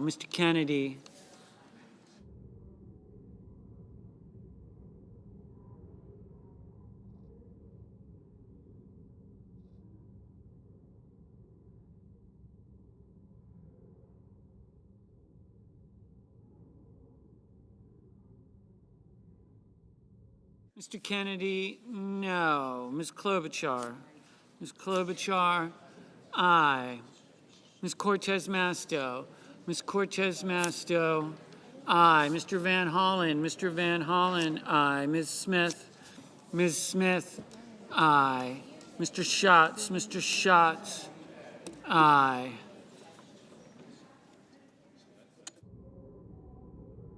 Ms. Stabenow, aye.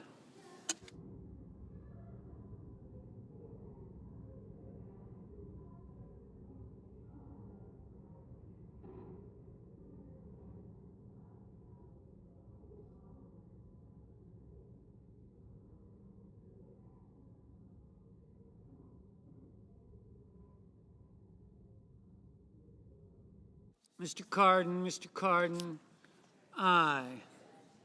Ms. Rosen, aye.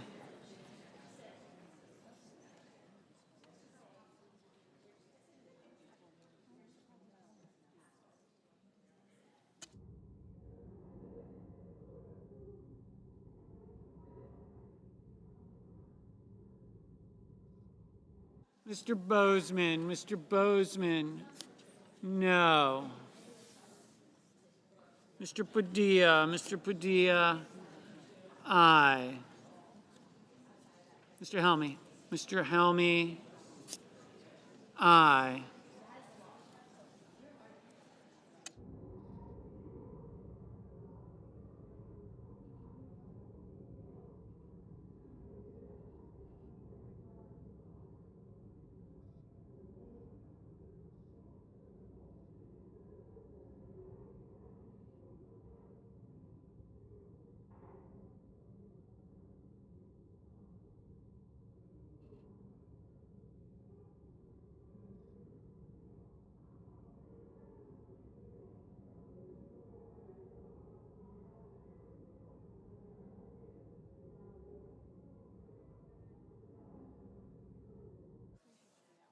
Mr. Rounds. Mr. Rounds, no.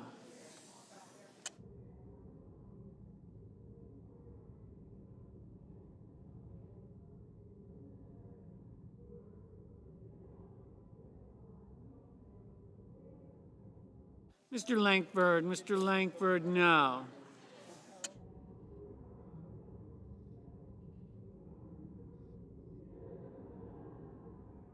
Mrs. Gillibrand, aye.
Mr.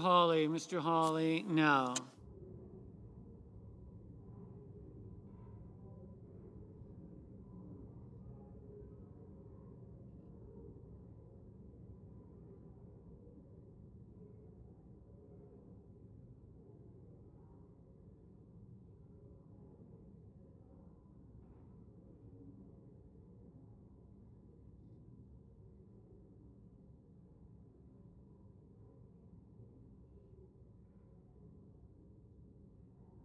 Mr.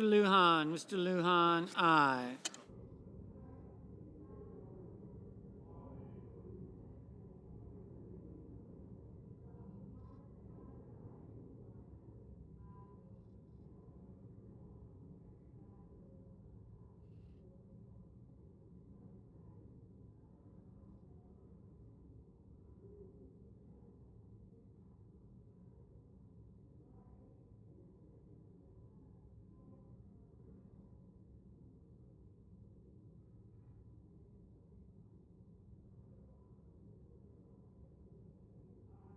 Mr. Wyden, aye. Mr. Wicker, no.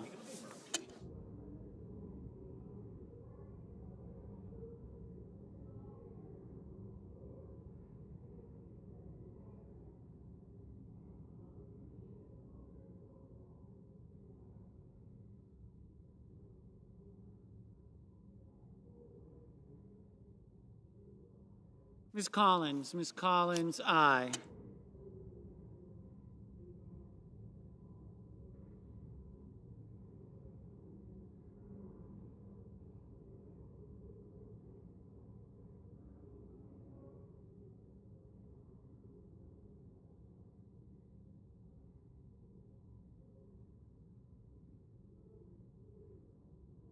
Mr. Schumer, aye.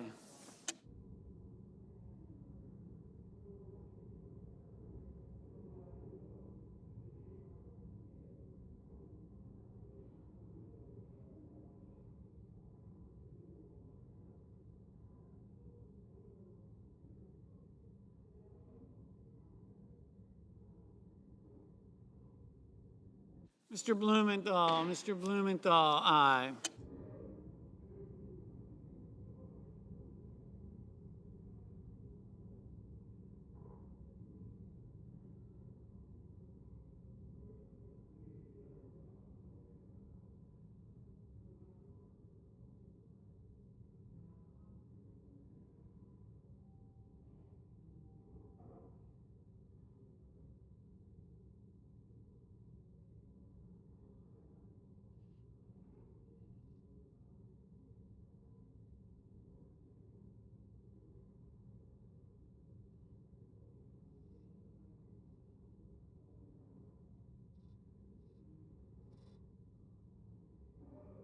Mr. Reed, aye.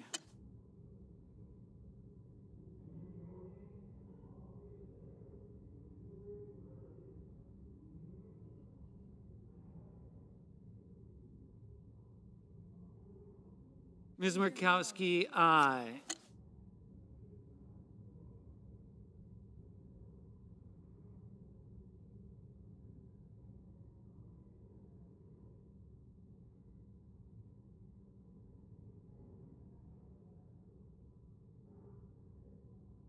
Mr. Kane, aye.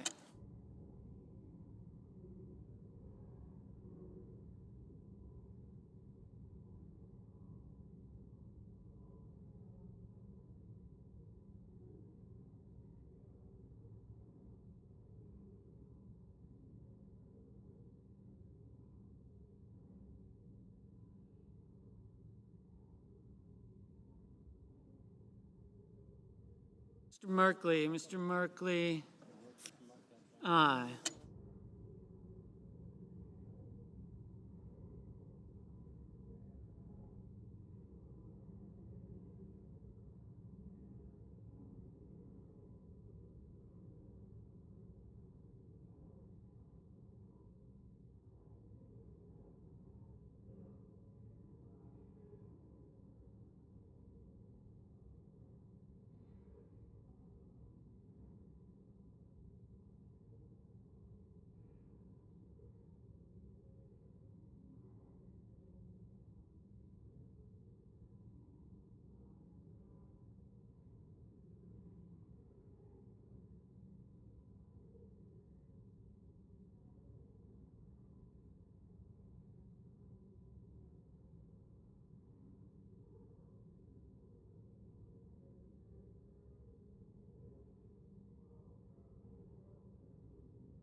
Mr. Braun, no.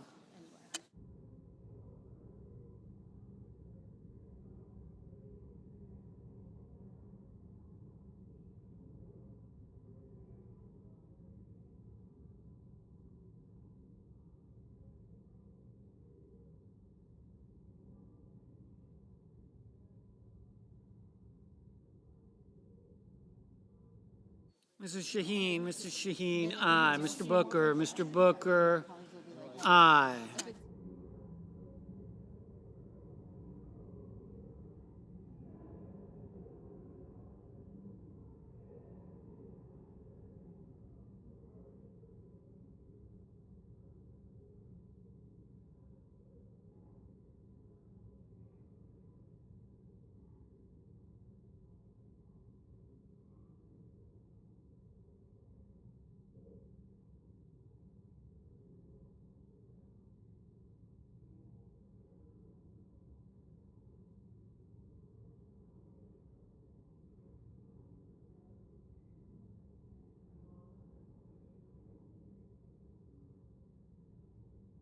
Mr. Durbin, aye.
Ms. Cantwell, aye.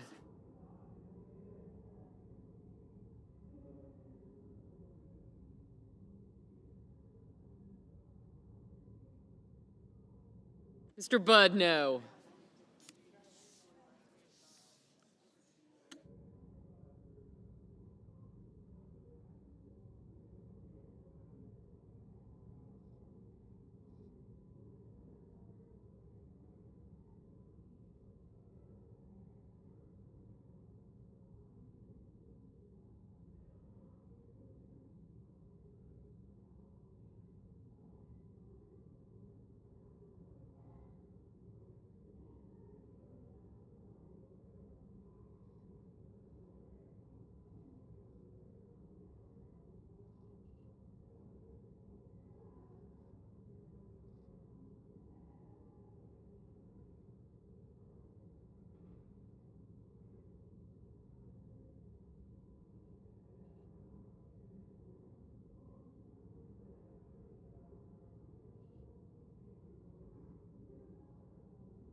Mr. Sullivan, no.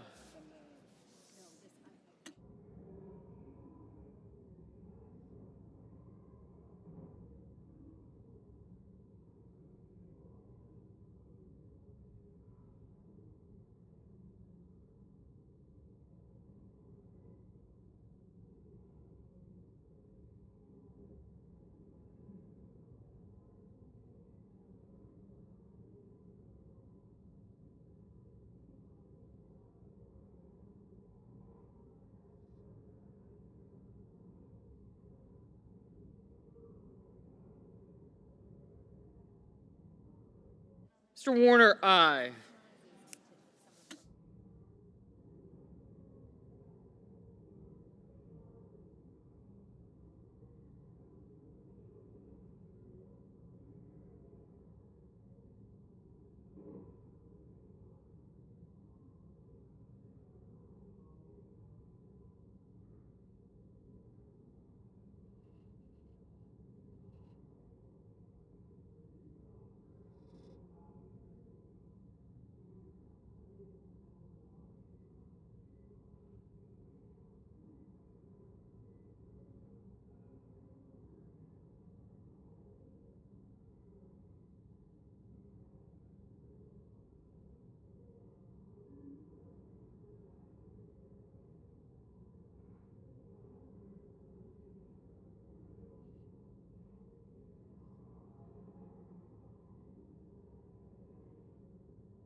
Mr. Markey, aye. There's going to be no more of this like dilly-dallying next year for these votes.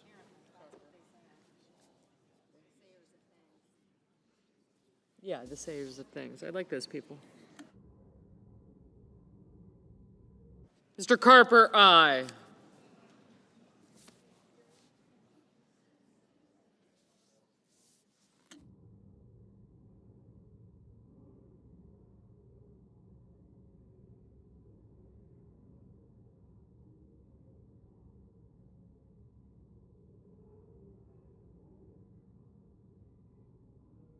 Mr. Young, no.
Mr. Thune, no.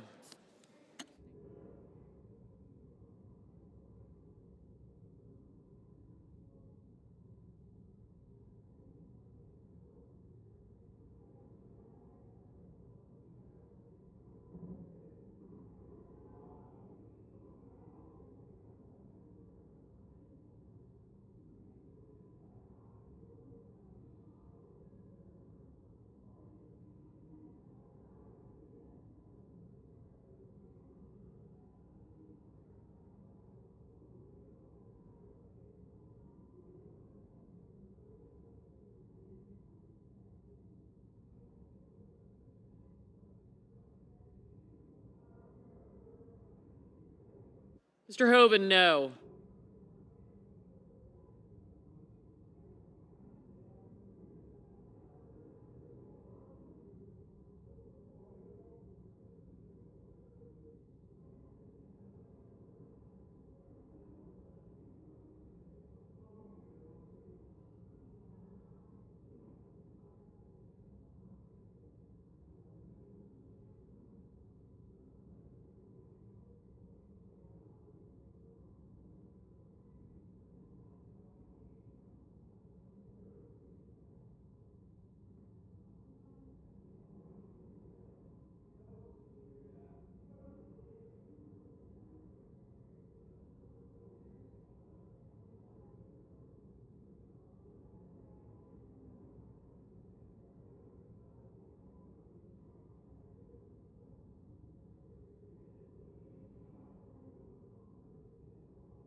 Mr. Whitehouse, aye.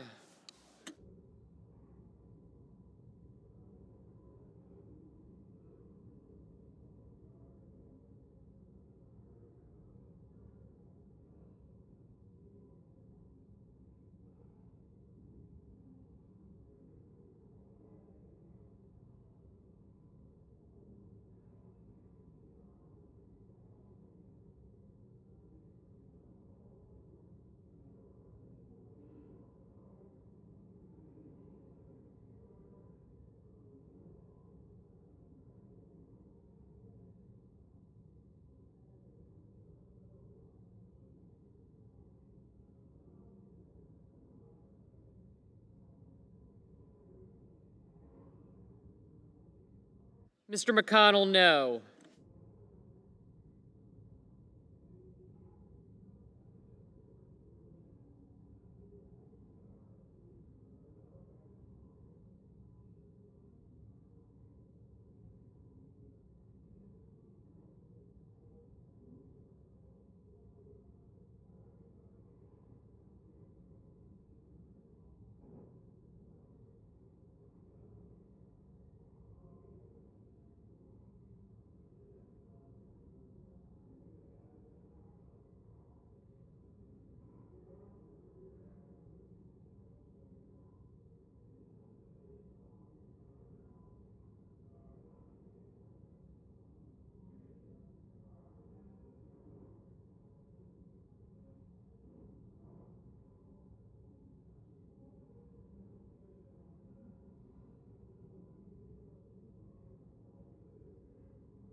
Manchin, aye.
On this vote, the yeas are 52, the nays are 46, and the motion is agreed to.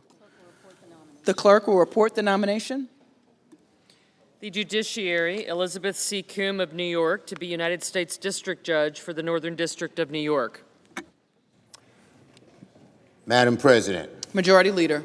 I ask unanimous consent that all post-cloture time on the Coombe nomination be considered expired at 5:30 p.m.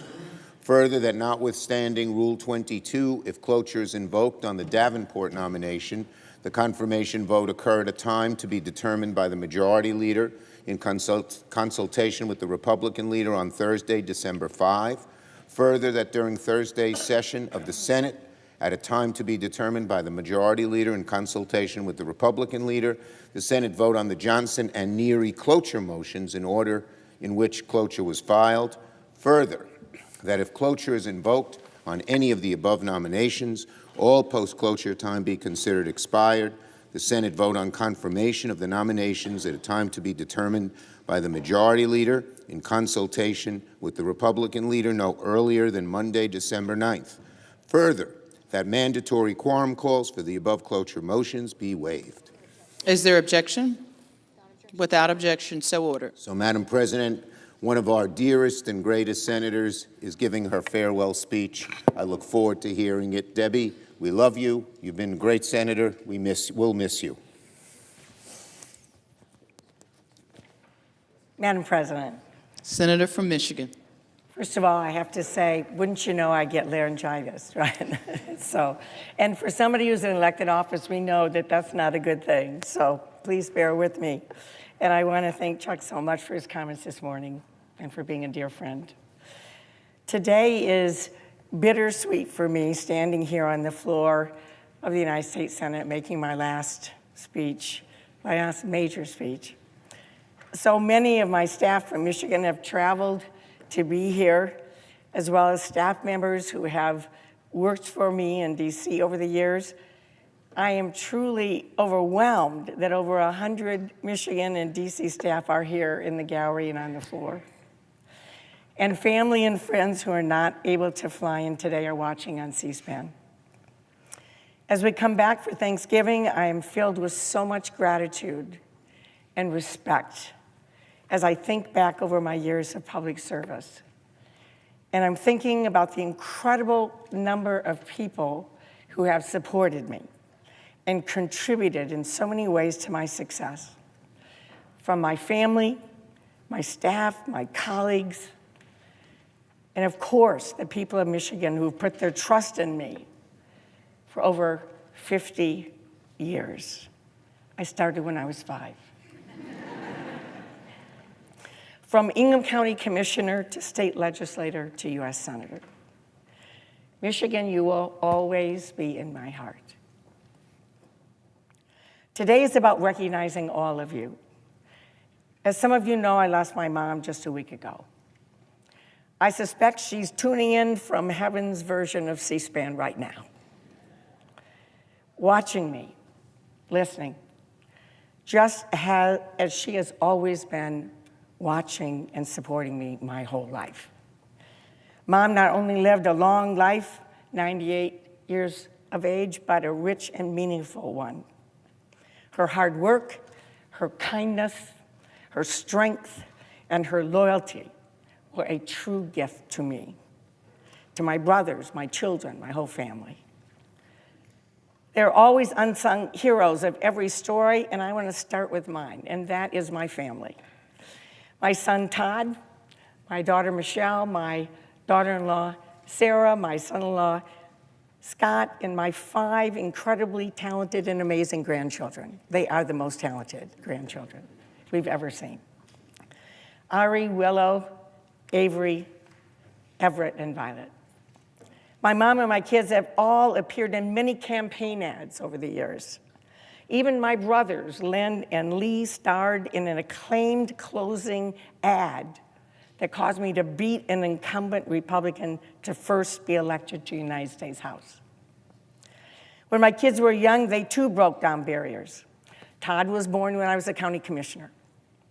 Michelle was born when I was a state representative.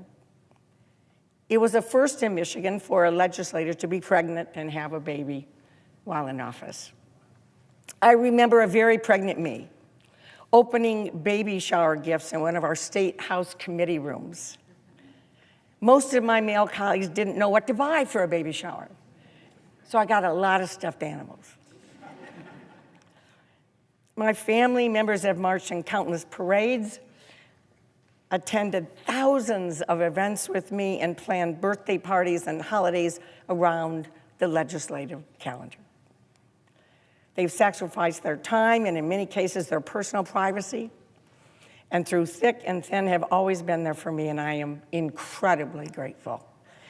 And I love you all so much. My family story has inspired my work as an elected official. I grew up in Clare, Michigan, where my mom was director of nursing at our small rural hospital.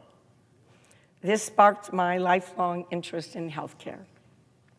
As a 24-year-old grad student at Michigan State University, I led an effort to save Ingham County's medical care facility from closure.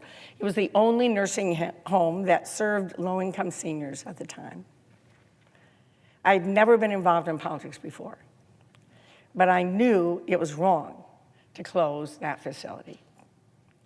We stopped the Ingham County Board of Commissioners from closing this critical service. And I was encouraged to run for county commission because I lived in the district of the commissioner who tried to close the nursing home. I ran against him. He called me that young broad, and the young broad beat him. And as they say, the rest is history. Healthcare remained a top priority for me from those early days to today. Today, I'm proud and grateful that more people in America have access to home health care, to hospice services, and lower prescription drug prices, in part because of my work. Medicare and Medicaid and community health centers provide stronger foundations for care for millions of Americans. I was a new member of the Senate Finance Committee when President Obama made health care reform his top priority. I was excited to be involved in every part of passing the Affordable Care Act, making sure that maternity care and mental health services and addiction treatment were all part of the new law. I spent a tremendous amount of time focused on the affordability of the new healthcare system and was successful in bringing down the amount that individuals would have to pay for coverage. I considered it a badge of honor during the final vote in committee when then Chairman Baucus turned to me and said, "Here we have Senator Affordability." My first viral moment as an elected official on social media happened during the debate on the Affordable Care Act. And my great friend Amy Klobuchar has often told this story. When Senator Kyle from Arizona argued against including maternity care as basic coverage by stating that he did not need maternity care, I told him, "Yes, but I bet your mom did." The public outcry that happened after that ensured to this day that maternity care is part of the Affordable Care Act. There has been no healthcare issue more profoundly influenced by my own family's life and experience than the issue of mental health. My father had a bipolar disorder that went undiagnosed for many years, like so many people. Our lives were changed when the drug lithium became available, and my dad had the support he needed to manage his disease and move forward with his life. I saw what happened when someone did not get the help they needed, and I saw what happened when they did. This experience fueled my passion to reduce the stigma on mental health and mental illness, and as I've often said, we need to treat healthcare above the neck the same as healthcare below the neck. I worked on this issue in the early days of my career chairing the Mental Health Committee in the Michigan House of Representatives. Later, I was honored to team up with Senator Roy Blunt for a 10-year effort to transform how we fund mental health and addiction services. This has been my passion and my most meaningful achievement. On the 50th anniversary of President Kennedy signing the Community Mental Health Bill, the last bill he signed before his death, Senator Blunt and I introduced and spoke here on the Senate floor about our new legislation, the Excellence in Mental Health and Addiction Treatment Act. President Kennedy envisioned a world where people wouldn't be housed in asylums, as they were called at the time, but would get the treatment and the care they needed in their community. The first part of his vision was implemented over the past 50 years. Mental hospitals closed. But the second half of it, creating comprehensive community care, never happened. Senator Blunt and I worked intensely over the past 10 years to make the second half of President Kennedy's vision a reality by creating comprehensive community behavioral health clinics, or CCBHCs, where clinics are funded as health care, not just through grants that stop and start. Now, because of our bipartisan efforts, culminating in full funding in the Safer Communities Act, we are in the midst of creating comprehensive community-based care across the country. And I thank you, all of you, for your help. So many people here, for your leadership and help in making that happen. We now have more than 500 community behavioral health clinics providing care across the country, with more being created every day. Millions of people now have the dignity of receiving mental health care and addiction treatment in their community, instead of sitting in an emergency room or in a jail or sleeping on the street.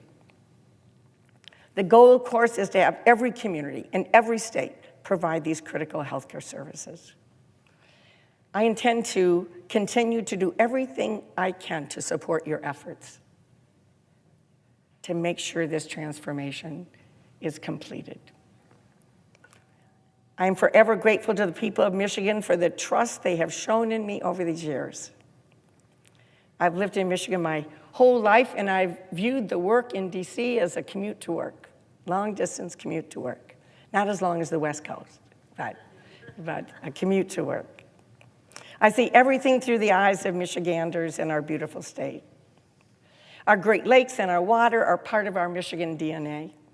Protecting our water has been my passion, from passing my very first bill in the Senate, which bans oil and gas drilling in the Great Lakes, to authoring the Great Lakes Restoration Initiative.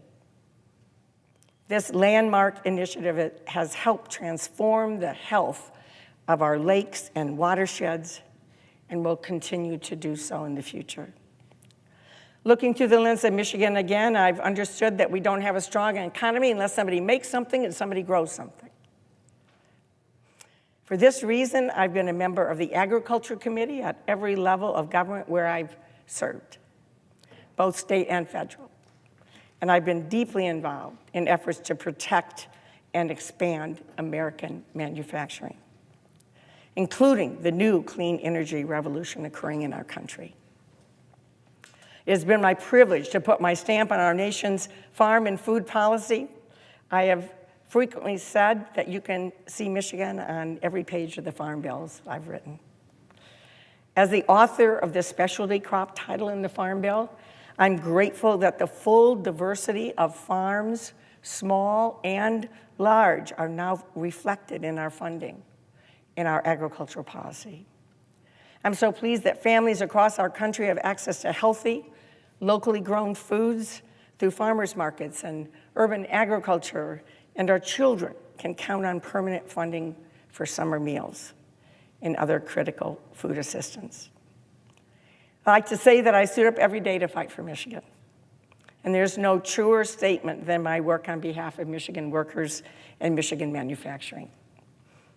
I'm so proud to have championed the auto rescue in 2009, to change tax incentives to invest and make things in America, and toughen our laws to support American manufacturing. I know we have the best workers in the world. And I know also that Michigan manufacturing is well positioned to prosper in the future. I want to take a moment, of course, to thank all of you. All of my great, great colleagues on both sides of the aisle, both past and present. So many of you have been wonderful partners in getting things done. And I'm so grateful for your friendship. I'm especially grateful for my Michigan partners. First, the amazing Carl Levin. And now my dear friend, Gary Peters. I like to say we're the 1-2 punch for Michigan. As we all know, to be effective, it's not necessary to agree with someone on everything. In fact, I don't agree with anybody on everything. It's only necessary to agree on one thing, one problem that needs to be solved, and then agree on the way to solve the one thing. Then we look for another colleague across the aisle to work with on one thing. That's how positive change happens. We all realize with all the incredible demands on our time and the constant additions and changes to our schedules, it's hard to find time to get to know each other on a personal level. Over the years, I've been so grateful for the bipartisan women senators' dinners, the international travel that we have that is so important. And playing Christmas carols on the piano at the Senate prayer breakfast is something I have thoroughly enjoyed. Exchanging stories about our families, our faith, our personal challenges have made a real difference. It has been a great honor for me to serve as a member of Senate Democratic leadership since 2005. I want to recognize Democratic leaders Tom Daschle and our dear Harry Reid, who were so supportive of me. I want to thank my great friend, Senator Chuck Schumer, and his extraordinary team. Chuck loves the United States Senate, and he loves our country with every bone in his body. And I'm so appreciative of his leadership and tireless work and friendship.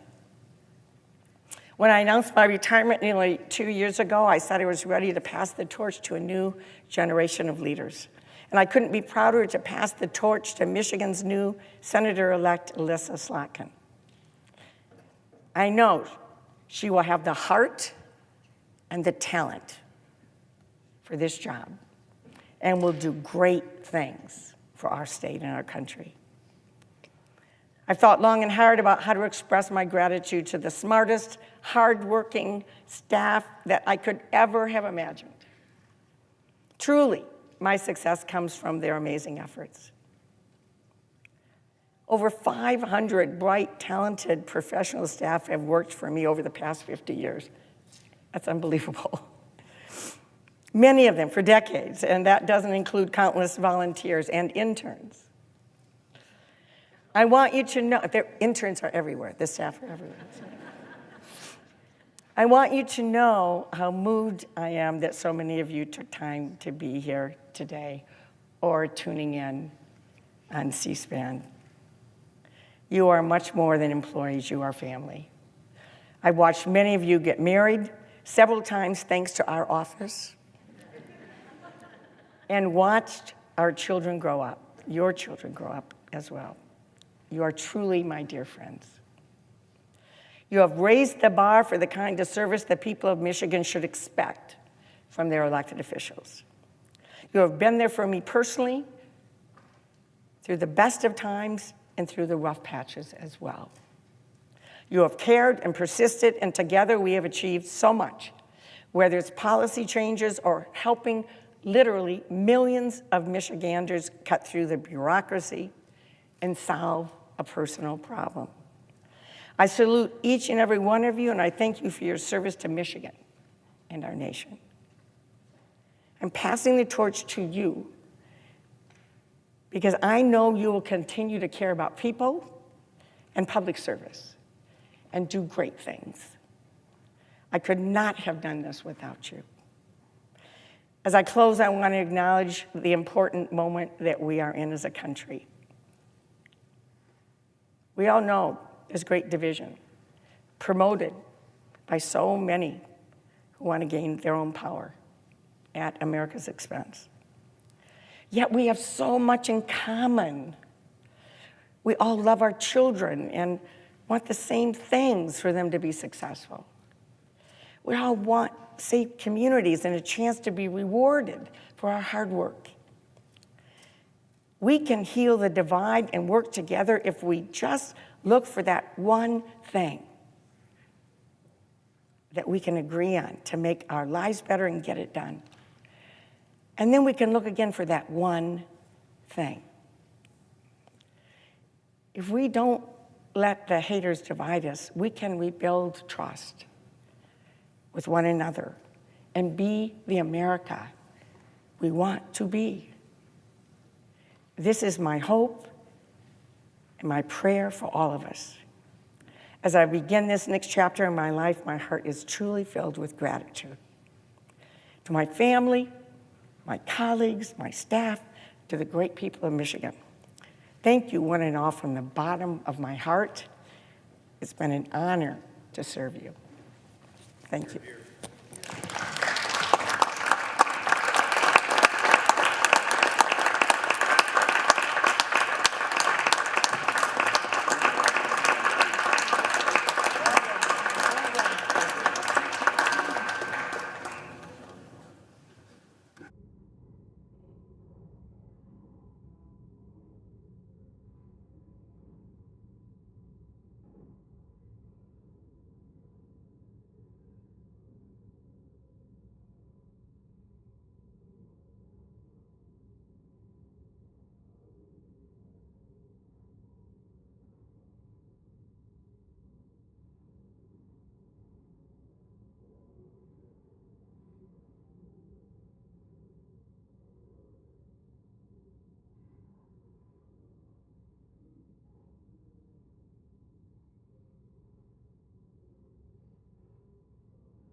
Madam President.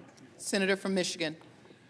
Madam President, I rise today to honor my friend, my colleague, the senior senator from the great state of Michigan, Debbie Stabenow.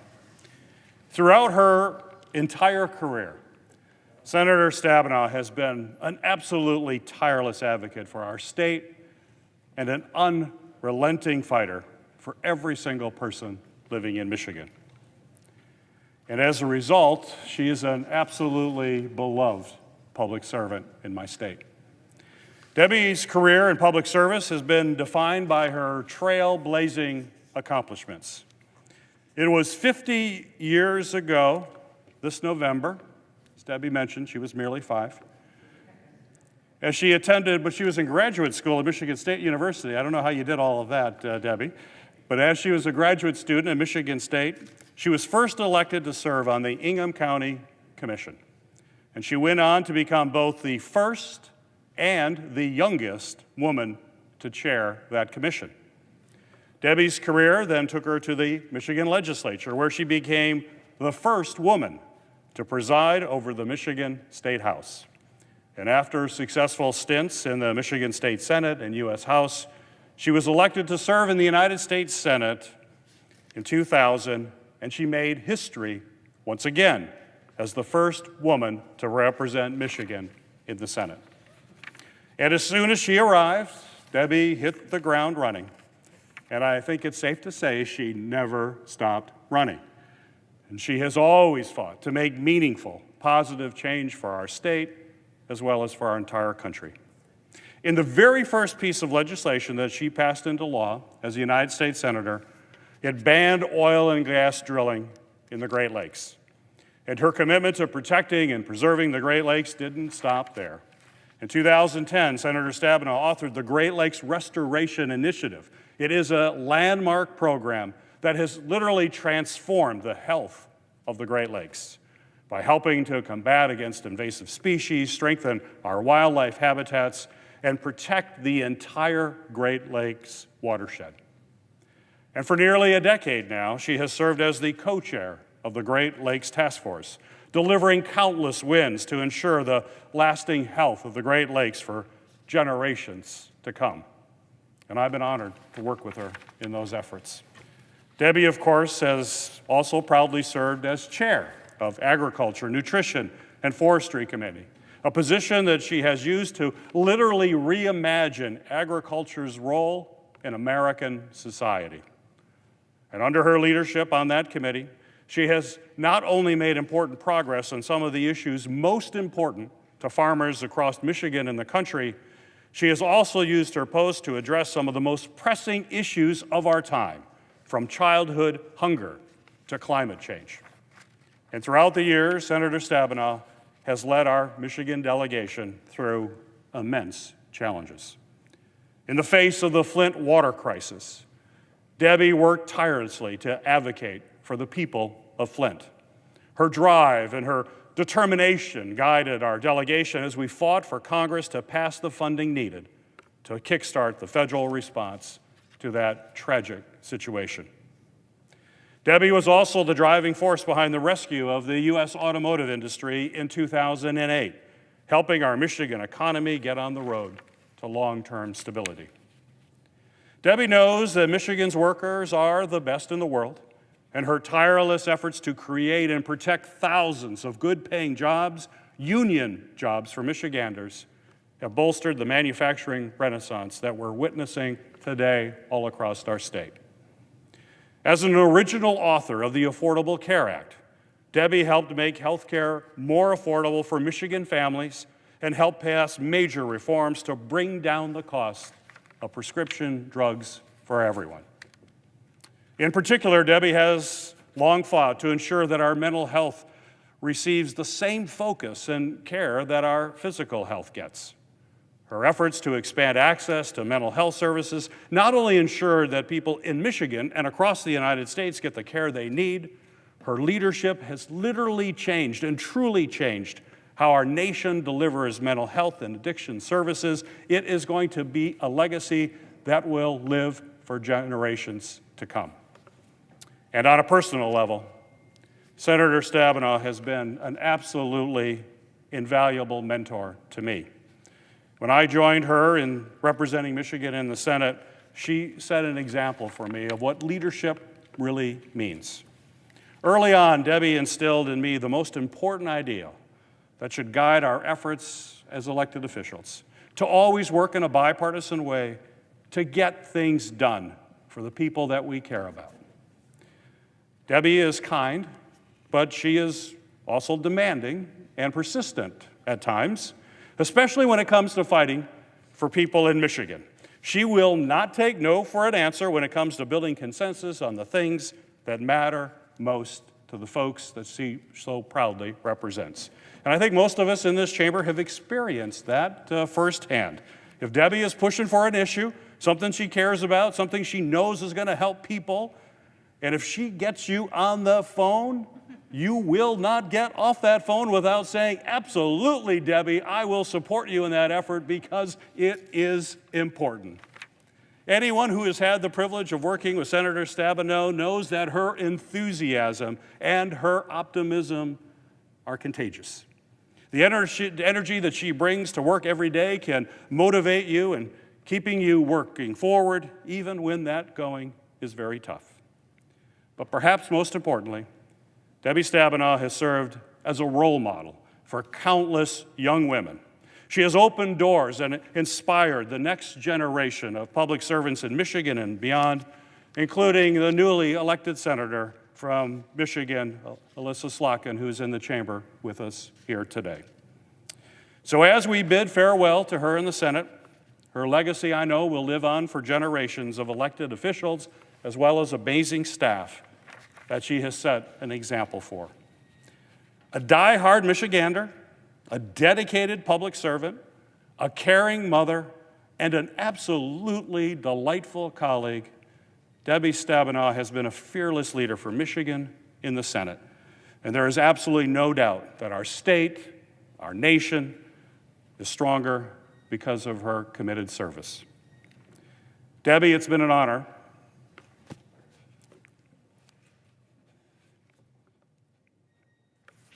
It's been an honor to serve alongside you. As you mentioned, we're the 1-2 punch for Michigan. It's been a privilege in my life, and I'm extremely proud of everything that you have accomplished, and I look forward to seeing great things ahead for you and wish you Godspeed. President. Senator from Minnesota. Madam President, as we saw Senator Peters' emotion about our dear friend, I saw that emotion well up in the eyes of so many of her staff, even before she started to speak. And I think that is because of the love that Debbie has engendered for so many years with this staff. And it is such a tribute to you, Debbie, that they came from all over the place to see you from the past, from the present, from Michigan. So that's a lasting legacy. Another legacy I was thinking about is that incredible portrait in the agriculture room. And I see Senator Smith, who sits in that room with me, of you surrounded by fruits and vegetables, as you should be. And it is the first portrait of any chair of the Agriculture Committee that is surrounded by fruits and vegetables. And that is a tribute to you because you got that done for America. I think about the persistence that Gary just spoke to, that persistence always with a smile, always with lipstick, always focused on getting things done. And that's something that I think when a lot of us wake up and things are down, to remember that smile and how persistent you were to get those things done is something that will inspire all of us. And as you mentioned, with Elissa Slotkin, this incredible new leader coming to the Senate, that you made sure that your legacy carried on with her election. So we thank you for that. I've had the great privilege of watching you stand up firsthand in those agriculture rooms, in the hearing rooms, to stand up for nutrition like no one really has ever done before in a leadership position in that committee. How you have stood up for our farmers, yes, but for also the people that rely on getting that affordable food. You're standing up for the auto workers, I think, in the Wayback Zone, when you stood up at that horrible time for the industry and you were there for them, the investing in mental health care. You mentioned one of my favorite stories, and that story is, yes, rather hilarious because Debbie, I want you to picture, was one of the few, if not the only woman in the room, one of two. Yes, see. As the presiding officer knows, Debbie will be one phone call away to correct us on what we have to get right at any time. We know who to call. One of two women in that room. And as the male senator was saying, I don't know, I wouldn't need those benefits. It was Debbie that said, I bet your mother did. And the point of that story was actually more than just the moment and that she got those benefits in. It was also that she was one of the first women in such a leadership role. There are a few here today, including Senator Murray. We think back to Senator Mikulski and others, but Debbie carried on that mantle, and she did it so well in leadership in the Senate and her work chairing the committee. But we all know that her work didn't end in this place. She also led on agriculture and other issues worldwide. I will never forget, she led the first all-women's trip to Africa, and we made stops in Senegal and Ethiopia and Tanzania. And in my closing story here, if you remember Senator Stabenow, the woman in Ethiopia, the farmer, she had a little plot of, she was raising teff, and she was alone. Her husband had died, and she was raising a number of kids by herself, and she had become a leader on sanitation for the area, and she had this little graph up on the wall provided by one of our foundations that showed her hut in the middle with a star on it. And we were all asking these senator-like questions about her crops and about her challenges of the walking 2 hours to fill the water every single day. And finally someone asked, what's your biggest challenge? And here's this woman in this little hut with only one solar panel, walking 2 hours every day. She says, challenges? And she points to this chart of her hut and says, I have no challenges, I am a leader. Debbie Stabenow is a leader, and she has gotten through a lot in the early days of women getting elected to these jobs to be able to get here in the first place, and then to be able to rise to where she is has been an incredible tribute to her perseverance, to her incredible staff, and to the people of Michigan. We thank you, Debbie. We know you're only going to be a phone call away. And for those of us on the Ag Committee, all we have to look up and see your smiling face among those fruits and vegetables. Thank you for your service. I yield the floor.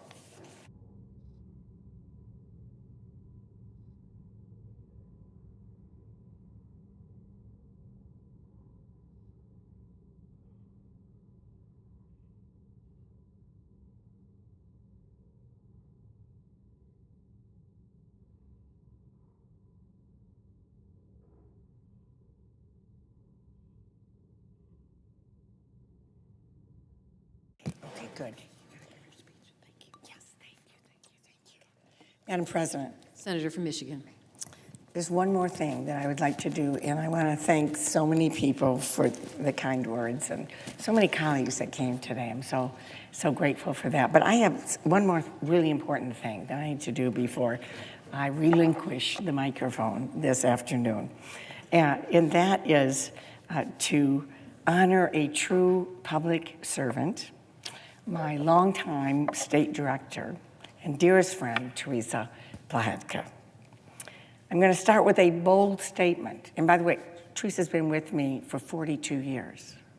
42, not 24, 42 years. And I want to start by making a bold statement. There is no one who has done more for the people of the state of Michigan and for Team Stabenow than Teresa Plahetka. The first time I met Teresa, I was in my first term in the Michigan State House.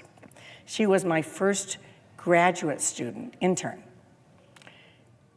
She graduated, and I hired her as my first policy staffer in 1982 for the State House Mental Health Committee. She has been at my side ever since for every decision, big and small, for 42 years. As I just gave my farewell speech on the floor, and it's so fitting that Teresa is here, because what a journey this has been. We all have policy experts and communications experts and experts to run our campaigns and experts in technology, but I'm not sure anyone else has all of those skills in one person like I do. She is truly one of a kind. I've been trying to think of the right words or right stories to sum up our time together, but realized, how can you possibly summarize almost 42 years of history and friendship? Maybe we can start with a variation on a very simple phrase. Did you talk to Teresa? Go talk to Teresa. Or what does Teresa think? Or have we asked Teresa? These are familiar phrases in my office and have been for decades, not just from the team, but from me. Whether it's taking the temperature on an issue in Michigan, getting the history of what we have done in the past, or just checking in, the team and I have always known we needed to get her gut check on everything we did. That's how vital she is and has been for us. I can't think of any issue during our time together where she didn't have critical input. Because of that, the Stabenow team, me, the state of Michigan, have been the beneficiaries of her knowledge, her creativity, and her gut instincts for decades. Solving problems, making people's lives better every day. Since these lives are often so intense, incredibly stressful, and time-consuming, as we know, you might be asking yourself, how on earth has Teresa been so successful for all this time? Where do I begin? Well, first, she's a brilliant political strategist who stays calm under pressure. During my first Senate campaign, almost no one believed we could win. In fact, pretty much everyone thought I should have stayed in the House and waited my turn. But not Teresa. We were down 9 points heading into Labor Day, but we had a strategy. And Teresa never wavered in her belief that we could win. And we stuck to it, and we knew it was a winning strategy, and we won. In every tough situation, the auto rescue, Flint water crisis, September 11th, COVID, multiple elections, Teresa kept calm under pressure and helped us pick the right strategy to be effective and get things done. Multiple staffers over the years have said she has taught them how to approach a tough situation. Like I said before, during all of these moments, the most asked question was always, what does Teresa think? And how would Teresa handle this? That's how she's kept us all focused on the tasks at hand. That extended no further than the communications coming out of our office each and every day. I know that there are a few staff, press staffers right now that are here or watching from home that remember and may be twitching at the thought of Teresa's red edits on their draft releases. But Teresa had a phrase which went, people assume your only priorities are the ones you are currently talking about. That phrase has been burned into the memory of just about every team member we've had over the last few years. It sounds simple, but sticking to it is so very hard at a time when so much is happening in our state and our country. It's also what has kept us all focused on message. And most importantly, it's reminded us that in the end, for us, it's all about Michigan. Teresa made certain that Michigan was at the heart of everything we did, and that started with our state team. From scheduling multi-day tours across the state to ensuring every constituent case, piece of mail, or phone call was responded to with respect. Teresa ran the state operation like a Swiss, or we would say, Shinola watch. Our regional managers were literally everywhere. In fact, there wasn't a time when I would walk through an airport where someone wouldn't come up to me and thank our team for attending an event, answering their email, helping them get something done. I wish Teresa could have been there for all of those thank yous, because she was the one that made it all work. So what's her secret sauce? Well, as we know, it's all about systems. Teresa is known for being incredibly organized and developing the systems that have made the office run. If she sees a problem or something that can be done better, she works with the team to find a better way to accomplish the goal. It could be something small, such as changing the days of staff calls so the week or information flow works better, to organizing huge, effective appropriations processes every single year. If there's a system in our office that works well, it was Teresa that created it and made it work. If it didn't work well, then that staffer probably didn't check with Teresa. During the pandemic, she regularly solicited feedback on what was working and what was not. She also took time to stop and ask important questions like, what did we learn from how we worked during the pandemic? And how should the office adapt going forward? Instead of just working in the same way we had before the pandemic, Teresa made sure our office adapted. Some of these systems are so infamous that when staff have transitioned to new jobs, the number one thing we hear is these places don't have nearly the level of efficient organization, and that Teresa would be horrified by the lack of systems. Teresa also knew that in order for all of this to work, we had to be a team. Teresa genuinely cares about the people she works with. Over the last few weeks, as I've been thinking about this speech, our team couldn't say enough about how Teresa supports them both professionally and personally. The best part of it all, despite all she has accomplished, Teresa doesn't take herself too seriously. Her sense of humor and levity helps keep things going. She always made it a priority that the DC and state staff were connected as one team, making sure DC staff came to Michigan often and got to know their counterparts and were not afraid to pick up the phone, talk through an issue, and work together.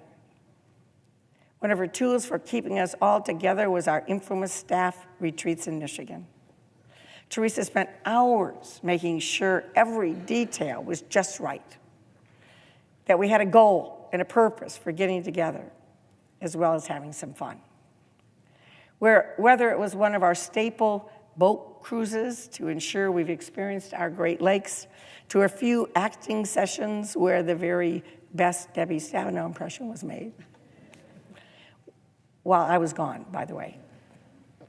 Teresa organized all of it. A common discussion in our office is what everyone's favorite staff retreat was over the years, and swapping stories from gatherings. While they're difficult and a pain to organize, especially as the team got larger and larger, I know she loved showing everyone what pure Michigan really means. Whether it's our food, our water, our wine, our beer, or a freezing cold boat cruise, Teresa always lit up when the team was back in Michigan. So let me just say, as you can see, I could go on and on about Teresa, but I want to end by saying the biggest thank you possible. I know her wonderful husband, Jeff, her kids, Zach and Rachel, and grandkids, Oliver, Ellie, and Valerie, are watching from Michigan and are incredibly proud of her. I know our team is here too, watching from the gallery and watching from home, and they too are so incredibly proud to have served with Teresa. Maybe the word I'm thinking of right now that really sums it up is legacy. Teresa's legacy for our staff and for the state of Michigan will be felt for many, many years to come. Together, we've experienced more than either of us probably thought was ever possible. Forgotten more amazing stories than we'd like to admit. And we'll keep some of the stories between just us.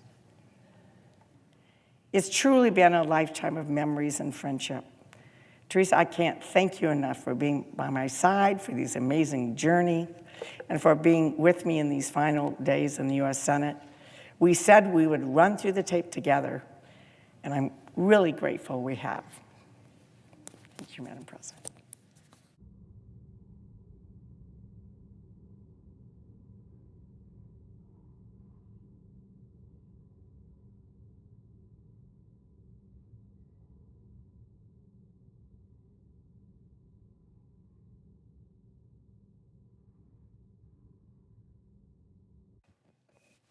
Madam President.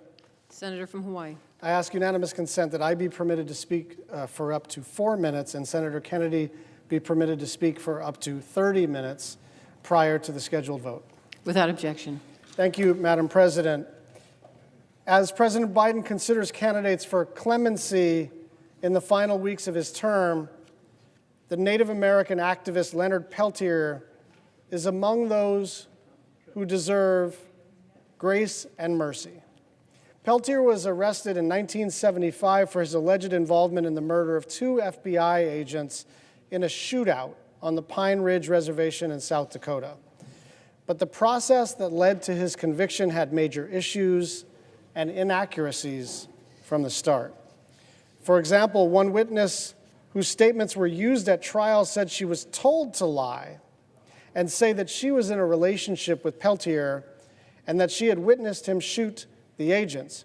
She later recanted that statement, saying, quote, "I was forced into this, and I feel very awful. I just wish that Leonard Peltier would get out of prison," end quote. In another instance, according to reporting, a juror who on day 2 of the trial professed her prejudice against Native Americans was allowed to remain on the panel. If that wasn't enough, take it from the very U.S. attorney who tried the case. The prosecutor who tried the case, James Reynolds, who said Peltier had served his sentence on, quote, "the basis of minimal evidence, a result that I strongly doubt would be upheld in any court today," end quote. In the same letter, Reynolds urged President Biden to commute Peltier's sentence, writing, quote, "I write today from a position rare for a former prosecutor to beseech you to commute the sentence of a man who I helped put behind bars. With time and the benefit of hindsight, I've realized that the prosecution and continued incarceration of Mr. Peltier was and is unjust. We were not able to prove that Mr. Peltier personally committed any offense on the Pine Ridge Reservation," end quote. Peltier is now 80 years old and has been in prison for 50 years. He is in declining health, experiencing vision loss and other illnesses. And in spite of all that, earlier this year, federal officials denied his request for compassionate release and parole. And so, even if you believe that he did in fact commit the crime, surely now the time is now to let him spend whatever remaining days he has at home to die with his family. He's done his time. He's of old age and in poor health. This is what clemency is for. This is what mercy is for. He poses little threat to society. If there was ever a case that merited compassionate release, Leonard Peltier's is it. This is exactly what this awesome presidential power is for, to right a historic wrong, and if not that, then just to show mercy and let an old man die with his family. I yield the floor. Madam President. Senator from Louisiana. Thank you, Madam President. Madam President, I ask unanimous consent to use a prop during my remarks. Without objection. Thank you, Madam President. I'm going to try not to use my full time, Madam President. It's become in vogue in Washington to talk about government waste, and I'm glad. I think that's a good thing. It's become in vogue to talk about inefficiencies and reducing spending, and I think that's a good thing. I remember when I first got here back in 2017, one of my early Appropriations Committee meetings. I was green as a gourd. We'd just passed the Tax Cuts and Jobs Act. I thought to myself, you know, we're going to run some deficits for a while because we just cut taxes. And there was an item in the budget for I think a 3 or 4% automatic pay raise for our federal employees. They get it every year. I'm not saying they don't deserve it. A lot of people deserve more money. I've never heard anybody around this place stand up and say, I've got a bad idea and I need money for it. It's always a great idea. So I'm not begrudging the federal employees, but I said, you know, I told my colleagues, I said, you know, we're going to run deficits. Maybe we ought to skip the pay raise this year. And I made a motion. And I remember some of my colleagues looked at me like I had a sexually transmitted disease or something. I mean, I made this motion, and I didn't think it was that big a deal. I don't know how many members on the Appropriations Committee there are, 35, 40. I got 2 votes. Everybody else suddenly had an important message on their phone. So I learned a good lesson. You know, I like to say my mother didn't raise a fool, and if she did, it was one of my brothers. but I was a fool then. But I'm glad things have changed, and I hope we follow through. Now, government waste takes many forms, but I'll tell you one form. It's the purest form. It's when the federal government has taxpayer money, and it doesn't belong to the federal government, but the federal government refuses to give it back. And that's the case we have at the Department of Treasury. I don't want to be too hard on my friends at the Treasury because they've come around. It's taken 8 years, but they've come around. The Department of Treasury is holding $95 million, not 950,000, 95 million unredeemed and fully matured savings bonds. I'll explain what that means in a second. The value is $38 billion. Now, there are only 335 million Americans. So this is probably not realistic, but if one unredeemed bond, if you assess one unredeemed bond to one individual American, that's 30% of our country. Now, what's a matured, unredeemed savings bond? A savings bond, as you probably know, Madam President, is just a loan to the government. That's all it is. You want to invest your money and you want to help the government. Say you want to, in World War II, we sold a lot of bonds to help pay for World War II. You say give money to the government, and over a long period of time, usually 20 or 30 years, sometimes 10 to 15, at the end, you'll get back money plus interest. So it's not like a regular bond where you get quarterly interest payments. You give your money to the federal government takes your name and address, you get a piece of paper, and at the end of however long of a bond you buy, say 20 years, you get back your principal plus interest. A good example is there are all types of savings bonds, and I don't want to get too far down in the weeds, but let's take a double E U.S. savings bond. Okay, let's suppose I buy one. I go to the federal government. I give the federal government $200. They take my name. They take my address. They give me a sheet of paper. Used to, they'd give you an actual bond. They don't do that anymore. And I say, great, I just invested $200. In 20 years, I can go back to the federal government, and they will give me $400. My original $200 plus the interest. It's a great deal. It used to be parents would buy savings bonds for their children. And during World War II, government financed part of the war, selling savings bonds. There's just one problem with this scenario. I've known this for a long time. The federal government has $95 million, $38 billion worth of savings bonds over at Treasury. They have the names and they have the addresses of all of these people. And the people who are owed that money, many of them are dead. But when those bonds matured, they didn't come get their money. And you say, well, that's cool. That's okay. You know, if you gave them $200, it'll just keep earning interest. No, it won't. It becomes interest-free. If I buy a 20-year bond at the end of 20 years and I don't come get my principal and my interest, I don't get any extra interest. And for a long time, the Department of Treasury has had the names of these 95 million people or their heirs, and it totals $38 billion. So, naive as I was, I went to the Department of Treasury and said, you know, we need to give this money back to people. What's the problem? You got names, you got addresses. After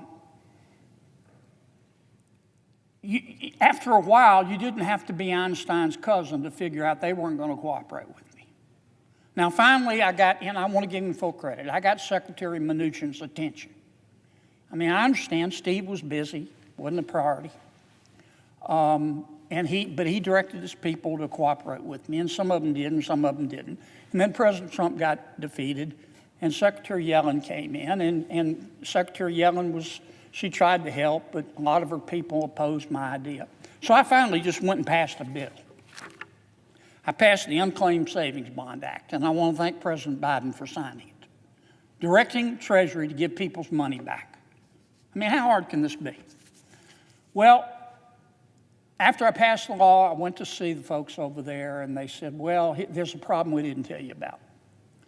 All these records, these names and addresses are in storage, and they have to be digitized. They're just a mess, okay? They have to be digitized. I said, okay.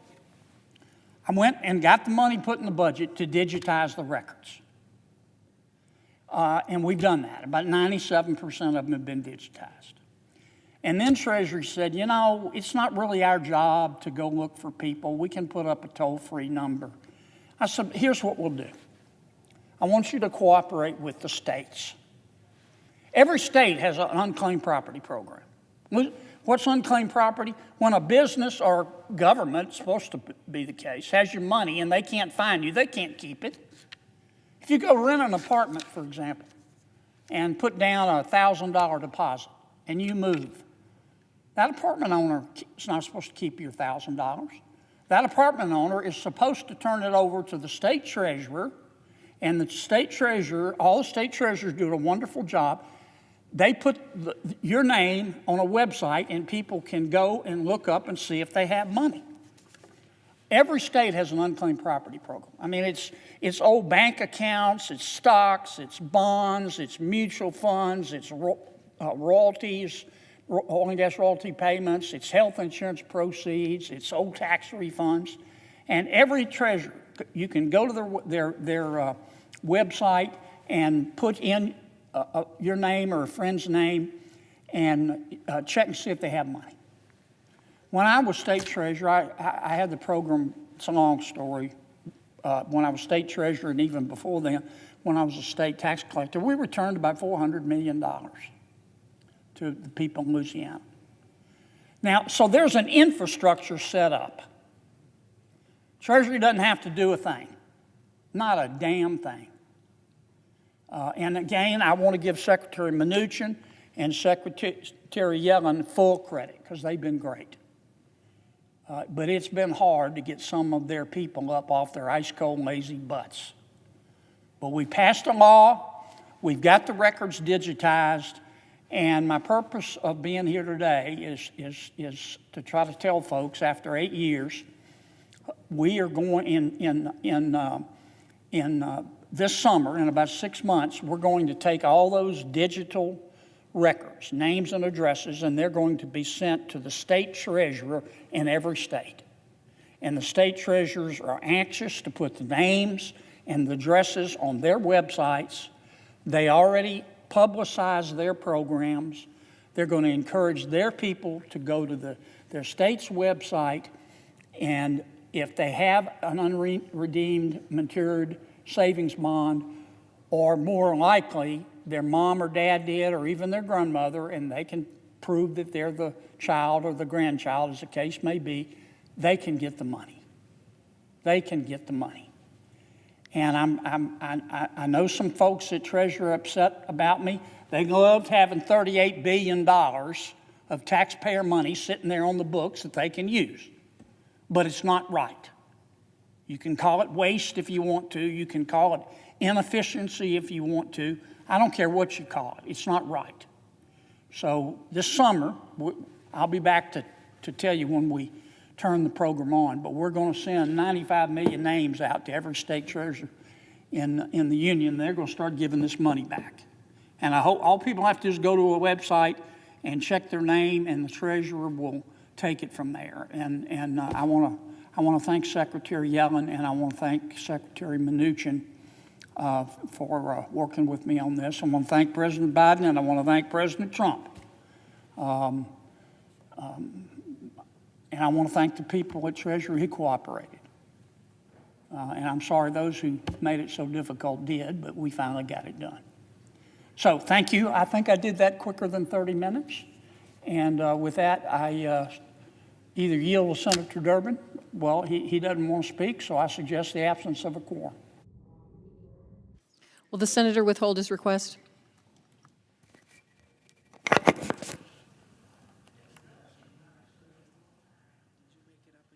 I made it up. Yeah, okay.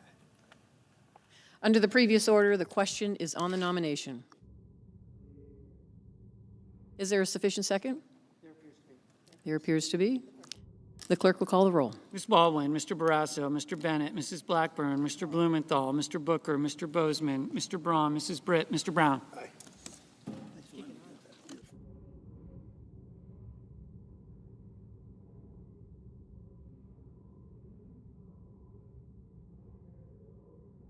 Mr. Budd.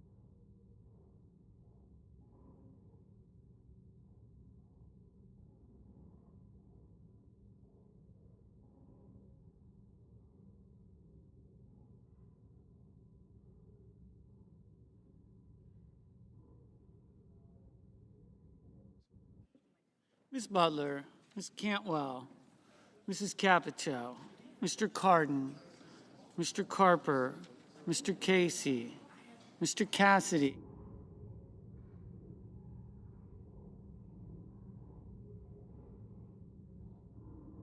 Ms. Collins,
Mr. Coons, Mr. Cornyn, Ms. Cortez Masto, Mr. Cotton, Mr. Kramer, Mr. Crapo, Mr. Cruz, Mr. Daines, Ms. Duckworth, Mr. Durbin.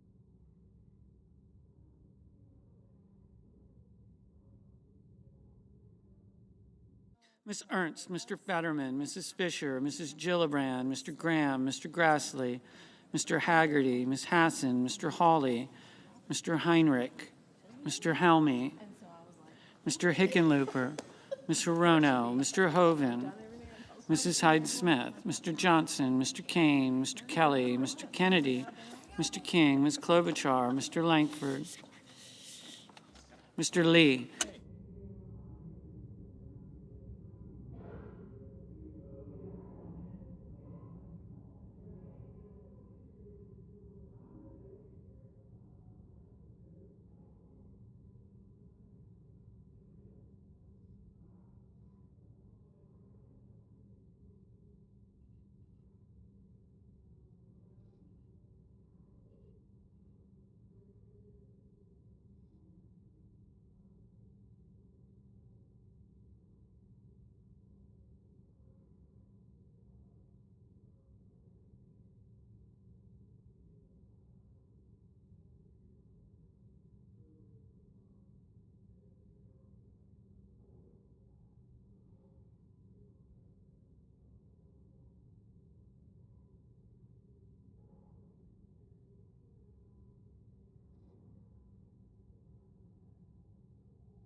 Ms. Lummis, Mr. Manchin, Mr. Markey, Mr. Marshall, Mr. McConnell, Mr. Merkley, Mr. Moran, Mr. Mullen, Ms. Murkowski, Mr. Murphy, Mrs. Murray, Mr. Ossoff, Mr. Padilla, Mr. Paul, Mr. Peters, Mr. Reed, Mr. Ricketts, Mr. Risch, Mr. Romney,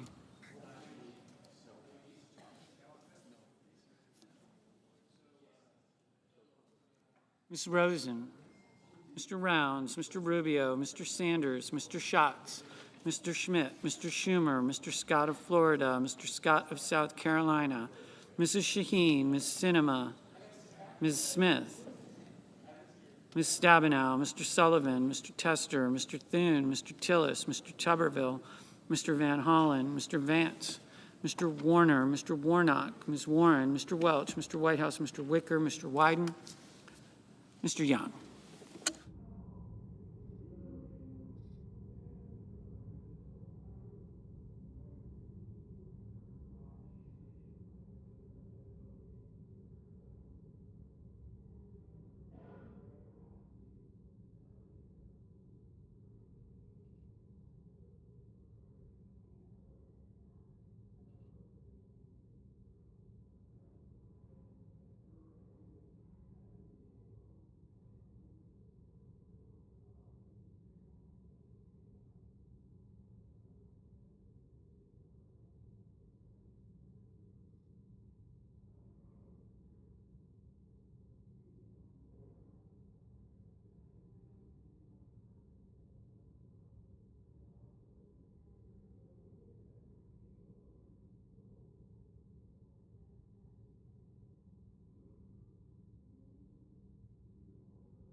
Senators voting in the affirmative: Brown, Butler, Cortez Masto, Duckworth, Durbin, Gillibrand, Hassan, Helmy, Kane, Lujan, Merkley, Padilla, Peters, Schatz, Smith, Stabenow, and Warnock.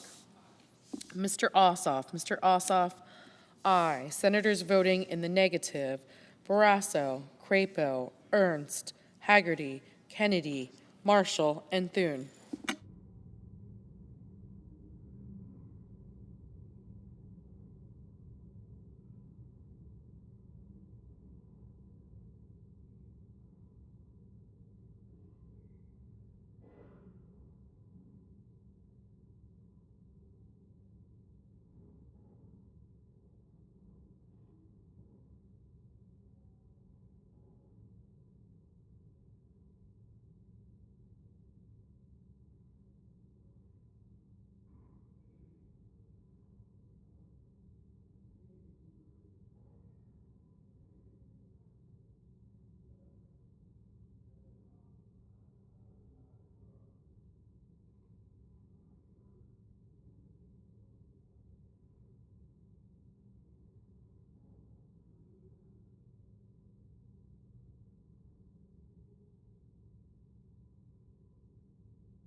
Mr. Booker, aye.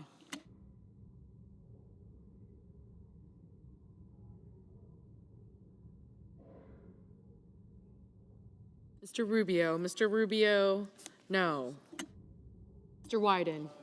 Mr. Wyden, aye.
Mr. Hickenlooper, aye.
Mr. Hoven. Mr. Hoven, no.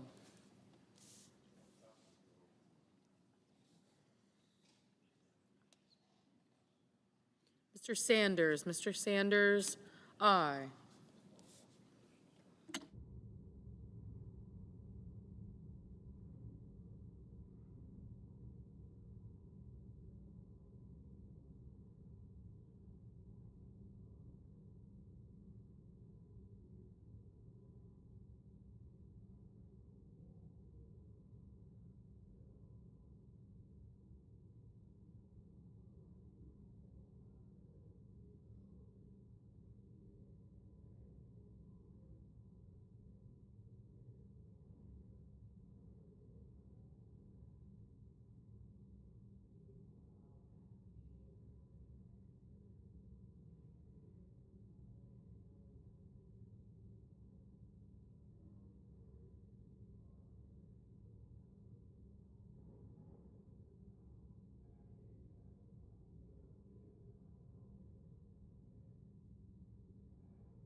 Mr. Van Hollen. Mr. Van Hollen, aye.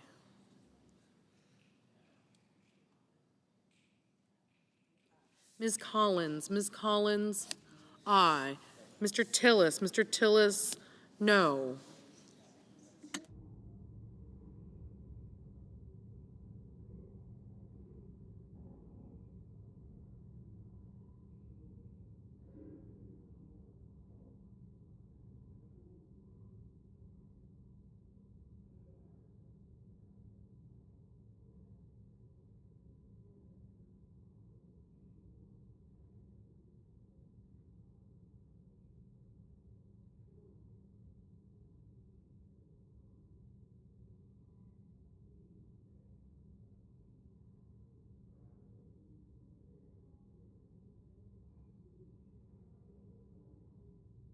Mr. Fetterman. Mr. Fetterman, aye.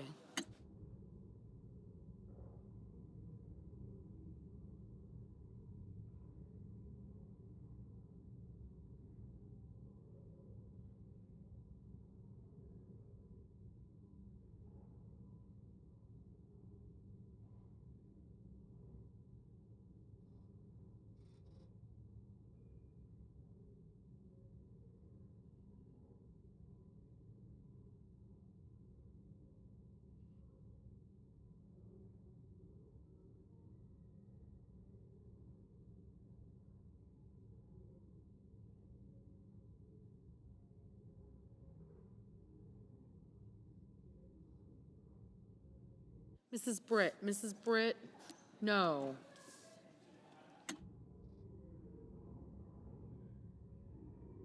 Mr. Young. Mr. Young, no.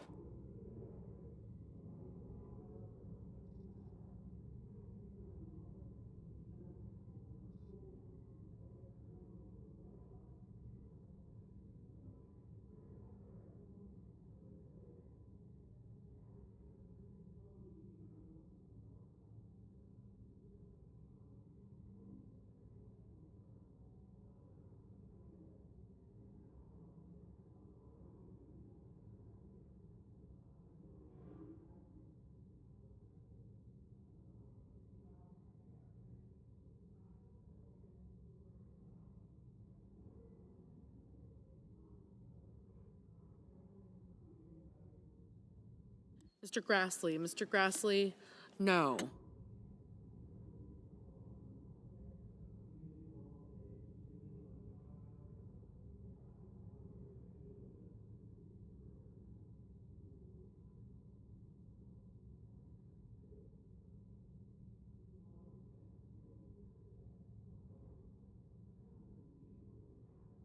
Mr. Johnson. Mr. Johnson, no.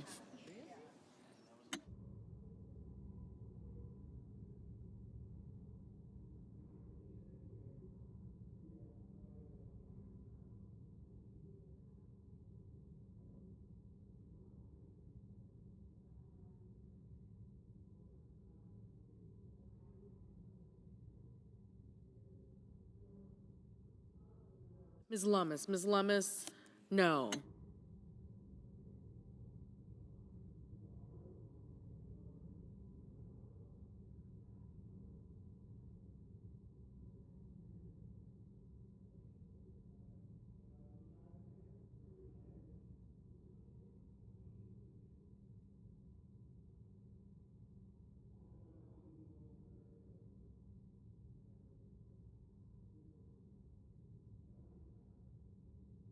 Ms. Klobuchar. Ms. Klobuchar, aye.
Mr. Reed. Mr. Reed, aye. Mr. Wicker. Mr. Wicker, no.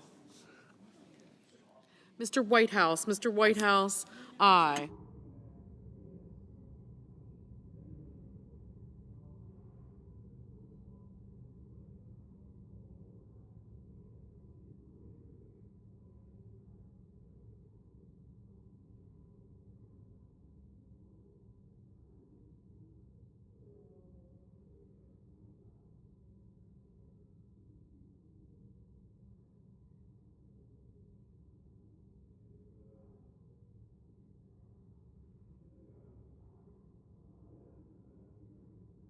Mr. Scott. Mr. Scott of Florida, no.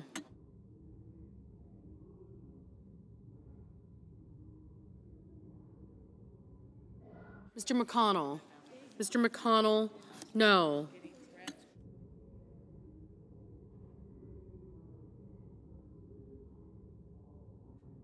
Mr. Hawley. Mr. Hawley, no.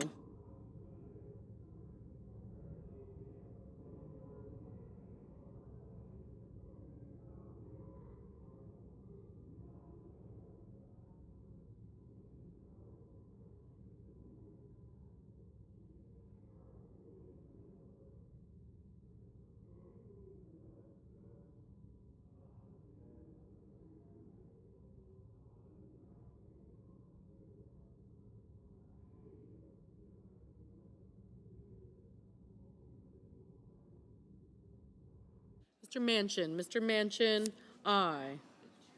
Mr. Kelly. Mr. Kelly, aye.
Mr. Tester. Mr. Tester, aye.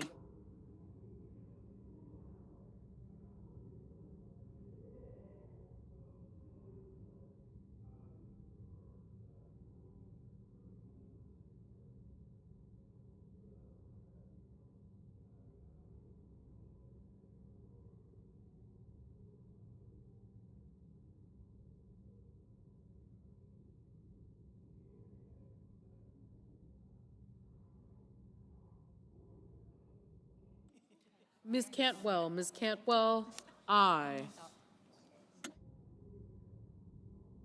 Mrs. Fisher. Mrs. Fisher, no.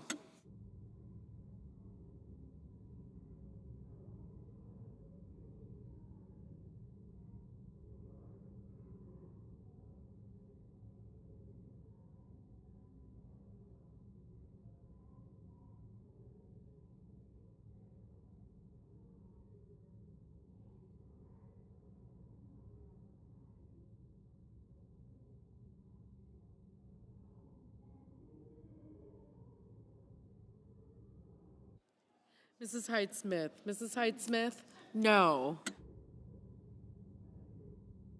Mr. Markey. Mr. Markey, aye.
Mr. Budd. Mr. Budd, no.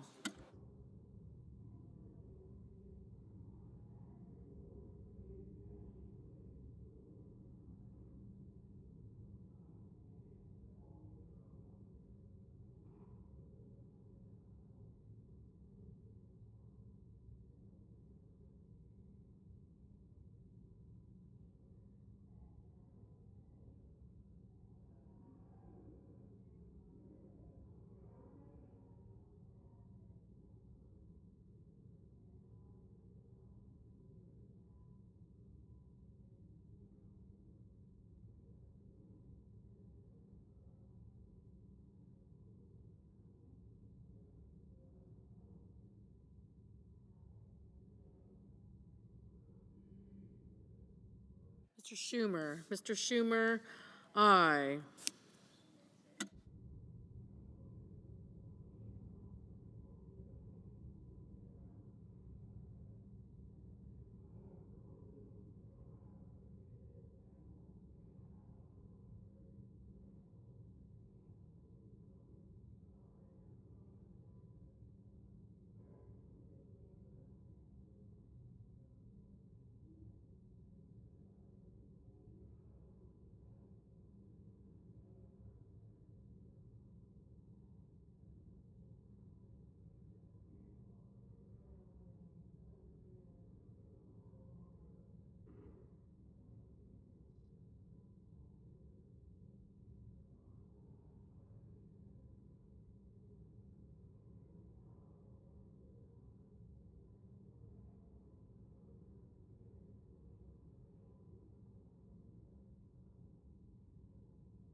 Mr. Bozeman. Mr. Bozeman, no.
Mr. Coons. Mr. Coons, aye.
Ms. Baldwin. Ms. Baldwin. Aye.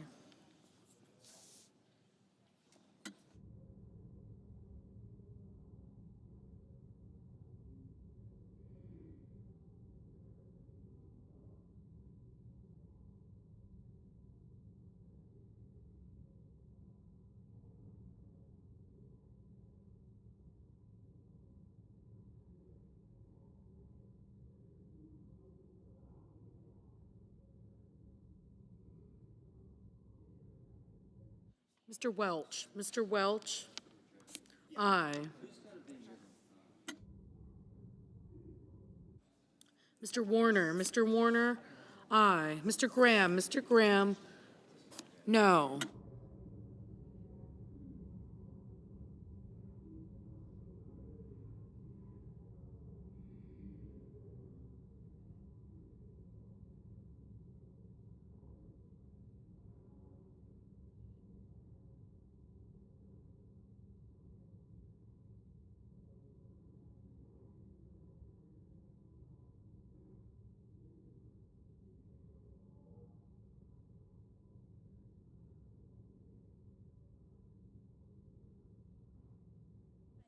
Mrs. Shaheen. Mrs. Shaheen.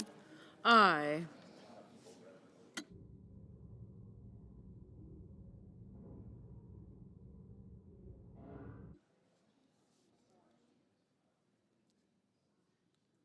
Mr. Moran. Mr. Moran. No. Ms. Rosen. Ms. Rosen. Aye. Mr. Casey. Mr. Casey. Aye.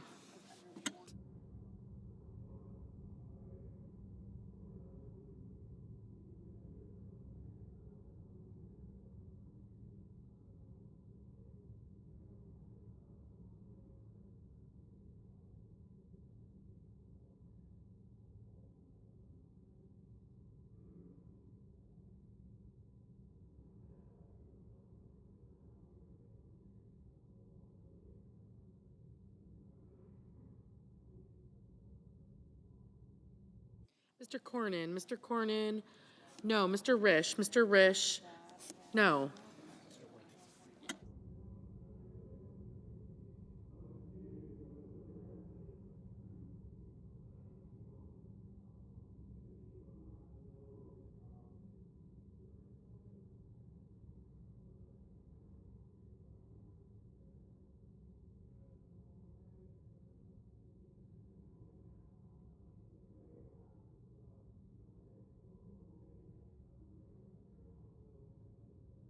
Mr. Heinrich. Mr. Heinrich. Aye.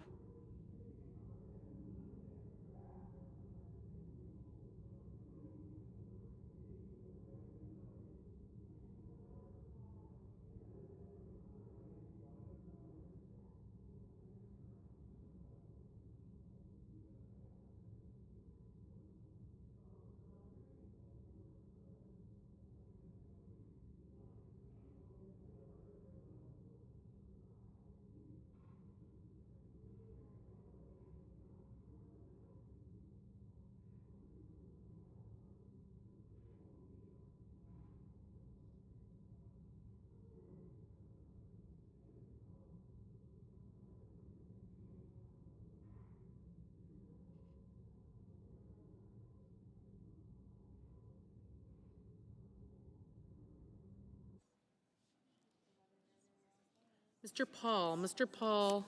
No. Mr. King. Mr. King. Aye. Mr. Schmidt. Mr. Schmidt. No.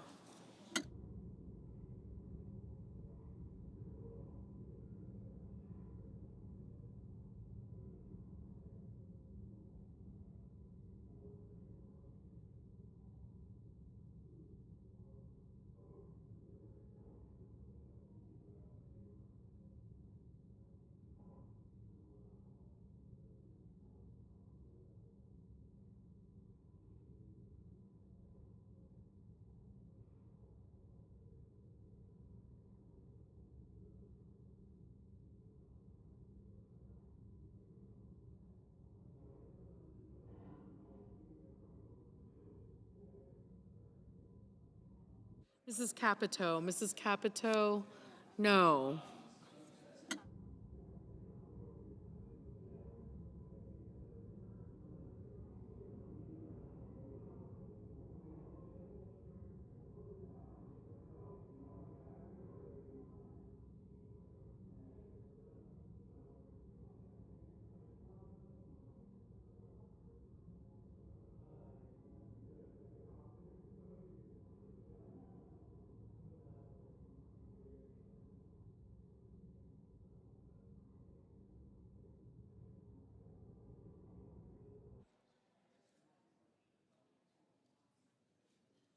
Mr. Murphy. Mr. Murphy, aye.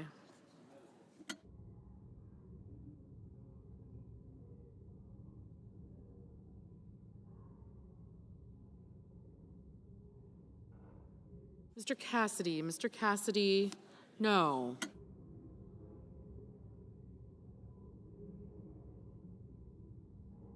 Mr. Romney. Mr. Romney, no.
Mrs. Murray, aye.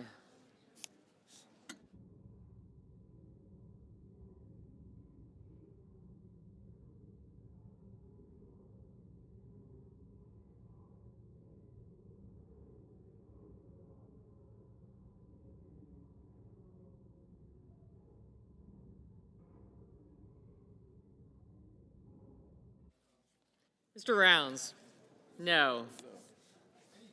Mr. Scott of South Carolina, no.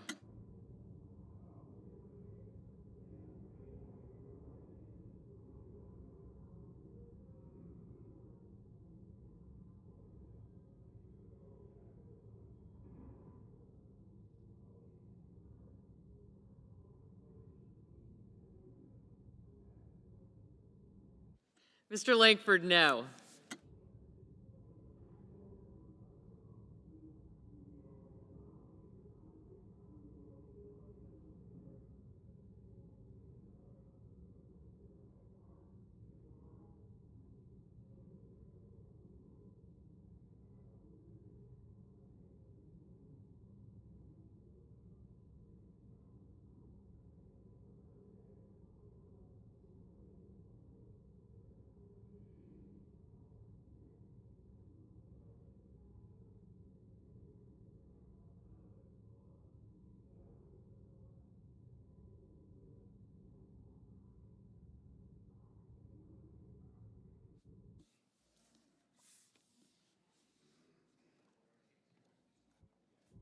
Mr. Carper, aye.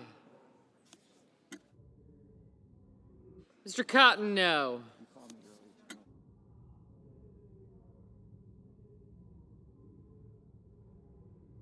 Mr. Tuberville, no. Mrs. Blackburn, no.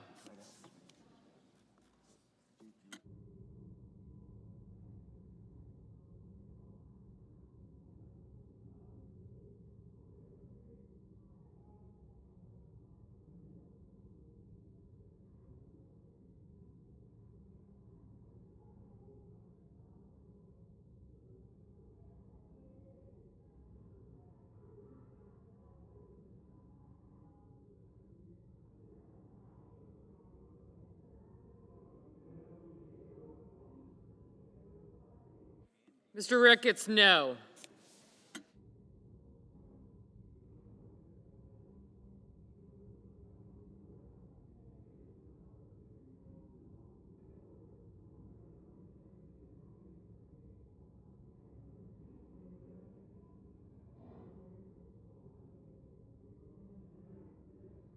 Mr. King, aye. Oh.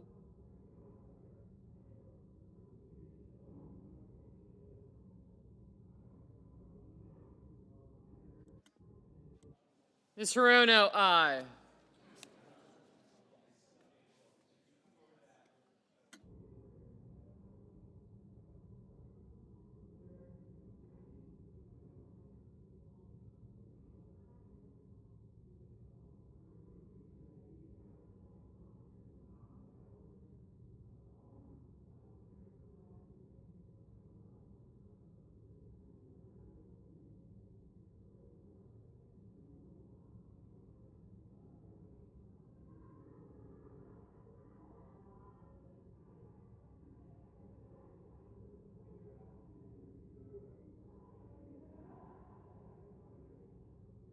Mr. Braun, no.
Mr. Mullen, no.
Mr. Cardin, aye.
Mr. Bennett, aye.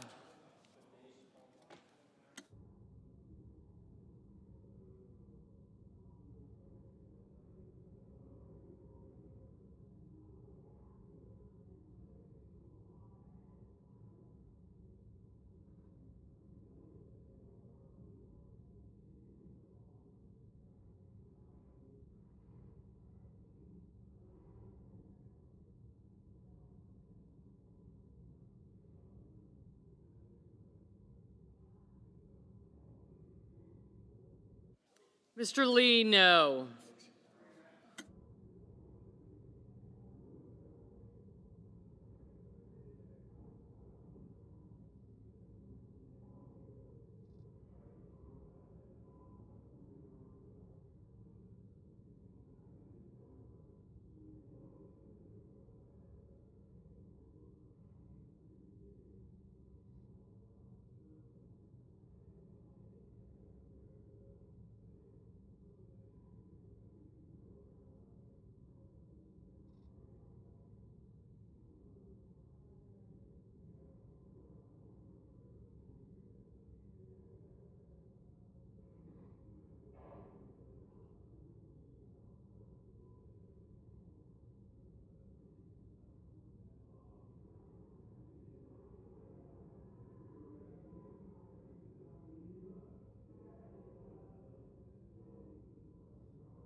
Mr. Blumenthal, aye.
Mr. Sullivan, no.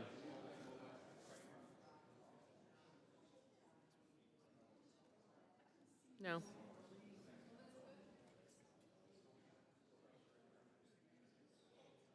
Ms. Warren, aye.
Mr. Cruz, no.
Say hi.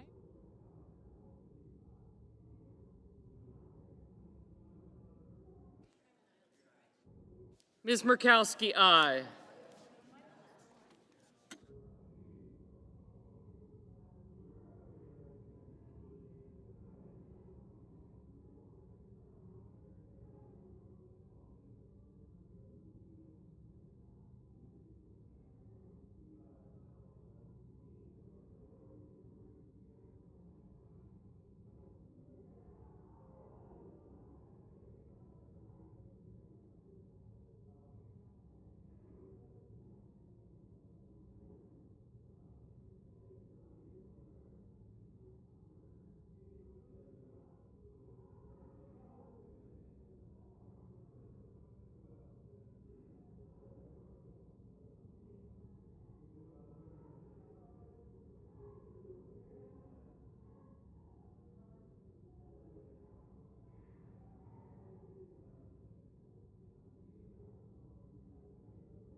Mr. Daines, no.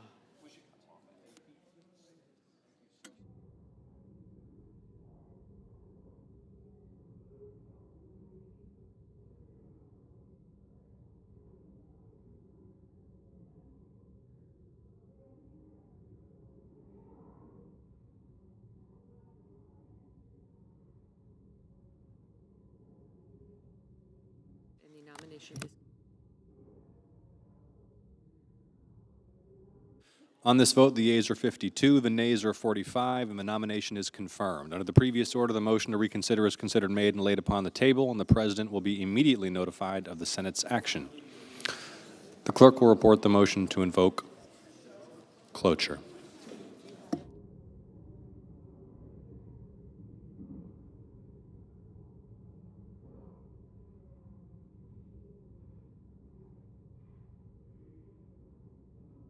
Cloture motion. We, the undersigned senators, in accordance with the provisions of Rule 22 of the Standing Rules of the Senate, do hereby move to bring to a closed debate on the nomination of Executive Calendar 844 Sarah Morgan Davenport of New Mexico to be United States District Judge for the District of New Mexico, signed by 17 senators. By unanimous consent, the mandatory quorum call has been waived. The question is it the sense of the Senate that debate on the nomination of Sarah Morgan Davenport of New Mexico to be United States District Judge for the District of New Mexico shall be brought to a close? The yeas and nays are mandatory under the rule. The clerk will call the roll. Ms. Baldwin. Murray. I got you. Murray. You got all the notes up there? Cardin. No. I just assumed. Thank you. I got you. Thank you.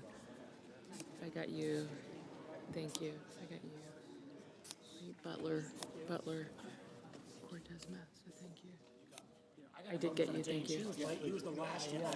He was the second one to be in front of me. Bennett. Mr. Barrasso.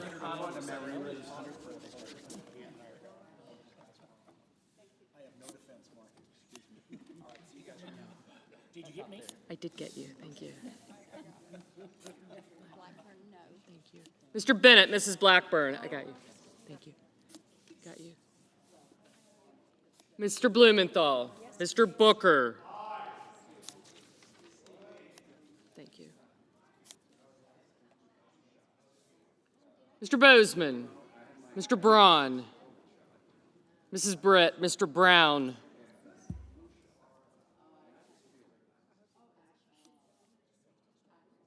Mr. Budd, Ms. Butler, Ms. Cantwell, Mrs. Capito, Mr. Cardin, Mr. Carper, Mr. Casey, Mr. Cassidy, Ms. Collins, Mr. Coons, Mr. Cornyn, Ms. Cortez Masto. Thank you. Mr. Cotton, Mr. Kramer, Mr. Crapo, Mr. Cruz, Mr. Daines, Ms. Duckworth, Mr. Durbin, Ms. Ernst, Mr. Fetterman, Mrs. Fisher, Mrs. Gillibrand, Mr. Graham, Mr. Grassley, Mr. Haggerty, Ms. Hassan, Mr. Hawley, Mr. Heinrich,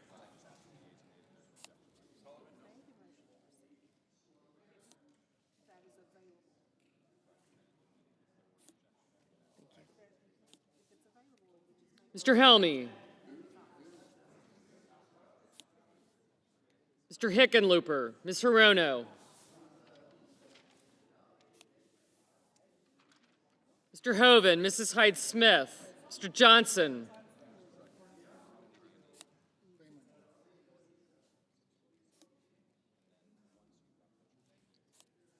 Mr. Kane, Mr. Kelly, Mr. Kennedy, Mr. King, Ms. Klobuchar, Mr. Langford, Mr. Lee, Mr. Lujan, Ms. Lummis, Mr. Manchin, Mr. Markey, Mr. Marshall, Mr. McConnell, Mr. Merkley, Mr. Moran, Mr. Mullen, Ms. Murkowski, Mr. Murphy, Mrs. Murray, Mr. Ossoff, Mr. Padilla, Mr. Paul, Mr. Peters. Thank you. Mr. Reed, Mr. Ricketts, Mr. Risch, Mr. Romney, Ms. Rosen, Mr. Rounds, Mr. Rubio, Mr. Sanders, Mr. Schatz, Mr. Schmidt, Mr. Schumer, Mr. Scott of Florida, Mr. Scott of South Carolina, Mrs. Shaheen, Ms. Sinema, Ms. Smith, Ms. Stabenow. Thank you.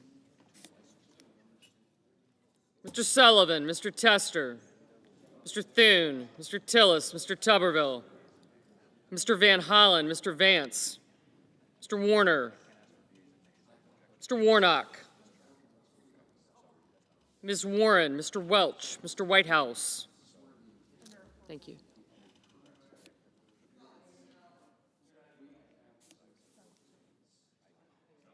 Mr. Wicker, Mr. Wyden, Mr. Young,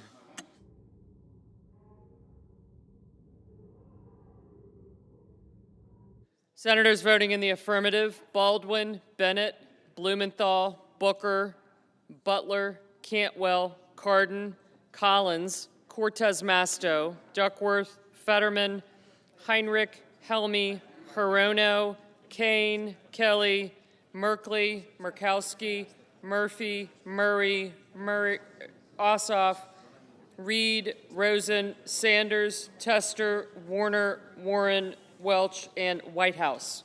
Mr. Graham. Mr. Braun. Yep. Mr. Mullen.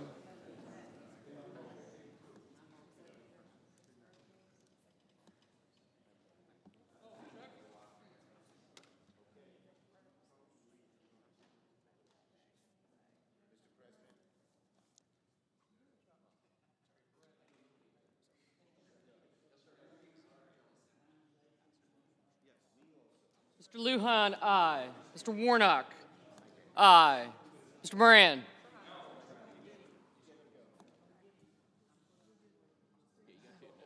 Yeah, just want...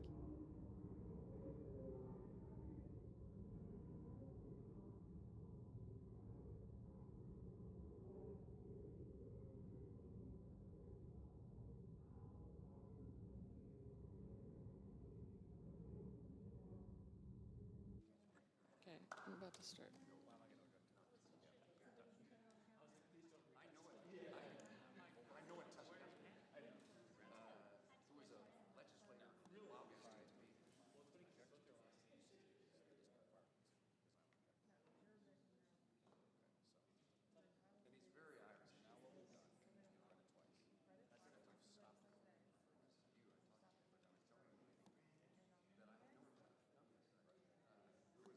Senators voting in the negative: Blackburn, Bozeman, Braun, Budd, Cassidy, Cornyn, Cotton, Kramer, Daines, Fisher, Graham, Grassley, Hawley, Hyde-Smith, Kennedy, Lankford, Lummis, Marshall, McConnell, Moran, Mullen, Ricketts, Rounds, Scott of Florida, Scott of South Carolina, Sullivan, Thune, Tillis, Tuberville, and Young.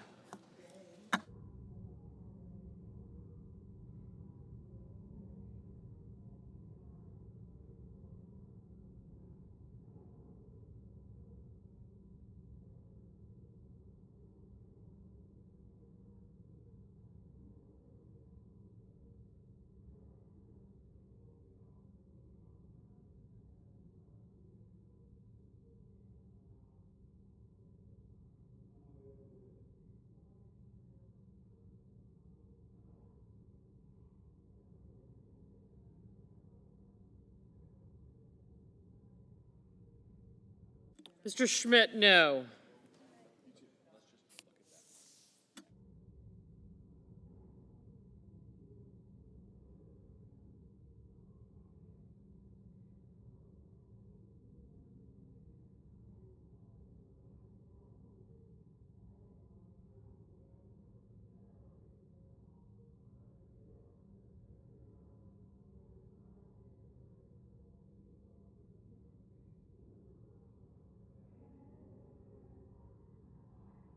Mr. King, aye.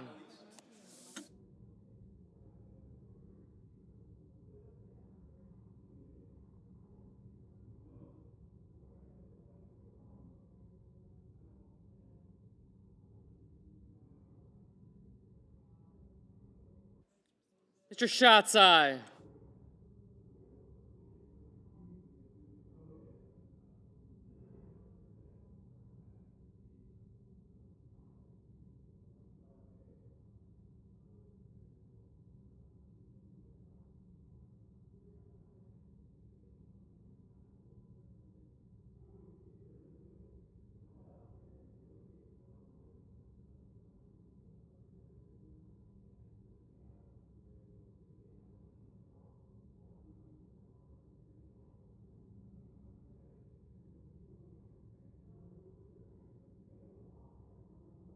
Mrs. Capito, no.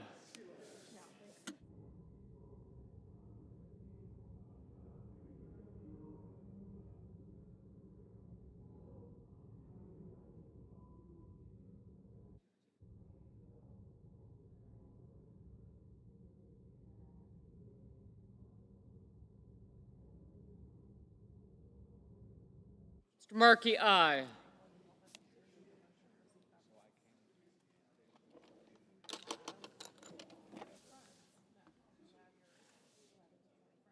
Mr. Risch, no.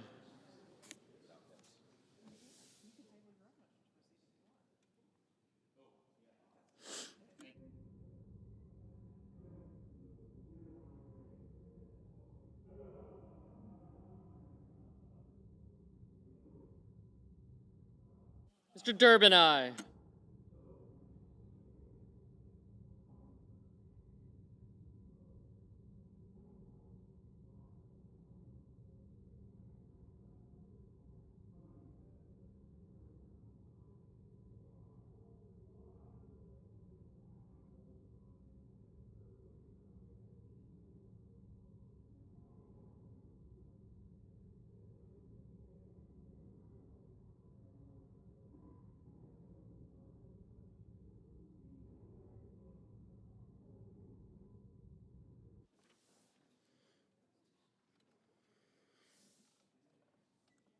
Mr. Carper, aye.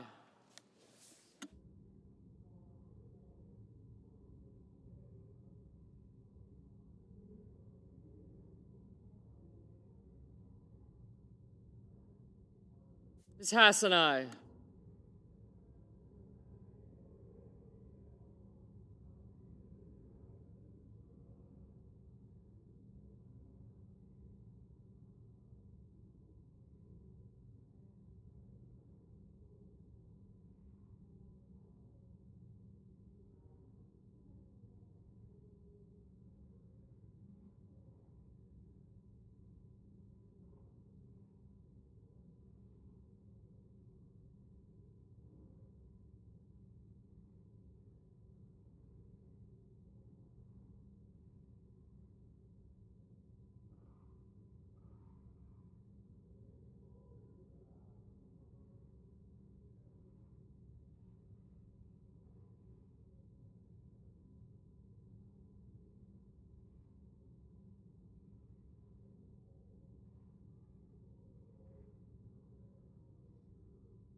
Mrs. Britt, no.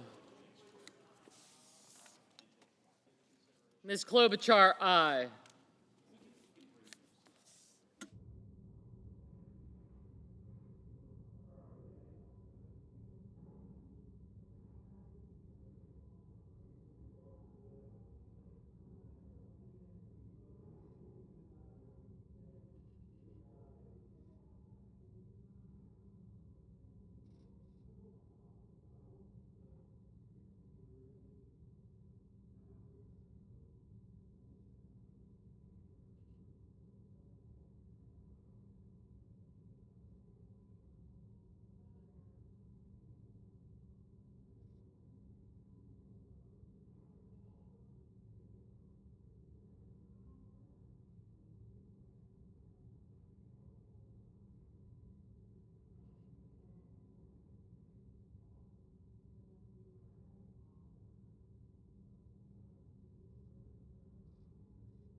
Mr. Lee, no.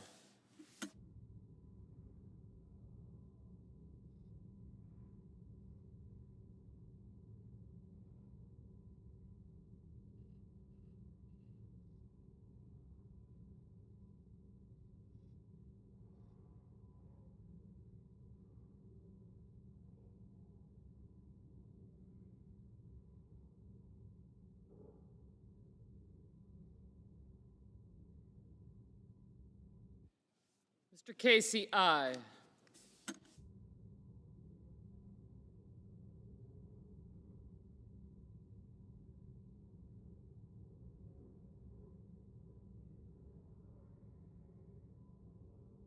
Mr. Cruz, no.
Mr. Johnson, no.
Mr. Van Hollen, aye.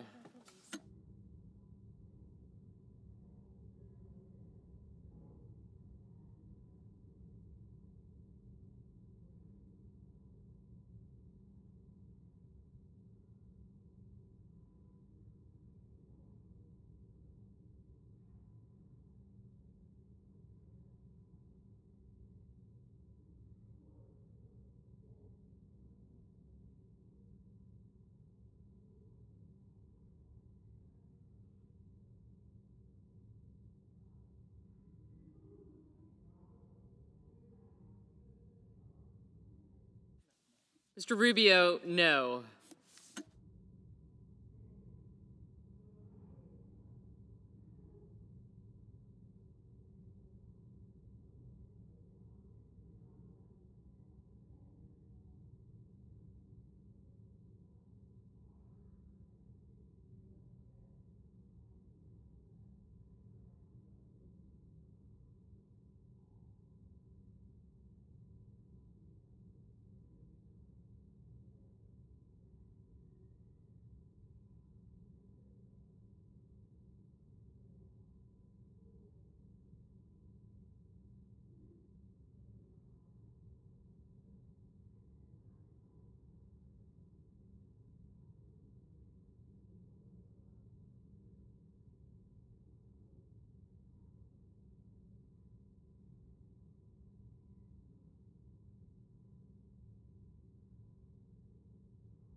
Ms. Ernst, no.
Mr. Padilla, aye. Where you going?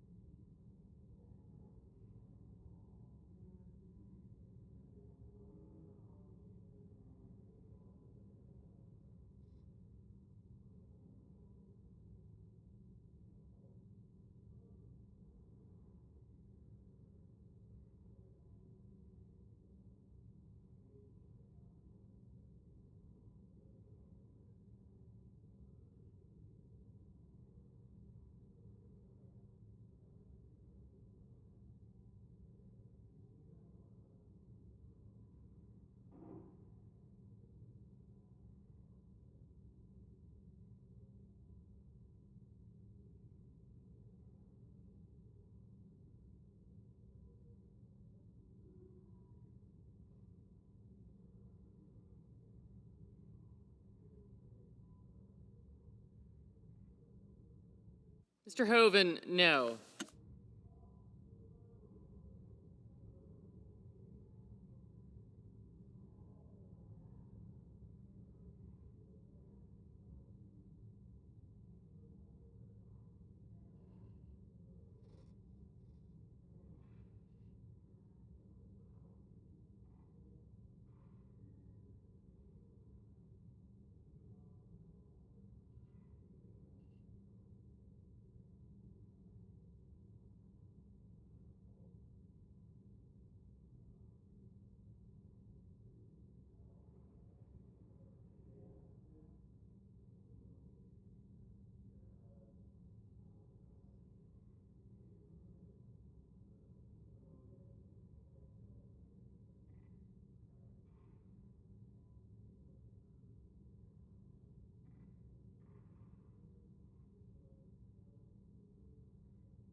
Mr. Peters, aye.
Mr. Crapo, no.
Mr. Barrasso, no.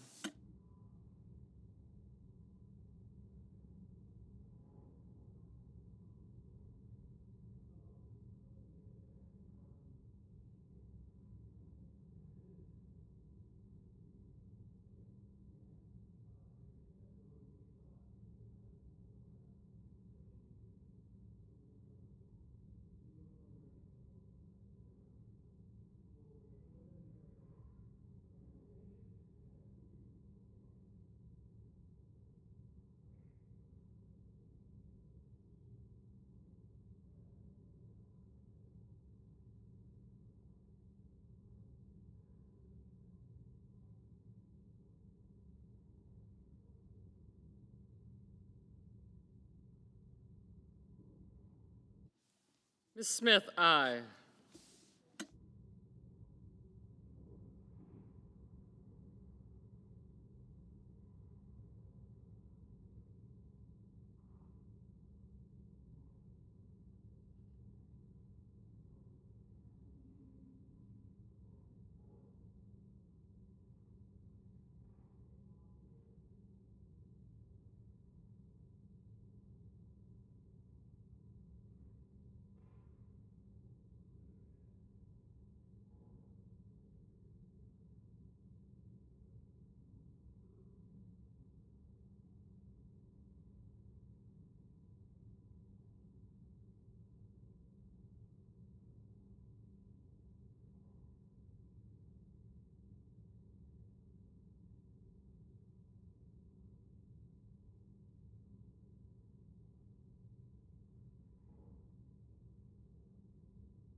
Mr. Coons, aye.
Mr. Paul, no.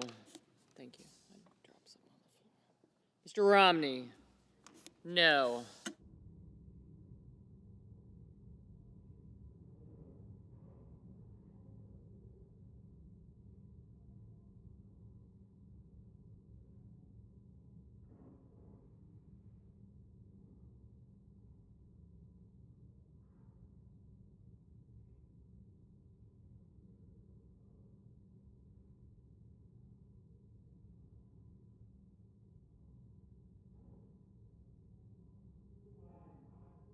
Mr. Wyden, aye.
Mr. Brown, aye.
Mr. Hickenlooper, aye.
Mr. Haggerty, no.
Mrs. Gillibrand, aye. Which one?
Mrs. Shaheen, aye.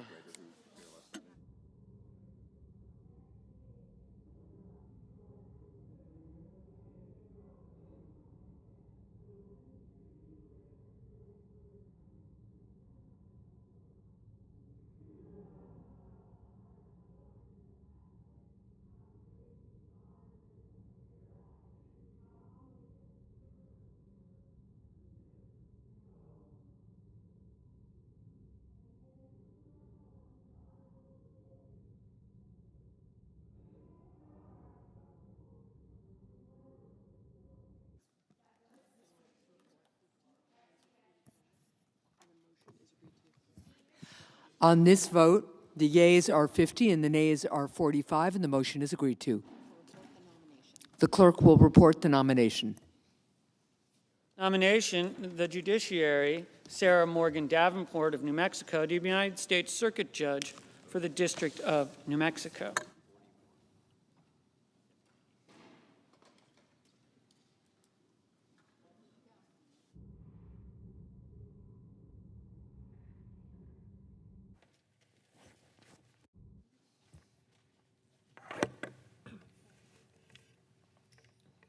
Madam President. The senator from California. Madam President, as if in legislative session, I ask unanimous consent that the Committee on Finance be discharged from further consideration of H.R. 5863 and the Senate proceed to its immediate consideration. The clerk will report. H.R. 5863, an act to provide tax relief with respect to certain federal disasters. Is there objection to proceeding to the measure? Without objection, the committee is discharged and the Senate will proceed. Madam President, I ask unanimous consent that the bill be considered read a third time. Without objection. I know of no further debate on the bill, Madam President. Is there further debate? If not, all in favor say aye. Aye. All opposed, no. The ayes appear to have it. The ayes do have it. The bill is passed. Madam President, I ask unanimous consent that the motion to reconsider be made and laid upon the table. Without objection. So, Madam President, thank you for that. For folks watching at home, we just passed a significant disaster tax bill, which is critical to helping disaster survivors across the country. And it includes bipartisan legislation that I introduced along with Senator Wyden and Senator Cassidy. Our Protect Innocent Victims of Taxation After Fire Act would make sure that individuals, families, and entire communities who have suffered from utility-caused wildfires can receive the full compensation to rebuild their lives without fear that their settlement payments will be subject to taxes. In my home state of California, over 70,000 people have been impacted by the destruction of the Butte Fire, the North Bay Fire, and the Camp Fire in recent years. Now, if you can imagine when you are wading through the ashes of your former home and thinking about how you can possibly begin to rebuild, the last thing you should have to worry about is that the government is going to tax the payment from your legal settlement that already fails to cover the full cost of your losses in the first place. Disaster settlement funds aren't income. It's not an asset. It's compensation for what a family has lost. It's meant to be an opportunity to begin to rebuild your life. An opportunity that should not be diminished because our tax code is outdated. And it's not just for my constituents, Madam President. My constituents looking to rebuild. Utility-caused fires are becoming increasingly common across the western United States. But this bill that we just passed would make sure that all recent and future wildfire victims throughout the country have access to their full settlements. That includes those in Oregon and Hawaii, who have either reached settlements or are still working through the process with the utilities that caused devastating wildfires. This measure is a common sense, bipartisan solution to protect Americans at the most difficult time in their lives. And so I want to take a moment to thank Senator Cassidy and Senator Wyden for their partnership, as well as to my California colleagues in the House, Representatives Mike Thompson and Doug LaMalfa, for their leadership on the issue in that chamber. And I look forward to seeing the President sign this bill into law as soon as possible. Thank you, Madam President. I yield the floor. Madam President, The senator from Oregon. while he's on the floor, let me thank Senator Padilla for our partnership lo these many months, and also to Senator Cassidy. And we Westerners have really strong views about this, because the fires of the West today are not your grandfather's fires. They're bigger, they're hotter, they're more powerful, they are leaping over rivers, and the families that my colleague and I are talking about, they feel like they've been hit by a wrecking ball. And after getting clobbered, they're saying to themselves, why can't I get a fair shake from the government? Why are they hitting me again, even though I don't have any income? As my colleague has said so well, these are people who have truly been visited by a disaster. Their homes and their businesses are burned, their possessions and livelihoods, gone. And finally, the federal government is showing some common sense. That's what my friend from California has spelled out. Our effort is going to lift a big tax burden that has hit these victims of wildfires and other natural disasters at exactly the worst time. We are getting rid of a totally unfair tax on legal fees associated with settlements after disasters.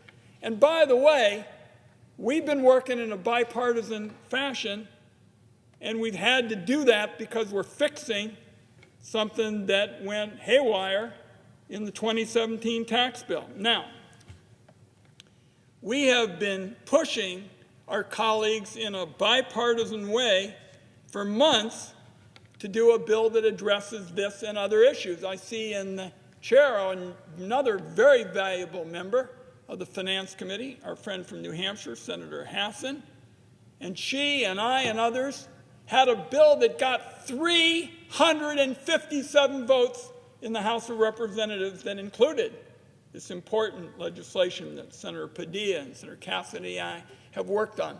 I'd say to my colleagues, and I brought this up, I say to my friend in California, we had our 1100th town hall meeting where the victims came and said, Ron, is it ever going to get done? And I said, you bet it's going to get done. It's going to get done in the lame duck session. And they said, why hasn't it happened earlier?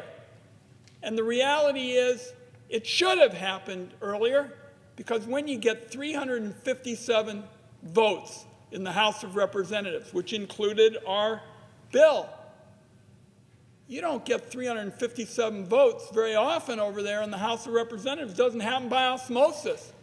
It's because my colleagues here work in a bipartisan way and wanted to get this done. So we wanted, frankly, to do more. We wanted to do it earlier. But I say to my colleagues that we're going to keep going on the things from that package that got 357 votes in the House, like the research and development credit, which our friend from New Hampshire has championed, ending double taxation between the U.S. and in Taiwan.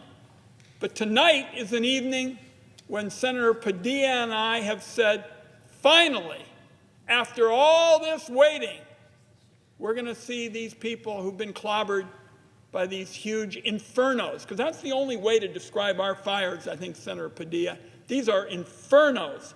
It gets hot, and dry on the fourth floor. Somebody drops a match. Maybe there's a lightning strike. Kaboom!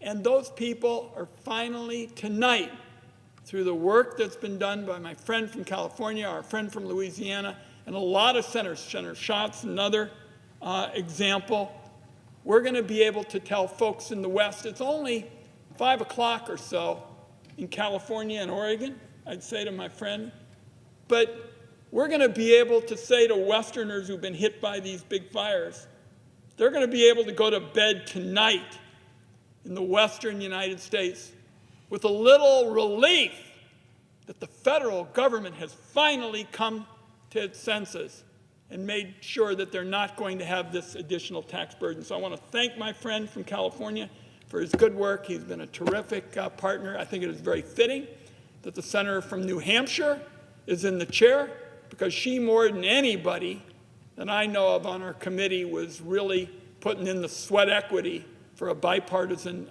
bill. This is a good night for the people that we represent in the West. It's a good night for a lot of other people in this country. And I want to thank my colleague and the person who's led us on so many of these issues from New Hampshire, Senator Hassan, because we're finally getting justice and a fair shake. Is showing some common sense, which most of them, I think, would agree should have been shown quite some time ago. I thank my friend, and I yield the floor.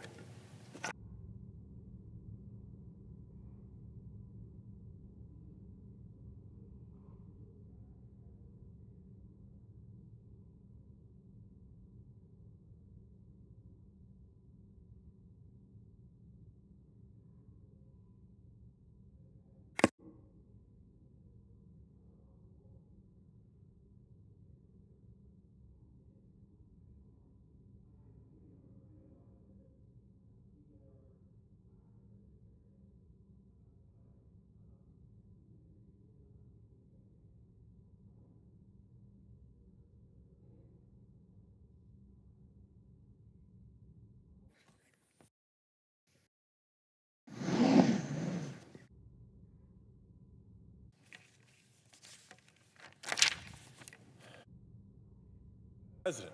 The senator from California.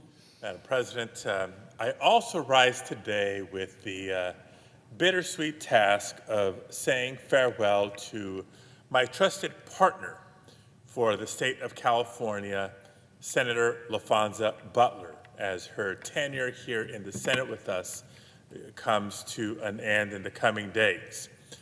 You may recall that just over a year ago, Senator Butler was appointed to serve alongside me here in the United States Senate. I remember it vividly. In just a matter of days, she received a call from Governor Newsom, accepted the appointment, traveled to Washington to take the oath of office, and introduce herself to the nation. Now, that alone is a tall task for anyone. Imagine to be called upon in such short notice to serve a state of nearly 40 million people. But it's another thing entirely to be asked to also, in the process, fill the shoes of the legendary Senator Dianne Feinstein, a titan of California politics and the U.S. Senate, who served with such honor and dignity and grace for over 3 decades. Not to mention that she carried on her shoulders the fate of a narrow Senate Democratic majority. It literally rested on her appointment and willingness to serve. But as I think back and reflect on that moment and her decision to say yes, it takes a trailblazer to fill the seat of a trailblazer. And LaFonza Butler was certainly no stranger to high stakes. She knew it and proved it as a union organizer fighting for workers all across the nation. She knew it as the one-time president of California's SEIU Local 2015, representing members of California's largest home care and nursing home workers union. and she knew it as president of Emily's List, all leadership positions that she held prior to joining us here in the Senate.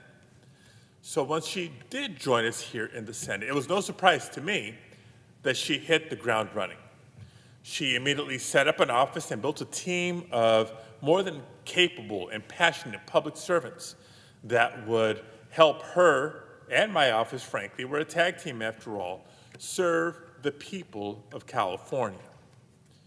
And imagine, as she began to navigate the complex Senate procedure to effectively represent Californians, she was also learning in the early days how to simply navigate the halls of the United States Capitol with the help of the legendary Alex Baldonado, I might add.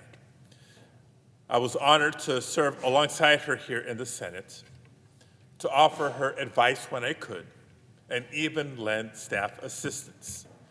And in the year that's followed, I've been proud to work with her nominating and confirming historic judicial nominees to the federal bench, to fight for critical disaster funding for Californians and the relief that we just passed a few minutes ago, and working to protect and conserve our cherished public lands, and so much more.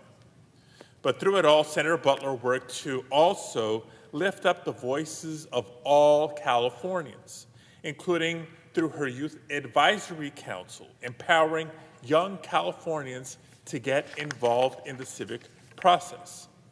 So, to Senator Butler, let the record reflect that it's been an honor to serve alongside you these past 14 months. And while we will miss you here in the United States Senate, I know that your work is far from over and that our partnership will continue.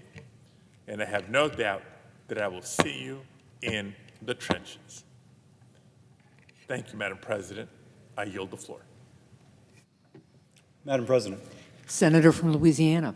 I ask unanimous consent that my remarks appear following Senator Wyden's in the record. Without objection. Madam President, I rise in support of the Federal Disaster Tax Relief Act of 2024. 3 years after Hurricane Ida and months after Hurricane Francine hit Louisiana, communities are still recovering, and every bit we give helps. This bill allows Hurricanes Ida and Francine victims and other victims of natural disasters elsewhere in the country to deduct qualified disaster-related personal casualty losses from their income, even when above the standard deduction. This is not new, and this is not novel. We've done it before. I led legislation to help the victims of Hurricane Laura and for those impacted by the great floods of 2016. By the Senate passing the bill tonight, the bill will go to the President's desk to be signed into law, cutting taxes for Louisiana families who will use this money to rebuild. It goes without saying, we only have to look at North Carolina to say what an impact this can have elsewhere in the country. We have to recognize that if a family wants to rebuild, we can give them a federal handout, or we can say use your own resources, and this is their own resources. The American people have always been there to help whoever has had a natural disaster. We in Louisiana benefited. We in Louisiana will always help others. And with that, I yield.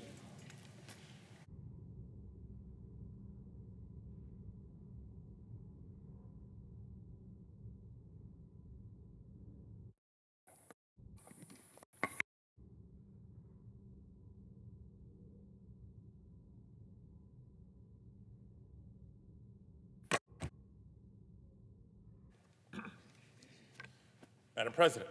Senator from California. Madam President, I ask unanimous consent that the Senate proceed to legislative session and be in a period of morning business with senators permitted to speak therein for up to 10 minutes each. Without objection.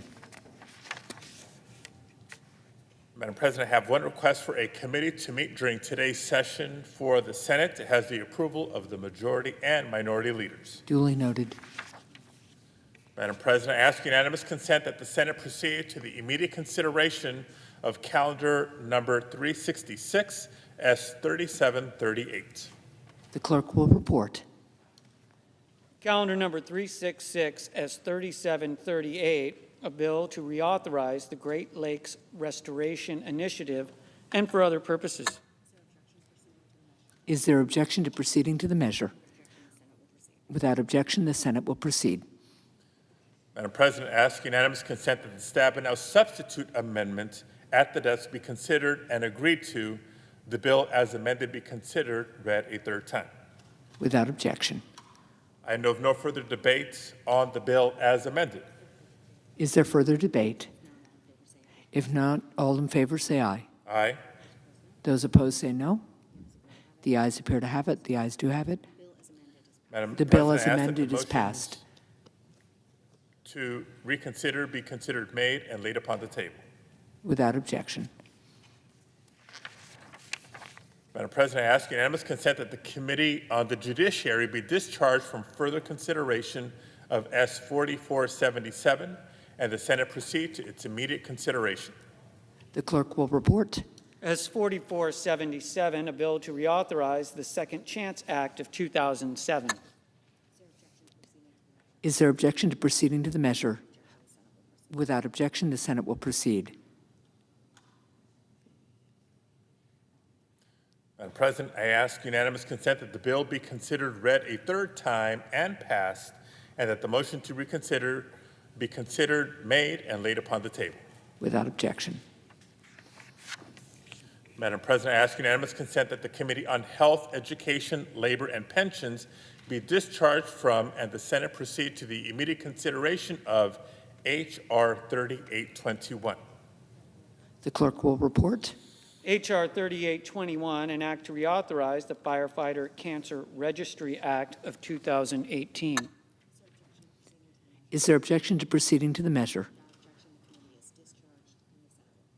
Without objection, the committee is discharged and the Senate will proceed. Madam President, I further ask that the bill be considered read a third time. Without objection. And I know of no further debate on the bill. Is there further debate? If not, all in favor say aye. Aye. All opposed, no. The ayes appear to have it. The ayes do have it. The bill is passed. I ask unanimous consent that the motion to reconsider be considered made and laid upon the table with no intervening action or debate. Without objection. Madam President, I ask unanimous consent that the Banking, Housing, and Urban Affairs Committee be discharged from and the Senate proceed to the immediate consideration of S 3242. The clerk will report. S 3242, a bill to amend the Securities Exchange Act of 1934 and so forth, and for other purposes. Is there objection to proceeding to the measure? Without objection, the committee is discharged and the Senate will proceed. Madam President, I further ask that the Baldwin substitute amendment, which is at the desk, be considered and agreed to. The bill as amended be considered, read a third time, and passed, and the motion to reconsider be considered made and laid upon the table with no intervening action or debate. Without objection. Madam President, I ask unanimous consent that the Senate proceed to the immediate consideration of H.R. 1432, which was received from the House. The clerk will report. H.R. 1432, an act to amend the Internal Revenue Code of 1986 and so forth. Is there objection to proceeding to the measure? Without objection, the Senate will proceed. Madam President, I ask unanimous consent that the bill be considered read a third time. Without objection. And I know of no further debate on the bill. Is there further debate? If not, all in favor say aye. Aye. All opposed, no.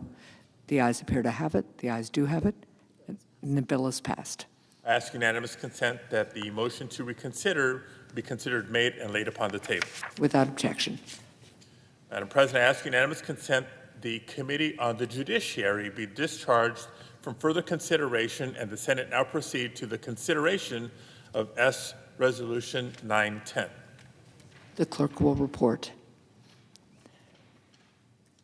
Senate Resolution 910 designating November 2024 as National Hospice and Palliative Care Month. Is there objection to proceeding to the measure?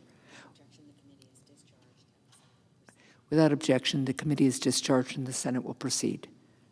I ask unanimous consent the resolution be agreed to, the preamble be agreed to, and the motions to reconsider be considered made and laid upon the table with no intervening action or debate. Without objection. Madam President, I ask unanimous consent that the Finance Committee be discharged from further consideration of S-712 and the Senate proceed to its immediate consideration. The clerk will report. S-712, a bill to identify and address barriers of coverage of remote physiological devices and so forth. Is there objection to proceeding to the measure? Without objection, the Senate will proceed. Madam President, I ask unanimous consent that the bill be considered read a third time. Without objection. And I know of no further debate on the bill. Is there further debate? If not, all in favor say aye. Aye. All opposed, no. The ayes appear to have it. The ayes do have it. The bill is passed. And I ask unanimous consent that the motion to reconsider be considered made and laid upon the table. Without objection. Madam President, I ask unanimous consent that when the Senate completes its business today, it stand adjourned until 10 a.m. on Thursday, December 5th, that following the prayer and the pledge, the Journal of Proceedings be approved to date, the morning hour be deemed expired, the time for the two leaders be reserved for their use later in the day, and morning business be closed. Following the conclusion of morning business, the Senate proceed to executive session to resume consideration of the Johnson nomination. Further, that at 11:30 a.m., the Senate vote on confirmation of the Davenport nomination as under the order of December 4th, and that upon disposition of the Davenport nomination, the Senate vote on the motion to invoke cloture on the Johnson nomination. That following the cloture vote, the Senate resume consideration of the Neary nomination. Further, that at 1:45 p.m., the Senate vote on the motion to invoke cloture on the Neary nomination.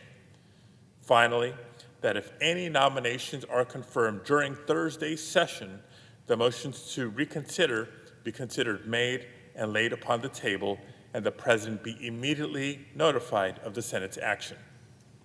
Without objection, so ordered. And if there's no further business to come before the Senate, I ask that it stand adjourned under the previous order. The Senate stands adjourned until 10 a.m. tomorrow.